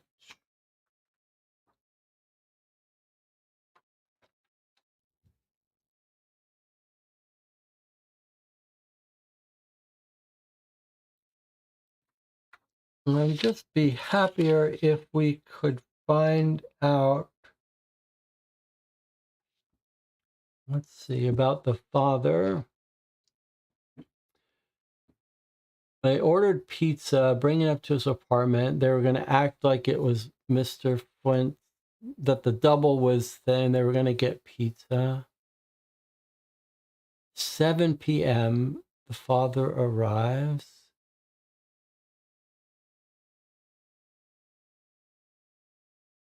Return to the lobby. Then the double leaves. The last thing regarding...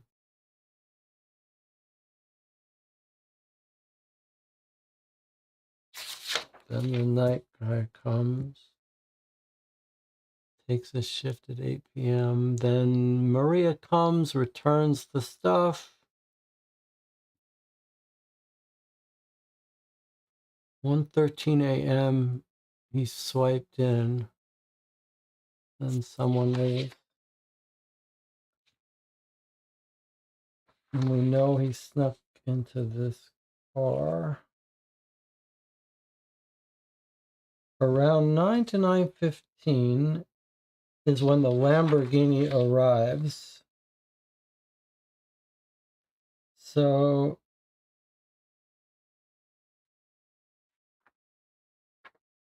that, if we believe the father did it, he has to be out of there by 9 o'clock to be following them.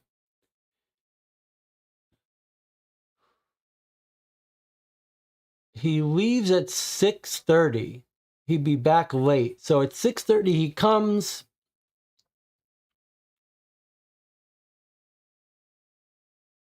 He goes, he sees his son. He gets tricked at the pizza place. He follows him. He kills him. He kills him at 1:15 and he comes back. This guy says sometime past midnight.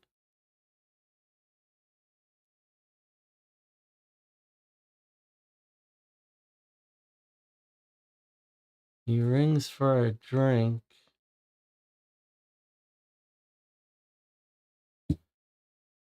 So, told me to call the police. He found him dead. So this is the only thing that's giving us pause. That's sometime past midnight being ambiguous. All right, let me check in with the chat, see what everyone thinks.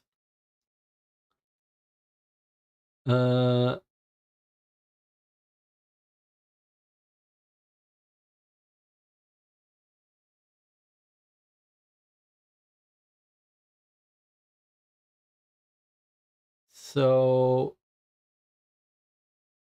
everyone, I mean, to me, it seems very clear. Leo, the hired guy by Arnold Strauss, delivered, who has a job with the garments. He went and killed the stunt double, tried to make it look like the serial killer did it.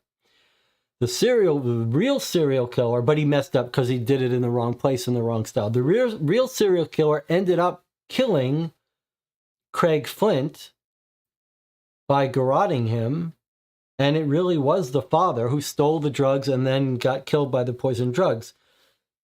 The only thing that's giving us a little bit of pause is the Milton Motel guy saying that he came in sometime past midnight.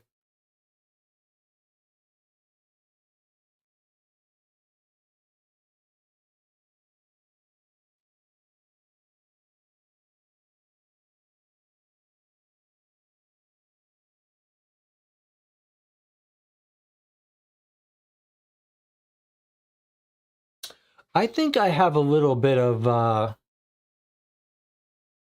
he rang room service.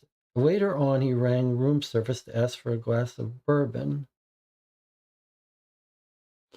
If we look at his autopsy, time of death,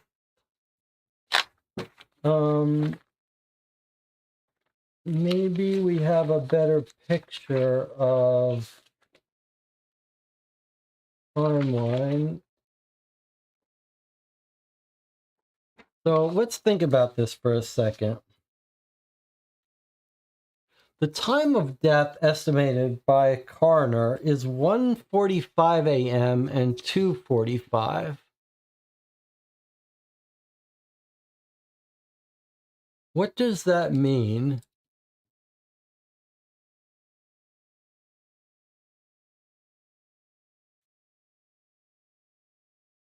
Does it not mean that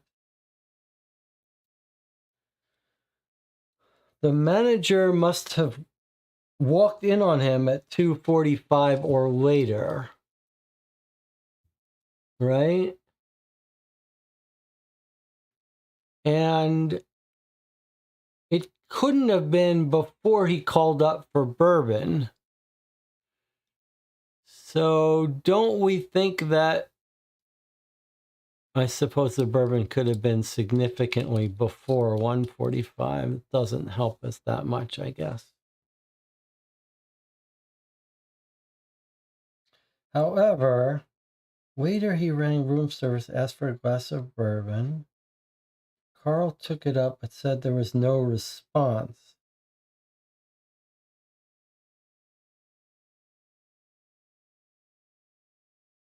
I was just trying to think if there'd be any inconsistency. If he comes, let's say he gets home at 12:45,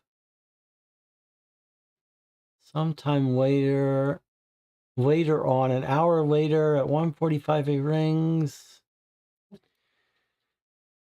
I guess it all hinges on dismissing this guy sometime past midnight to being 1:30 rather 1:30. Well, I mean, I'm very convinced of it. I just don't like this part.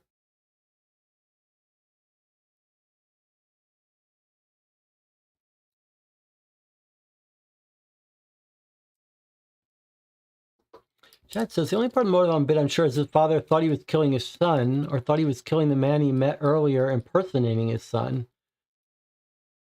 I don't think it matters. Oh, I think he knew he was killing his son. He certainly could find out once he looked at the birthmark, so he would know when he's done. But maybe it doesn't matter.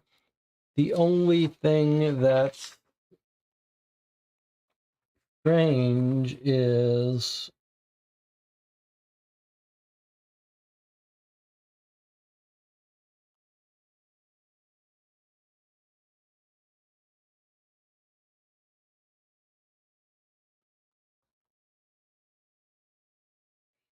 the only thing that's strange really is this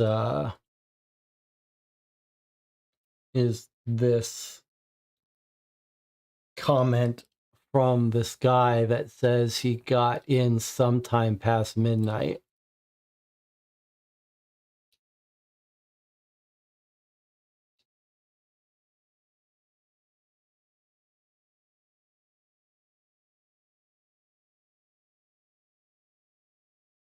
Would have loved to see someone else. Maybe we got is it possible we got another piece of evidence from someone else that gave us this time a little better? But I think I'm still fairly convinced of it all.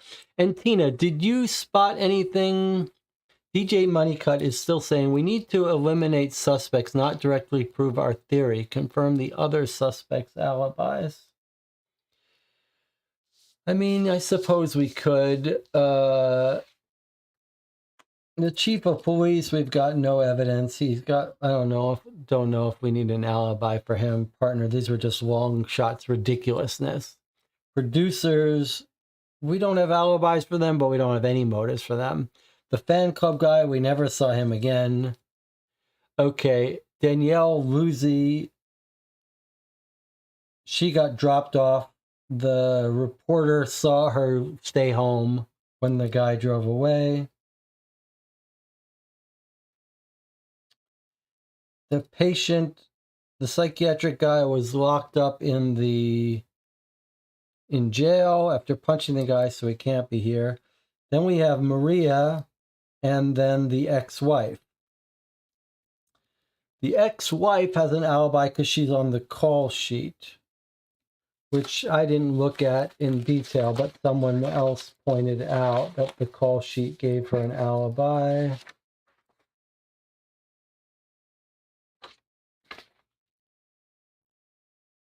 Where is she? Miranda Wyatt. She was makeup and ready, and then they still filmed till 11. This isn't actually an alibi for her, is it, though? Because they're busy till 11, according to this guy, 11:30. So really, she doesn't have an alibi. No one here has an alibi. That's kind of weird. It almost feels like, are we wrong about his 1 a.m. death? It almost feels like his death should be at like midnight. That would make everything make more sense.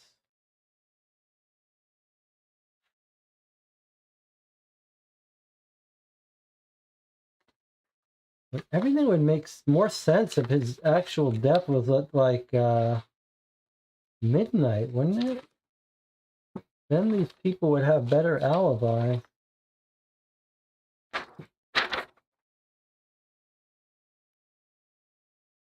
Time of death between 1 a.m. and 2 a.m.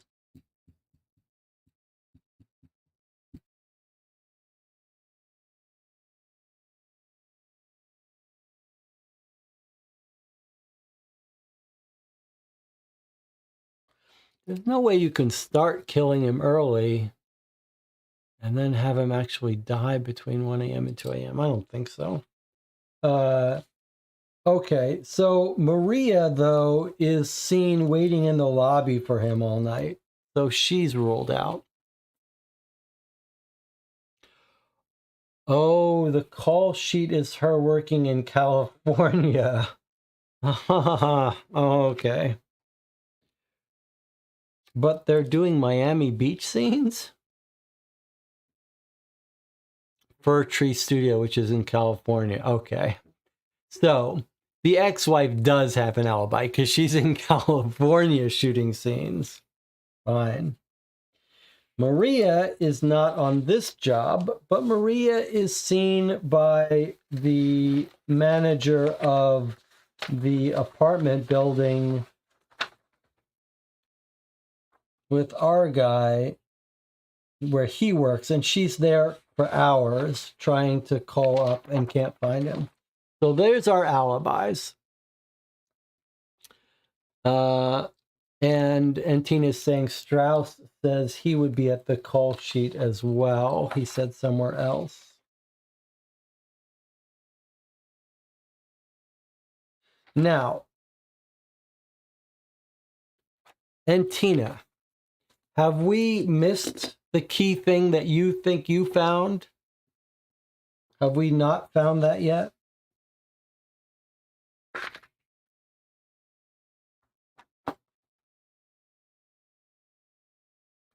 He's going to rent a car, so he was driving in his car where he was following. I mean, I think I've ruled out the even possibility of him seeing the movie anyway. Even if we do think he planned to see the movie, he got home, he got in and didn't see the movie. So it's just this hotel guy saying after midnight. And Tina says nobody mentioned it, but it's not important. All right, so I think we've got it solved. And Tina says it's just a bonus thing. All right.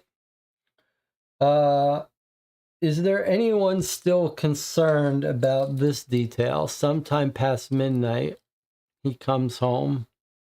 I mean, he's clearly already stolen the cocaine, so he's killed him by this point. So we just have to read this as this guy on duty is not remembering the exact time. Sometime past midnight. Really, it was like 1:15, right? That's when we think he was killed, at like 1:15 a.m. So this guy says sometime past midnight, but he's off by a little bit, and it was actually sometime past 1 a.m. That's not unreasonable.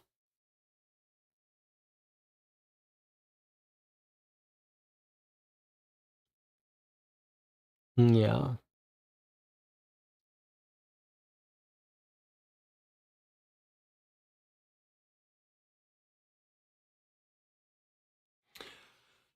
All right. And Tina says, if you're ready for the solution, should I give a hint? It's pretty cool. Anyone else, before Tina tells us the thing that he spotted, I wonder if it's not in this photo or letter. Something about an M is what I would be guessing if I had to guess.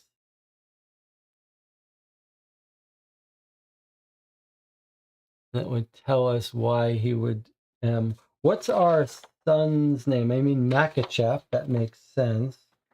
Where's his name change?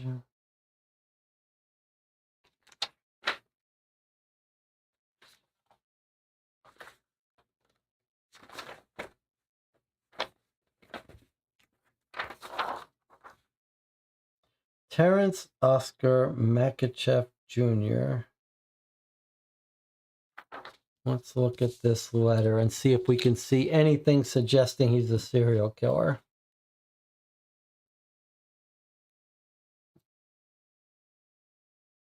It is me who pushed you to be successful. You wouldn't be a TV star stacking shelves. You owe your success to me. I deserve some of the benefits. The birthmark on your neck is just the same as mine. You may brush me off as just Terrence. That doesn't change the fact that I am your father. We're forever linked. You and I, there's nothing you can do to change it. Milton Motel MM. Drive down to Key West on Monday if it helps. I came across a whole load of full family memorabilia. Back, I remember. I barely recognize your face. It's been too long. Okay, I don't see it.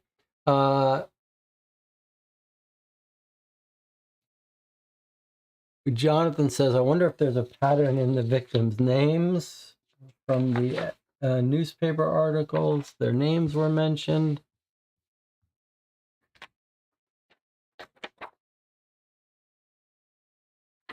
Not in that one.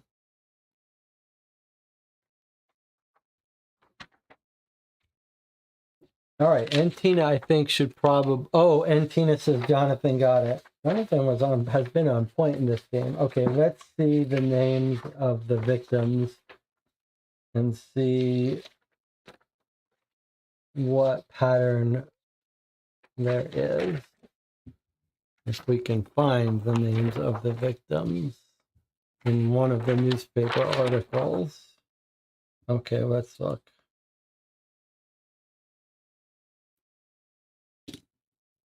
Here are the targets, one a month.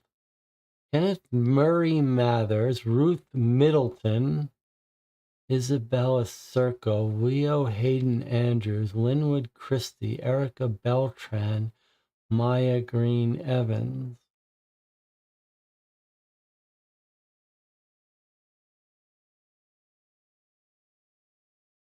I don't see anything.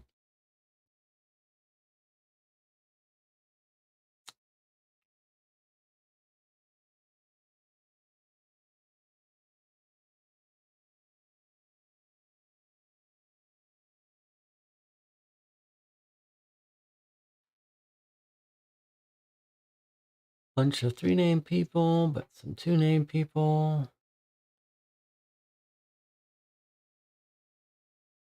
Do the initials anagram to his last name.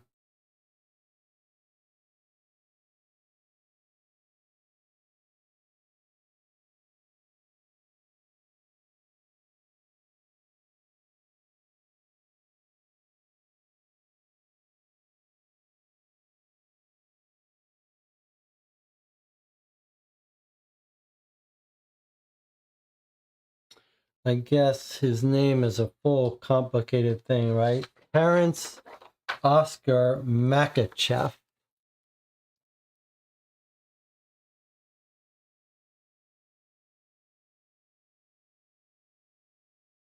So if we write all these letters out, R, M, A, I, C, L, H, A, L, C, E, B, H. Well, we've got no B. Terrence Oscar Makachev, there's no B at all. So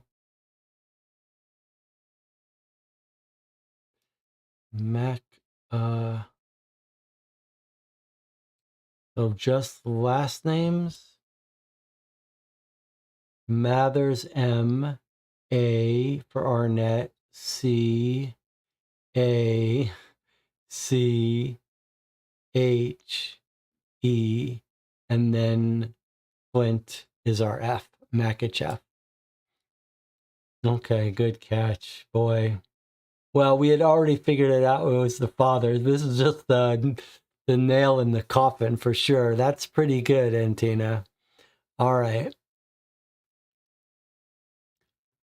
You don't even have to rearrange it. Just the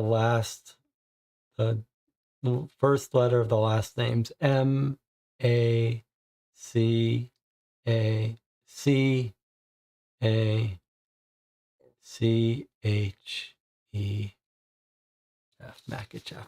Okay, good work. Well, that settles it. And it settles that he's a serial killer. And the only person who almost ruined our case is that damn motel employee and his bad sense of timing. All right, let's go and solve this case. There's our serial killer. Right there. Terrence Makachev. All right. So we're ready to solve it.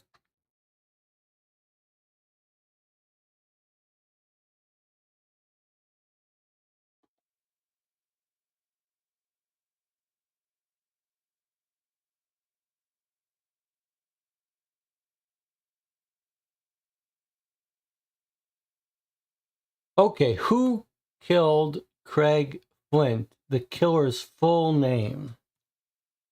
Well, hopefully it's a little more flexible about this, but we've got his full name here. So it is Oscar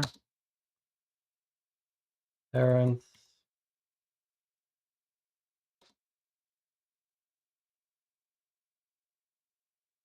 Makachev. Oscar Terrence Makachev. Okay.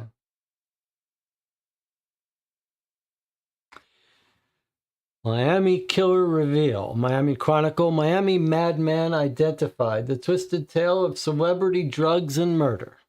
Miami, Florida. A man known as the Miami Madman, who has tormented the streets of Miami since July last year, has been identified as Terrence Makachev.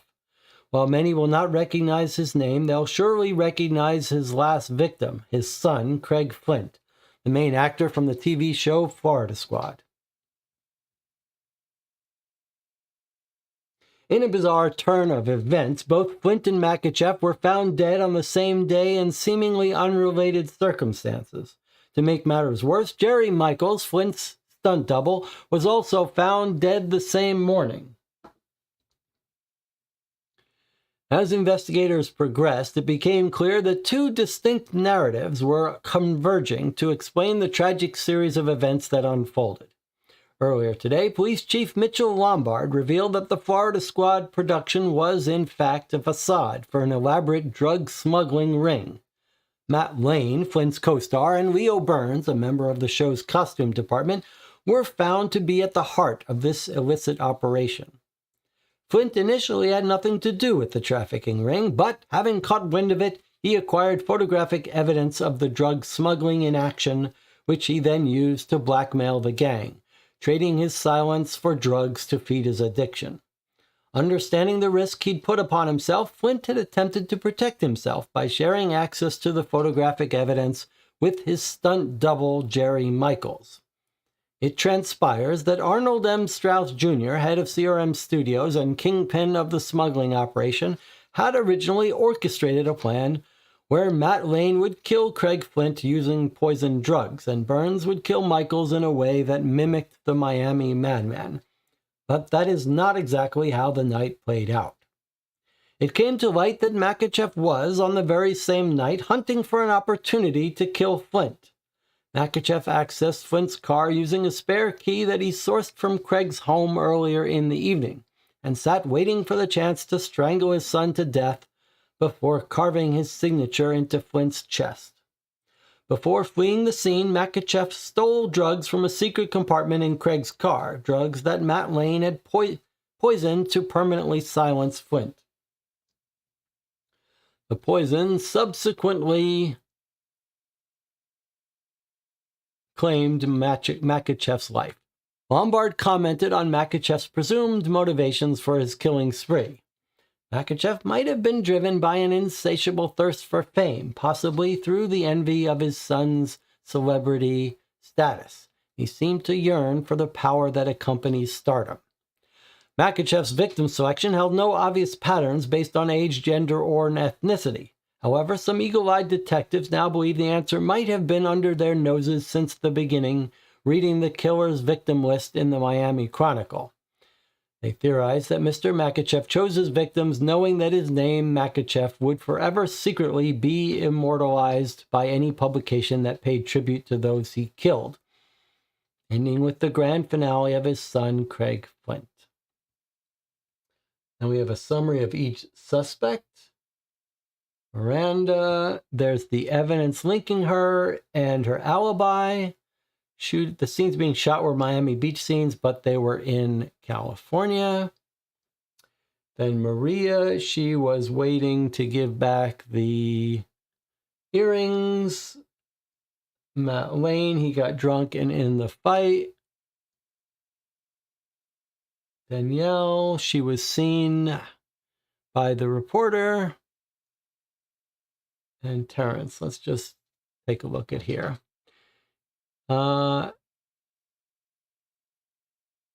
Terrence planned to watch the late-night showing of Pippin 4 at the MCTA is mentioned, suggesting he had an alibi. However, the discovery of poison drugs in his system, as revealed in his coroner's report, and the mention of the poison rest and squeaks in the wiretap suggests a deeper plot. Terrence, when visiting Craig's apartment, managed to take a spare key. Okay. It was locked, suggesting the killer had a key. After stealing the key, Terrence later accessed Craig's car while Craig was at the Pandora nightclub, hiding in the spacious back of the car. He overheard the drug compartment. We figured all that out. Unfortunately, the drugs were poison. Okay, and then there's the author of the case. Okay, so there's the other cases. Any other secret cases that we don't know about? No. All right. Let's take our 5-minute break. We'll come back and we'll discuss it. I want to hear where you rank this case with the others we've played, what you thought of it, high points, low points. I'll see you in 5 minutes for our final thoughts.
Okay, we're back for our final thoughts on Cryptic Killers Murder in Miami. Let's check in with the chat and see what people had to say here.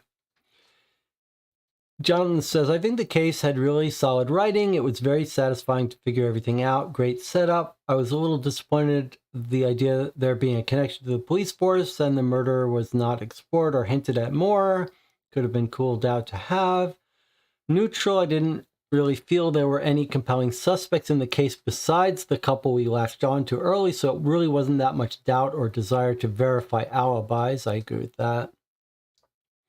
And Tina said, played with the trope about misidentification, but then it was like, gotcha.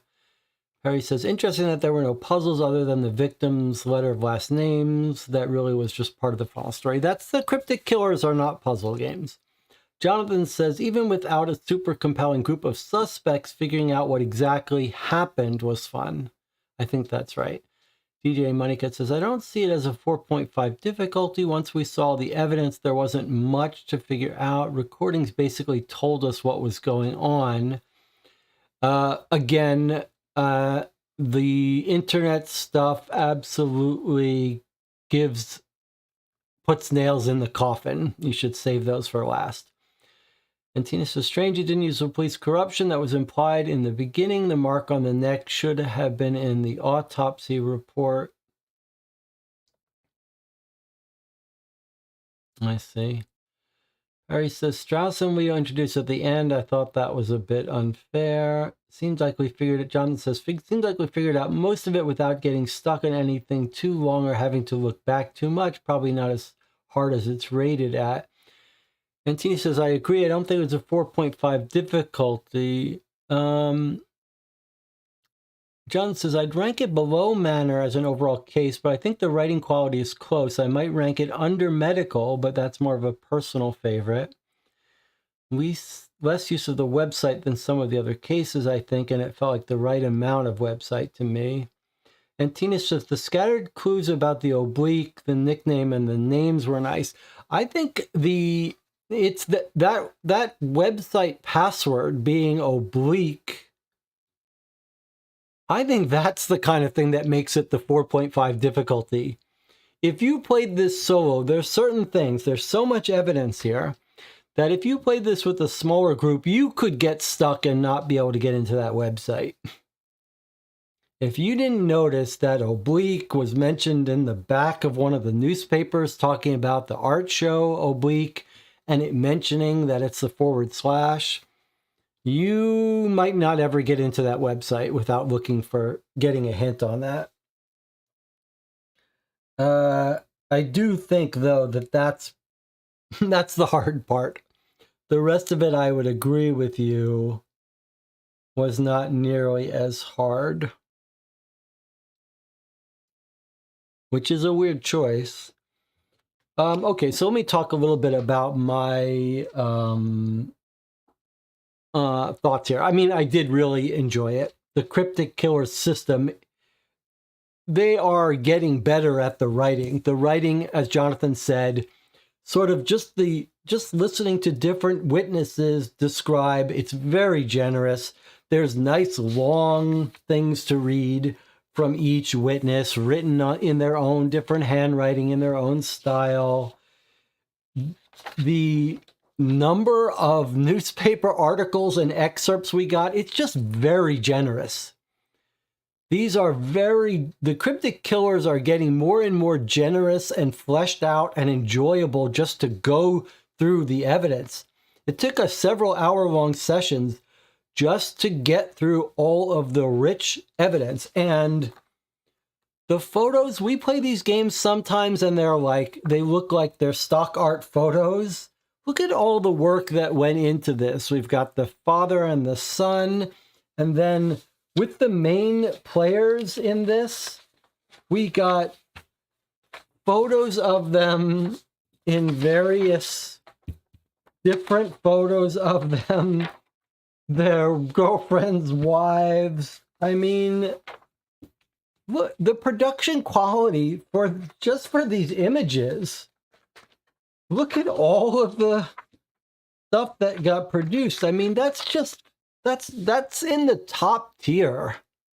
the very top tier of the evidence production stuff that we've played. And this is just another, this is a more confirmation that the things like the Hunt a Killer, where you open up and you get a box of Play-Doh and a balloon and a hat pin, and then a couple of measly documents.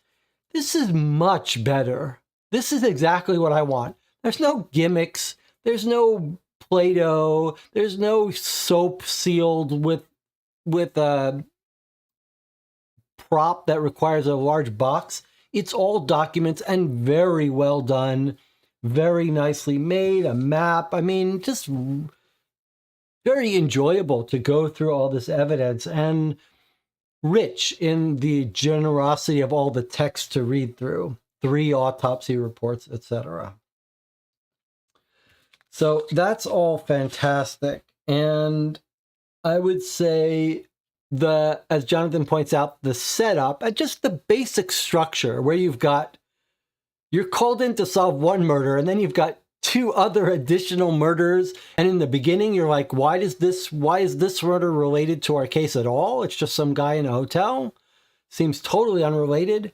And this interesting little, this teasing element that this guy, that his stunt double is also killed. You know that's not a coincidence. How does it connect? Unraveling that all, quite fun. I think for me, the biggest fault in this particular case was just that it felt cartoonish to me.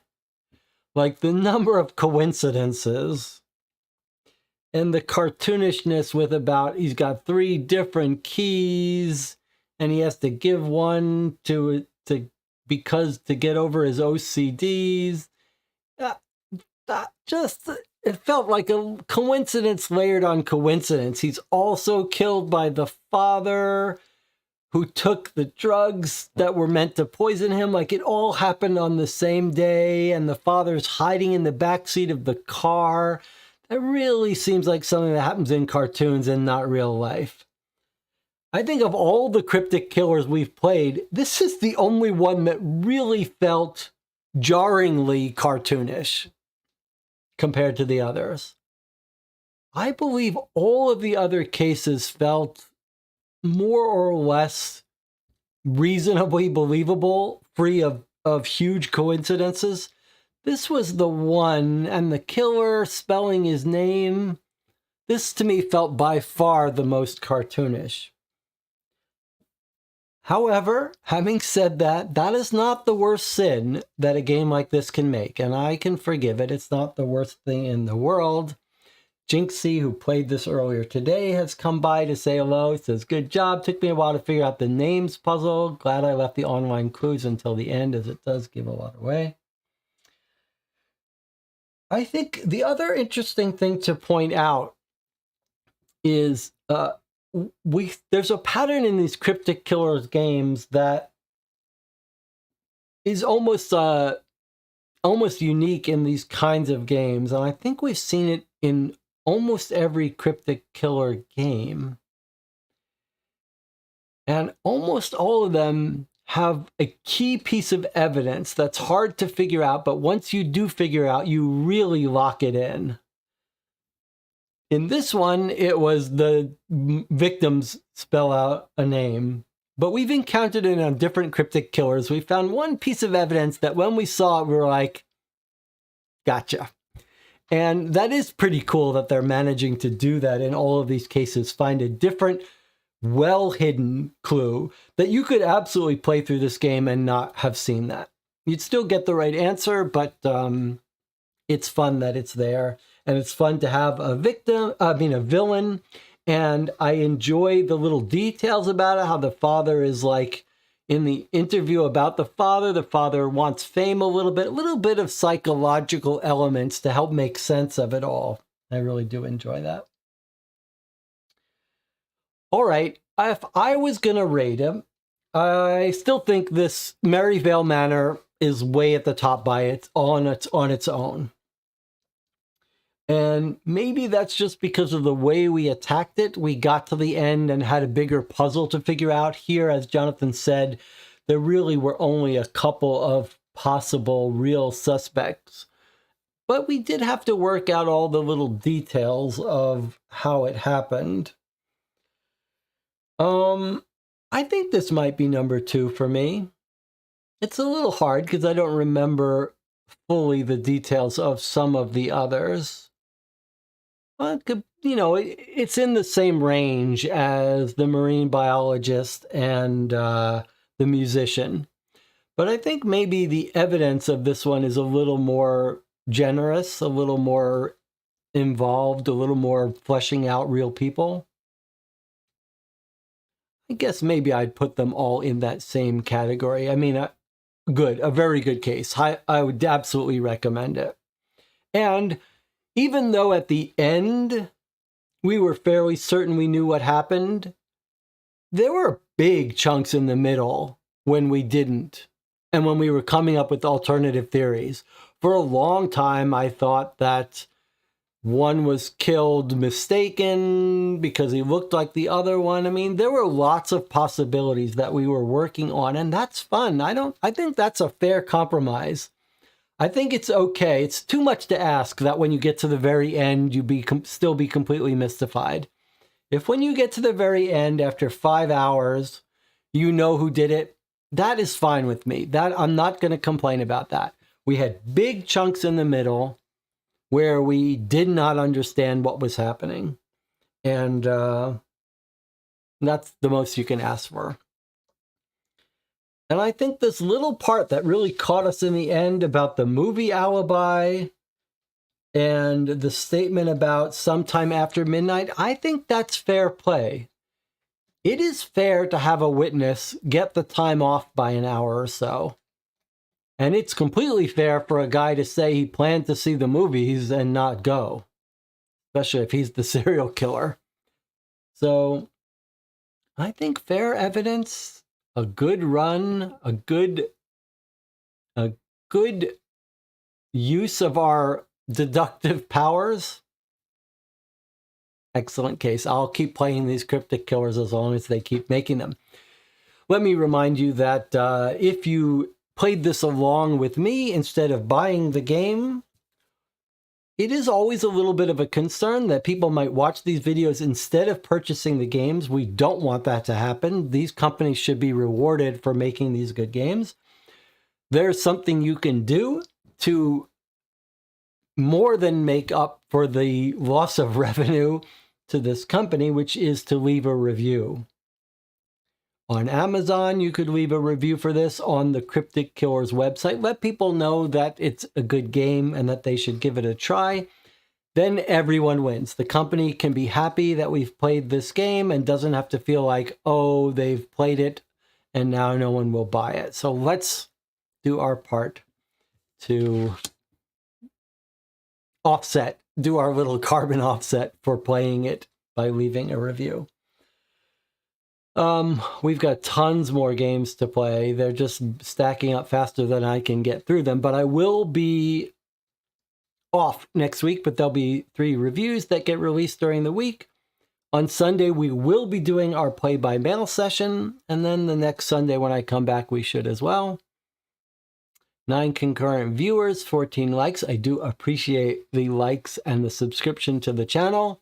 Anything else we need to cover before we sign off here? If you're watching this and didn't join us live, I'd love to hear your thoughts on the game in the comments, especially where you would rank this among the other Cryptic Killers games. If you played this separately, how did you do? Jonathan says, are we still planning on Cozy Killer for December? Yes, that is my plan, that we're going to do our biggest, longest, most deluxe mystery game in 12 parts in December, around Christmas. We'll have to block out a good 2 weeks probably to play it. You might want to clear your schedules, quit your jobs for that one. Which week probably, says Antina. I don't know, but if you want to help decide when we schedule games, what games, if you've got a particular game that you're itching to see played, if you know about a game that I don't know, whatever, you can stop by the Board Game Geek Guild for this channel. There's a link on the About page. There's a thread called the Game Queue thread where we plan out what games we play when.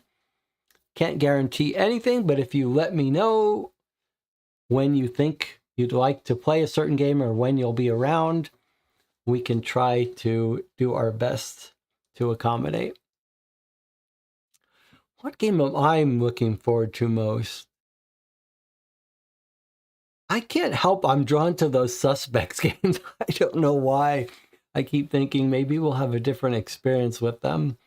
I do want to play the fan-made case for Mythos Tales so I can finally post a review of it. I think Mythos Tales is going to be one of those games that looks better and better in the rearview mirror.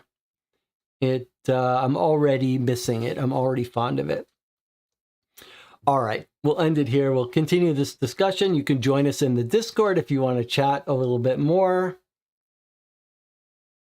I'll see you next time.